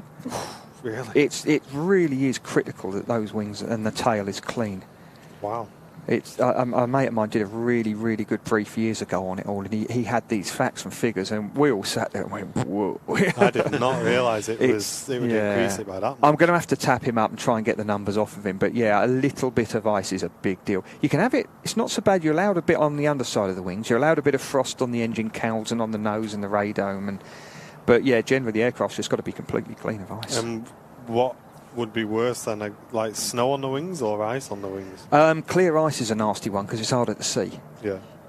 You get frost you can normally see. Snow, they'll just blast it off. Yeah. They normally use 2 steps, so they'll use the heated liquid to blast all the snow off. A high pressure hose will blow it all off. And then I had this in Krakow a couple of years ago. I came in and it was thick fog and mist, and it was right on the limits to land. We didn't think we were going to get in, and we heard a Ryanair get in, and we sort of looked at each other and went, hang on, no one's got internet here in 4 days. Yeah. And, the plane calls 100 above, and we sort of looked at each other and I can't see anything. And just before it called minimum, your decision, I saw some lights. I've got to land here. Yeah. But it was that thick, it was 550 metres. I couldn't see down the runway to judge the flare. I just had to do it on feel. It was horrible. Yeah. But we had a fan blade icing. There was ice on the blades. They get these big hair dryers out, blow hot air to melt the ice, and de-iced it in 2 steps. They had the heated liquid to get all the gunk off, and then they put the de-icing stuff on. Yeah, it delays you. And the green, what we see on the stream over the wings and stuff like that is literally just to show them where they've done, right, so they can see the different where they're up to. The different de-icing fluids have different colours. Yeah.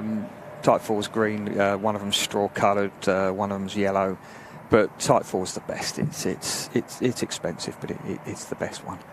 But yeah, they're all different colours. We used to have one in our old room in Newcastle. We used to have pots of it, and you could give it a shake and watch what it does. It's quite a fascinating little liquid. So is really. that something that?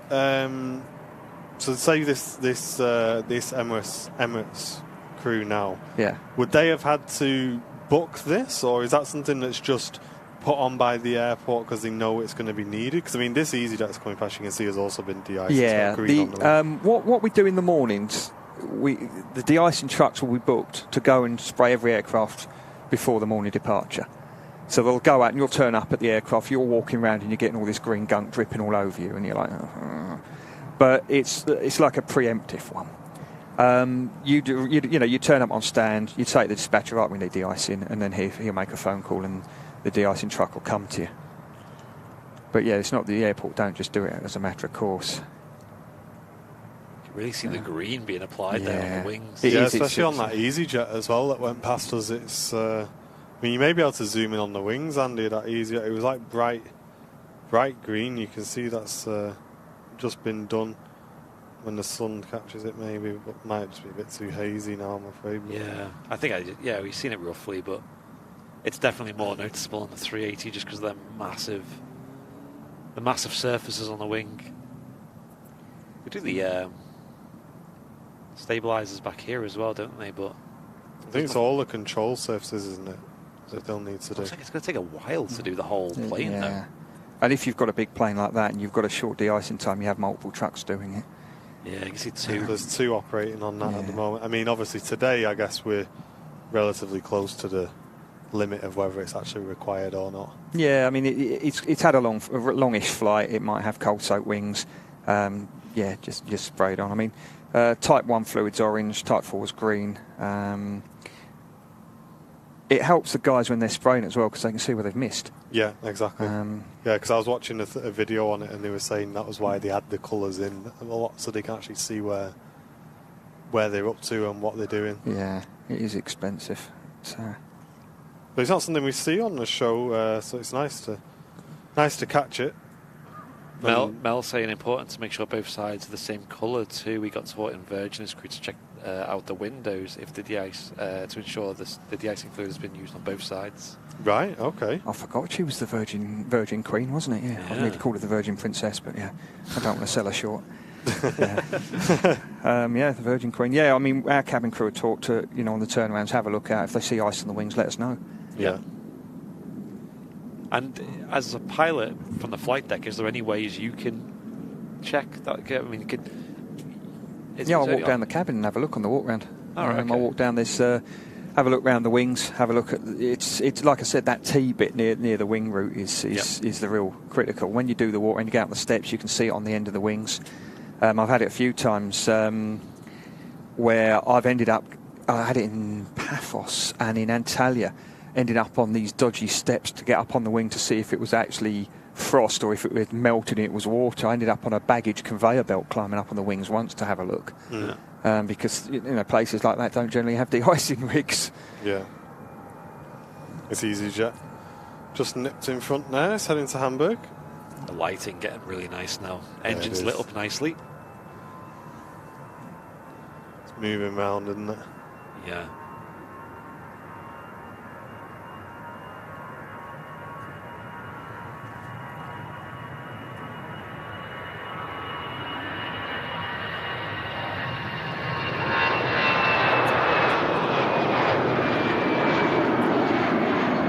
I like the baby bus. It's nice. Actually, I don't know if you can see the stream. There's little whites. You can sort of see a stream coming off the wings a little bit.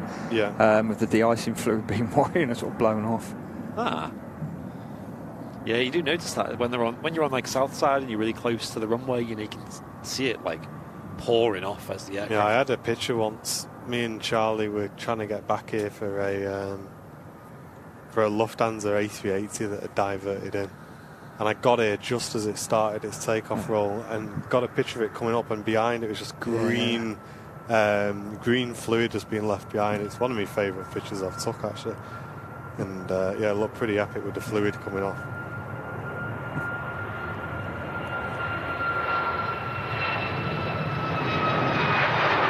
Brian's asking, does the kick the tyre method work for the walk round? Only if you want to hurt your foot. And Lufthansa A319 from Frankfurt just about to touch down. Kind of getting into golden hour now, aren't we? I know, we are. Where's this Thomas Cook at? Yeah. What time's the RVP open till these days? 4, I think. 4. Yeah, that makes sense. As long as it's not 3. It does go dark at before 4. We'll find out. Because I'm hyped to see this 380 going out as well. Be worth the wait. Oh, Tina's having a fish finger butty. That sounds nice. No food talking. What? I'm starving here. Oh, are you? Oh, yeah. I've got some mince pies in the car. Oh, yeah. Ah. Not the Greg's ones, not the best, obviously, but, Cafe's not open, is it? Or is it? Yeah, it is, yeah. Oh. Yeah. Cookie's asking, is the 380 on time? Well, it's 2:15, so it's an hour late already. Is it? Yeah. Is it 1:05 or 1:10? I think it's scheduled out. That's the great thing about aviation, your scheduled departure time is just a suggestion. Yeah. Exactly, yeah.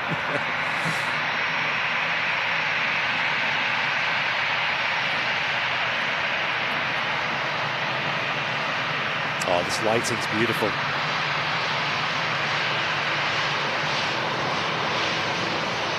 Oh, I'm not bothered about football, Josh. I'm really not fussed either way, mate, to be fair.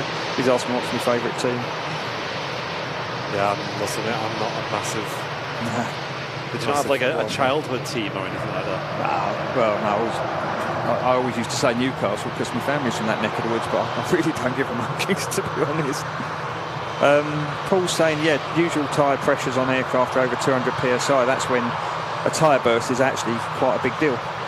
It's especially they like to give it to you in the simulator. You'll trundle down the runway, you get an almighty bang, and it sounds like an engine, but I don't know, you get airborne, and if you don't twig quick enough and you put the gear up, they will fail a hydraulic system. Really? Because what generally happens is as the gear goes up with a tyre burst, the brakes are put on, but you've got all this loose bits of tyre flapping around, and the hydraulic tanks are normally in the landing gear well. So it can be. And the actual Airbus thing is that in the training, in the flight crew techniques manual, it says that if you get a tyre burst about 10 knots below V1, it's far better to continue the takeoff, burn a bit of fuel off and come back and use the whole runway rather than try and stop on that little bit at the end. And you do a performance calculation work and you put it in as if there's one brake that's not working. Yeah. And they'll come out and have a look at the debris and work out how many tyres you've blown. So will that close the runway, I assume, Yeah. for significant? Because that'll just scrape a... Yeah. Will it scrape a gouge in the thing, or not really? Possibly not, no, because the other tyre will take the weight, but what you'll have loads of bits of tyre locking around. So you'll have to go off and hold and, do your checklists, whatever, while they come out in the little yellow cars and pick all the bits of tyre up. When they're satisfied the runway's clear, Yeah. you can come in and have another go. Matt's asking me how many times I've had to autoland. I can't remember, mate. I've done a few.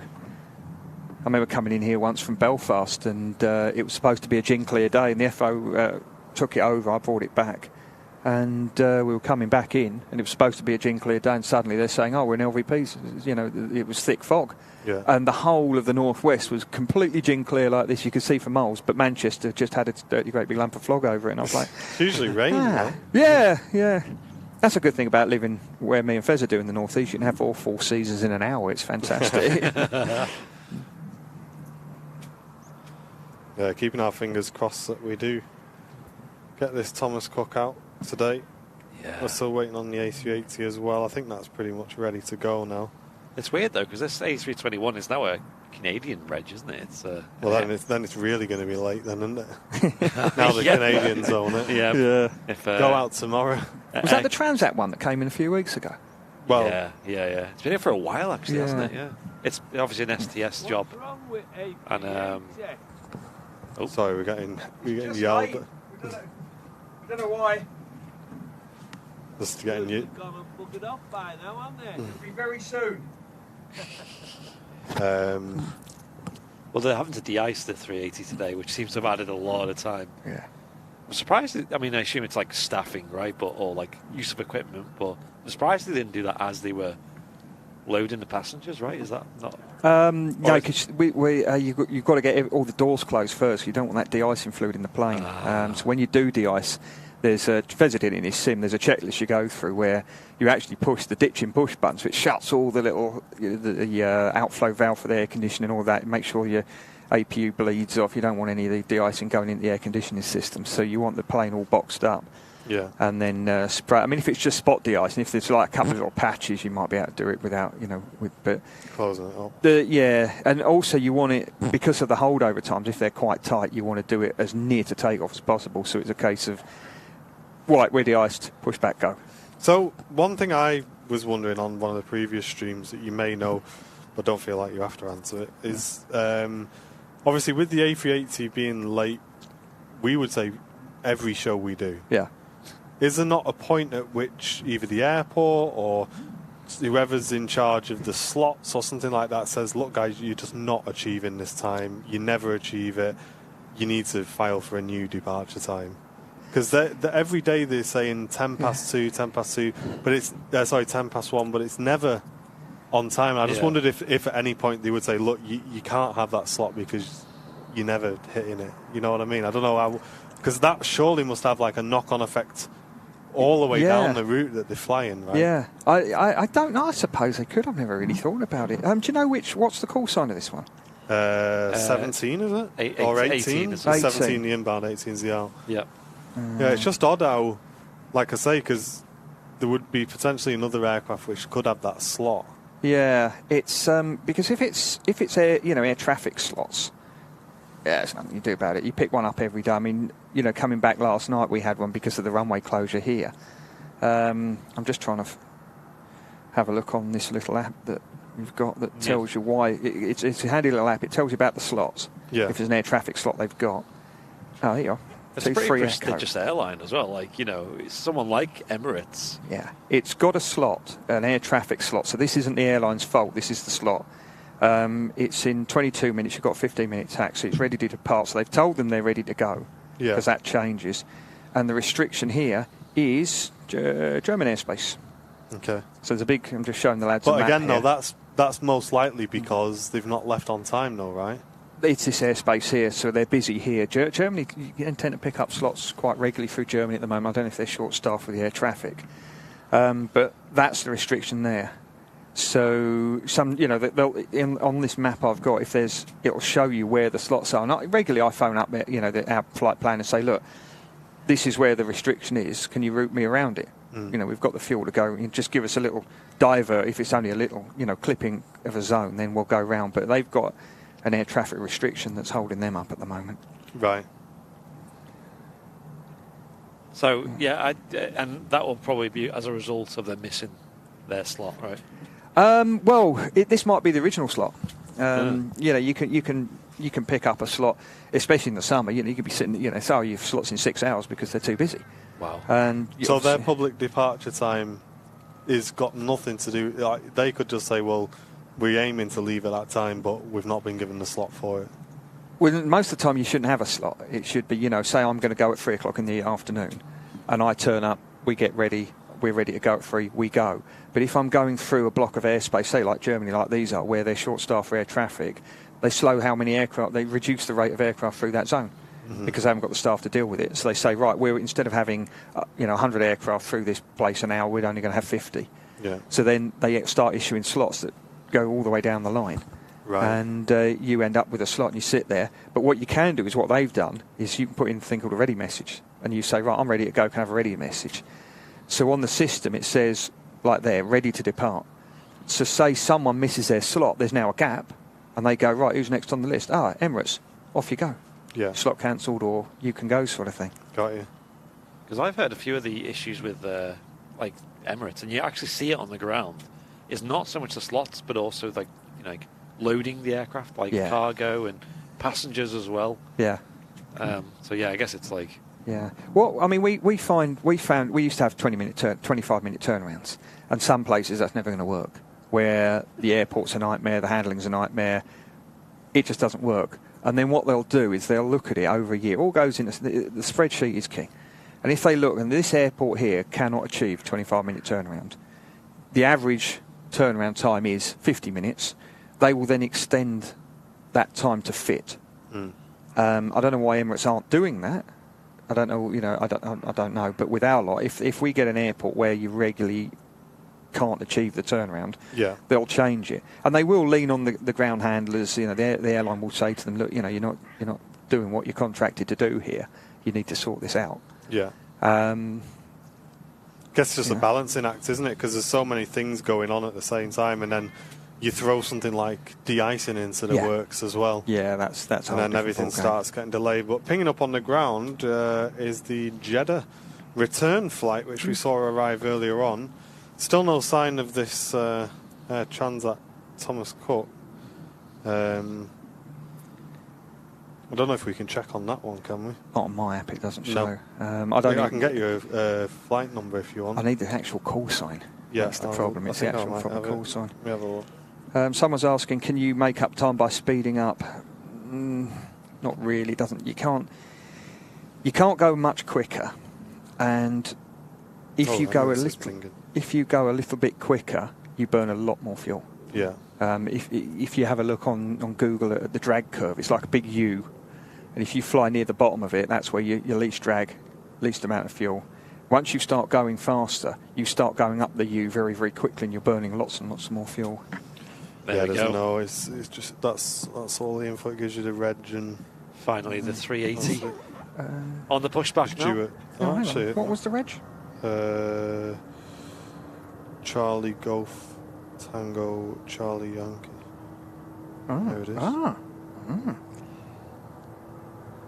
No slot. So it should have gone at 2 o'clock. So there's no slot. So what does that mean? They're not ready to go yet. Right. Okay. So they're not being held by a slot, so they're obviously late. But I don't know why. It's not air traffic. Canadians.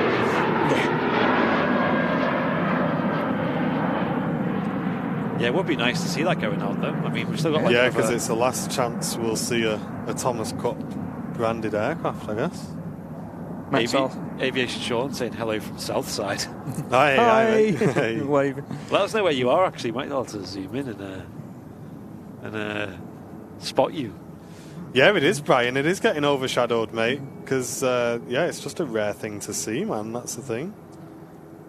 But, yeah, it's it was supposed to go yesterday and didn't end up going for some reason.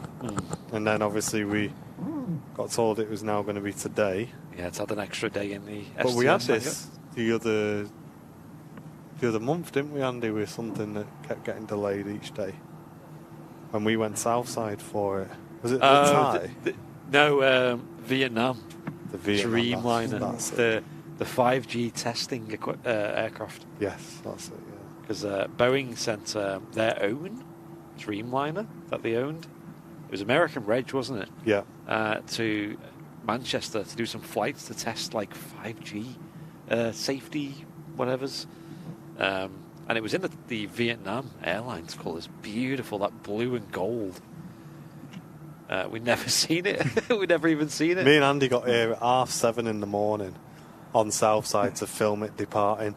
The sun was out. It was beautiful. It was absolutely perfect. The livery was amazing. We were like, right, this is it. The sun's out. This clip's going to be amazing. We've got really lucky here. And it was due out at like 8:15, 8:20 or something.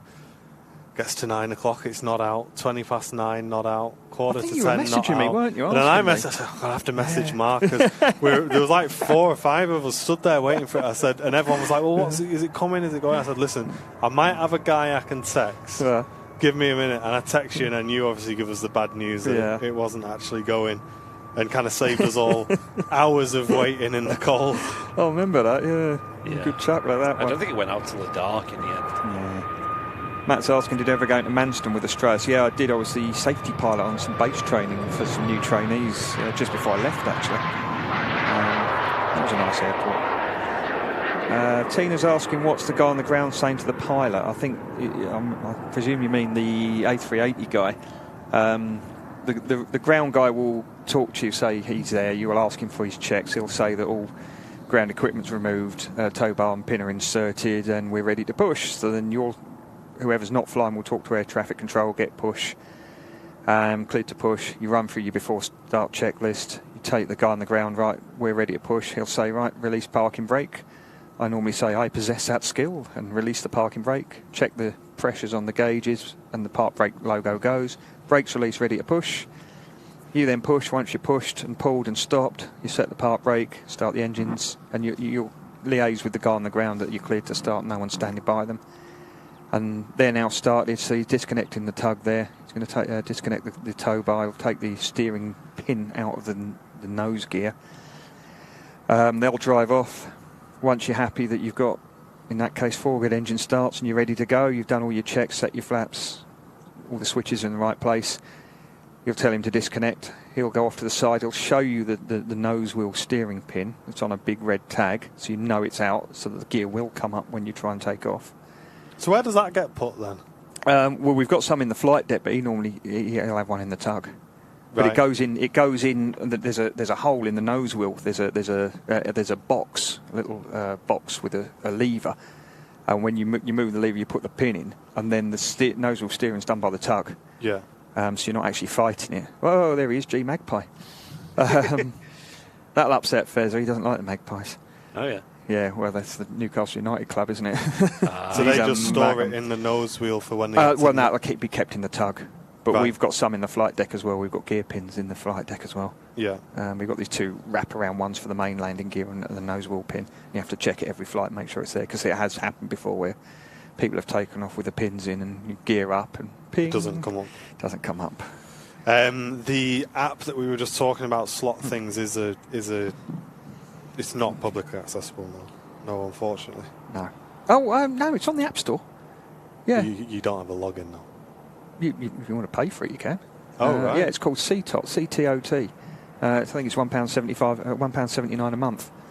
And that's what you were just using? Yeah, I'll pay for it myself. Get me on this. Why has everyone at Manchester been telling me this is a private application that no one's got access to? I know Flemmo, doesn't he use the Swissport apps? Yeah, there's an airport community app which you do need an airline login for, and that gives you the slots, but I find CTOT so much easier to use.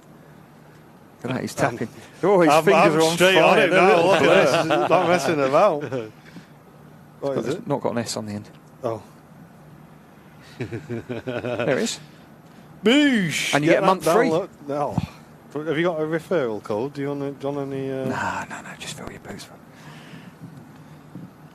So what you're saying is that guy isn't taking the A380 for a walk? No, it's not his pet. He used to have a pet brick. That was good fun. Oh, Yeah, never needed the vet. And, wouldn't rip your shoes to bits. It was great. It was a brilliant pet. Yeah, they're doing their final checks now, talking to him, and then he'll unplug, run away, and off it'll go. This would be great lighting to see this departing. Yeah. Also perfect lighting to see the Thomas Cook A321 liveried aircraft. But I think everyone in the chat has got one eye on radar and one eye on the stream to see when that pings up. Like I said, we are yet to see in person a departure from an aircraft that's here from STS, which is the brand new maintenance hangar, which actually is formerly the Thomas Cook hangar, isn't it? So that's a bit iconic. Yeah. But no, we're yet to see a aircraft depart in person or on stream that has been here for STS maintenance. And they've had a few interesting aircraft already. They've had, didn't they have? They had an ITA A350. Yeah, unfortunately not in the full colours though, which would have just been unbelievable to catch that. They've had a Australian A330 or something like that, but I think it was formerly Virgin Australia, because it's still got the red on the engines, doesn't it? That's in there now still, I think. What else have they had? I know one of the Virgin 330 Virgin Atlantics were in there, GV UFO. Okay. And obviously this one as well. So they do seem to be getting bigger each time. A321, A330, A350. Oh, Andy says the Thomas Cook has called for clearance, but no push as of yet. Andy D, you are the main guy in this chat room right now. I want no one else to speak but Andy D for the next 10 minutes, so we know what's going on. Give him mod status. Andy D, the Garage MC, is bringing us all of the info, guys. Yeah. I hope you're not debating us, Andy. It would be a weird debate, wouldn't it? I don't think it's... Oh, Mel saying that app said I need an aviation professional email account. That's disappointing. So did mine. But I'm kind of hoping at airlinerslive.com may bag that. We'll see. Yeah. We'll Fez is see on once you log in. Yeah. At themainmanfezzer.com. That one didn't work, so I tried the Airliners Live one after. Get your camera ready, by I am. Let me get a picture standby. Going to push past Mark for the 100th time today. G Magpie, get There's ready a for the spotty view as well. plane coming past. Yep, beautiful. Special livery, Saudia Dreamliner. Let's record this as well. That's all right, isn't it? We've seen it coming in earlier in the show as well. Wow, look at that I saw it a couple of weeks ago. I was like, that's a bit better than normal, isn't it? That's beautiful. I remember I used to watch their TriStars going to Heathrow donkeys years ago. Oh, yeah.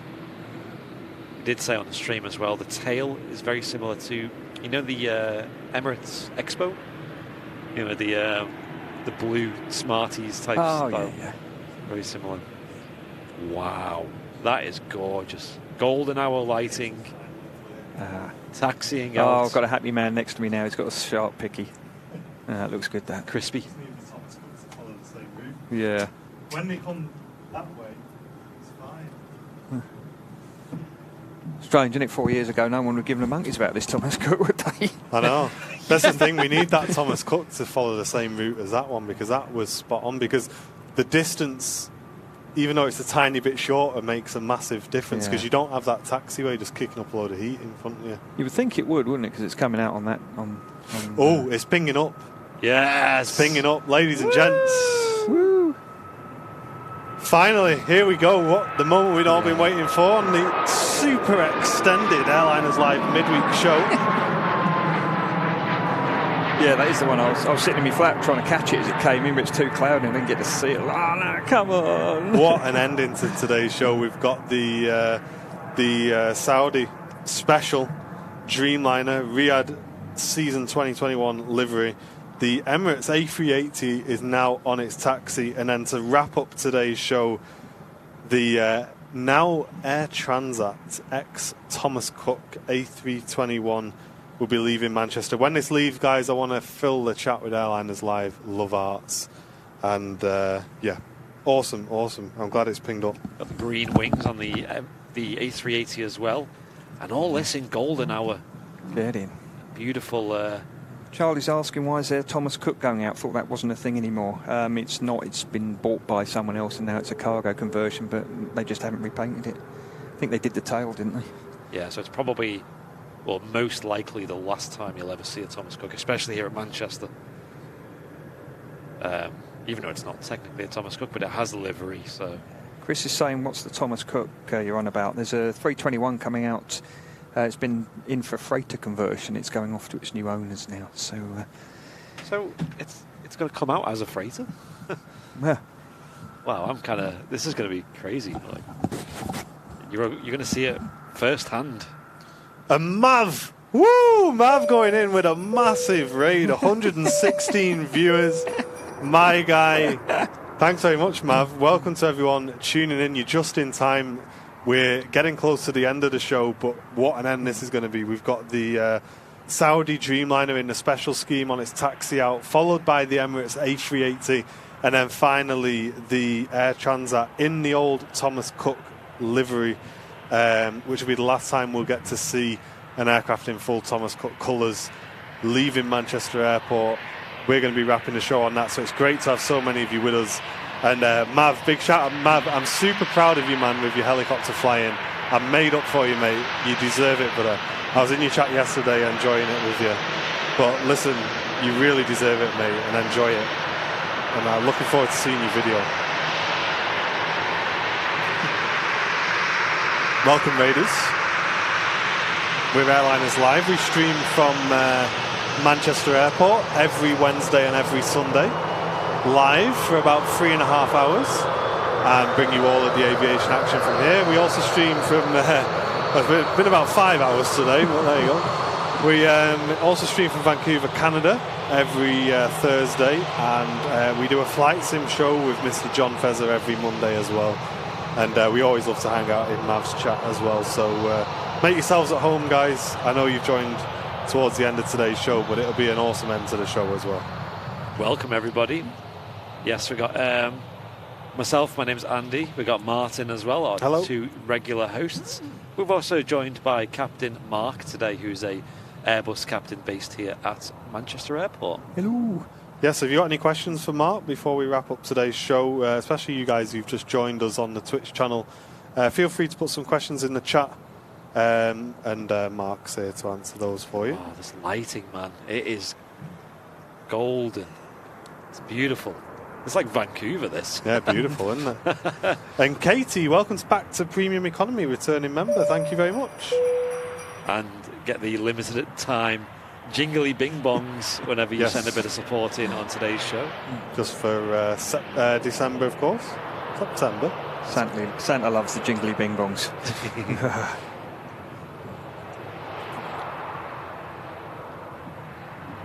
I'm so hyped to see this. No worries, Al. Thomas Cook. I'm really excited.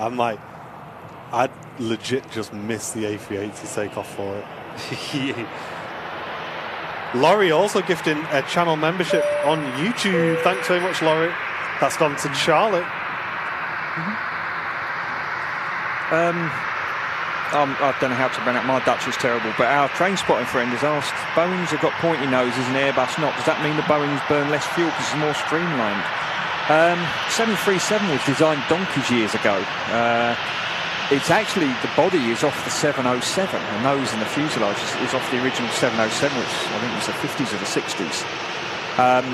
Nowadays, they use wind tunnels and computer-aided design to design the aircraft. So if you look at the Dreamliners, the 350s, and the shape of the noses are quite different. They put all these little tweaks on the aircraft to try and make them burn less fuel. It's just that the 737s are very, very old design, and the more modern ones aren't, and they burn a lot less fuel. Oh, thanks, Peter. Jamie on the roll. Brian's asking, joystick or steering wheel, Mark? For me, the 757 with the yoke was the best. The side stick's all right, but if it's windy, you end up arguing with it sometimes.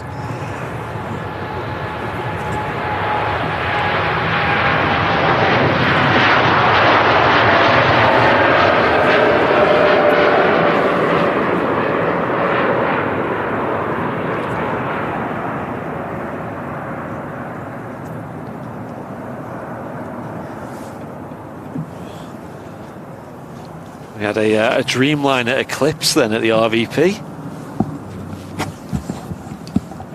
And if you enjoyed today's show and you want to get any support in before we go offline, you can support the channel by sending in a donation on YouTube or by becoming a VIP on YouTube or the Twitch chat. And we'll be going offline once this Thomas Cook has left us today. A massive thanks to everyone who has sent in support today as well.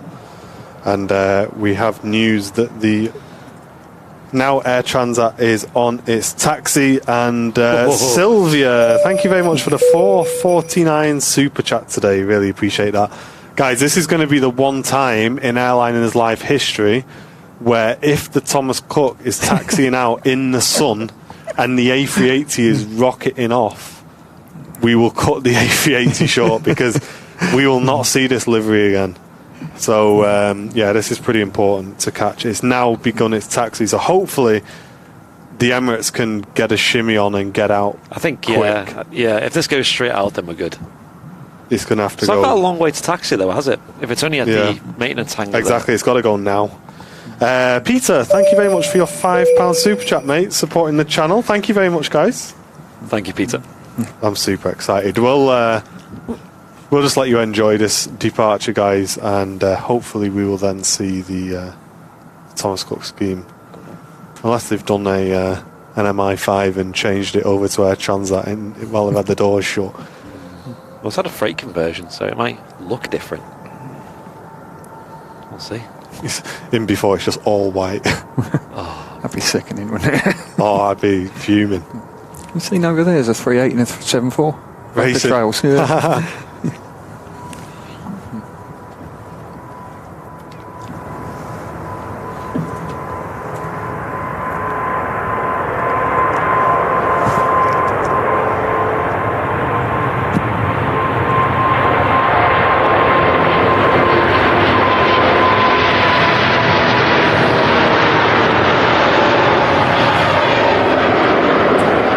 Timing. And Louise, thank you very much for the 179 super chat supporting the channel. What a picturesque image that is. And the sun's come round just enough to get a rotation shot of it if it runs a little bit late as well, but it's going to get up early. It's going to be empty, I think. Where's it go? It's going back to Toronto, It's going back to Toronto, so it should be relatively heavy, hopefully. Okay. Herbert, thank you so much for your 380 super chat as well. And here it is, I can see it's got Thomas Cook on the side, guys. Oh, get in. Here we go. Enjoy this. I'm going to mute my mic. I'm taking 1,001 pictures. Wow. See you shortly, guys. Enjoy this. Bosh. Wow. Let's get them hearts in the chat as well. Oh, don't worry, fella. You just take your pics. We're all too excited. Oh, look at that.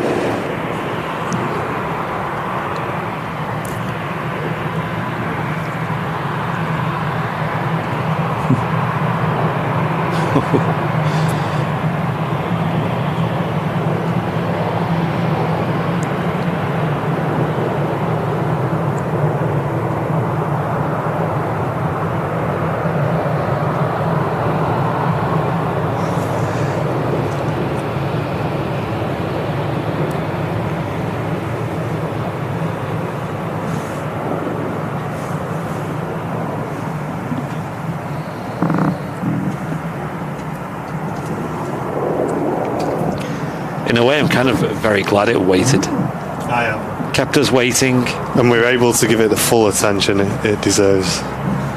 Oh. Now, please, did I get a sharp picture of it? That's saying who's cutting onions. Yeah, this is reminiscent of the old 747 retirement. This. Yeah. Oh man, wow. I was thinking when that 380 went off, it's amazing how quiet it is, really, isn't it? You think back the old 747-100s and the DC-10s and the TriStars, and you were standing here when one of them went off, your ears would be bleeding. Yeah, you would. Yeah. When they really derate that A380 as well, it really is quiet. Yeah. Yeah, really anticlimactic sometimes, isn't it? It is really. I mean, the technology's moved on so much, hasn't they? With these big bypass engines, they're so quiet now. It's. So this will be flying direct to Toronto. Long flight for an A321. I assume that's not something that's possible if the aircraft was like fully loaded? Or is that within the range, would you say? Not on a Neo. You could probably do it on a Neo. Well, they do it on a Neo, but I don't think they have like 235 seats on it. That's got no passengers on, so you can get all the fuel on, and it'll do it. But where do you reckon it'll rotate that? If you had to guess. I don't know. So it's a relatively long flight fuel-wise. Yeah. I don't know what the fuel load is on one of those. It's possibly 18 tons, maybe a bit more. Jochen, thank you very much for your donation, mate. Really appreciate you, dude. Thank you. It's going to weigh 78, maybe. I don't know. I would have thought probably not far from the normal spots. Yeah, I think so as well. Because the amount of fuel that's on board, but it's still fairly light. It depends how much they derate the engines by. Looks like it might go all the way down to Juliet 1 as well. Yeah, it's one of the most useless things in the world. That runway behind you. We've got Mungo in the chat, another pilot. Hey, nice to see you, Mungo. Hope you're doing well, dude. Long time no see. Is that a recent thing? Because I think I seen a tweet from him saying... Yeah, we used to have a laugh with Mungo on Twitch years ago. But you're actually flying now. That's mad, because I think when I used to chat with him more, he was kind of just getting his plan together, or doing the... I think you're doing like your tests or something, your what are they called? The coursework style stuff for it before. Nice to see you though, Mungo. Thanks for checking us out, mate. Hope you're doing well. And let's just let you enjoy this departure, guys, and we'll be right back with you. Looks like it's going to line up and go straight out now.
Well.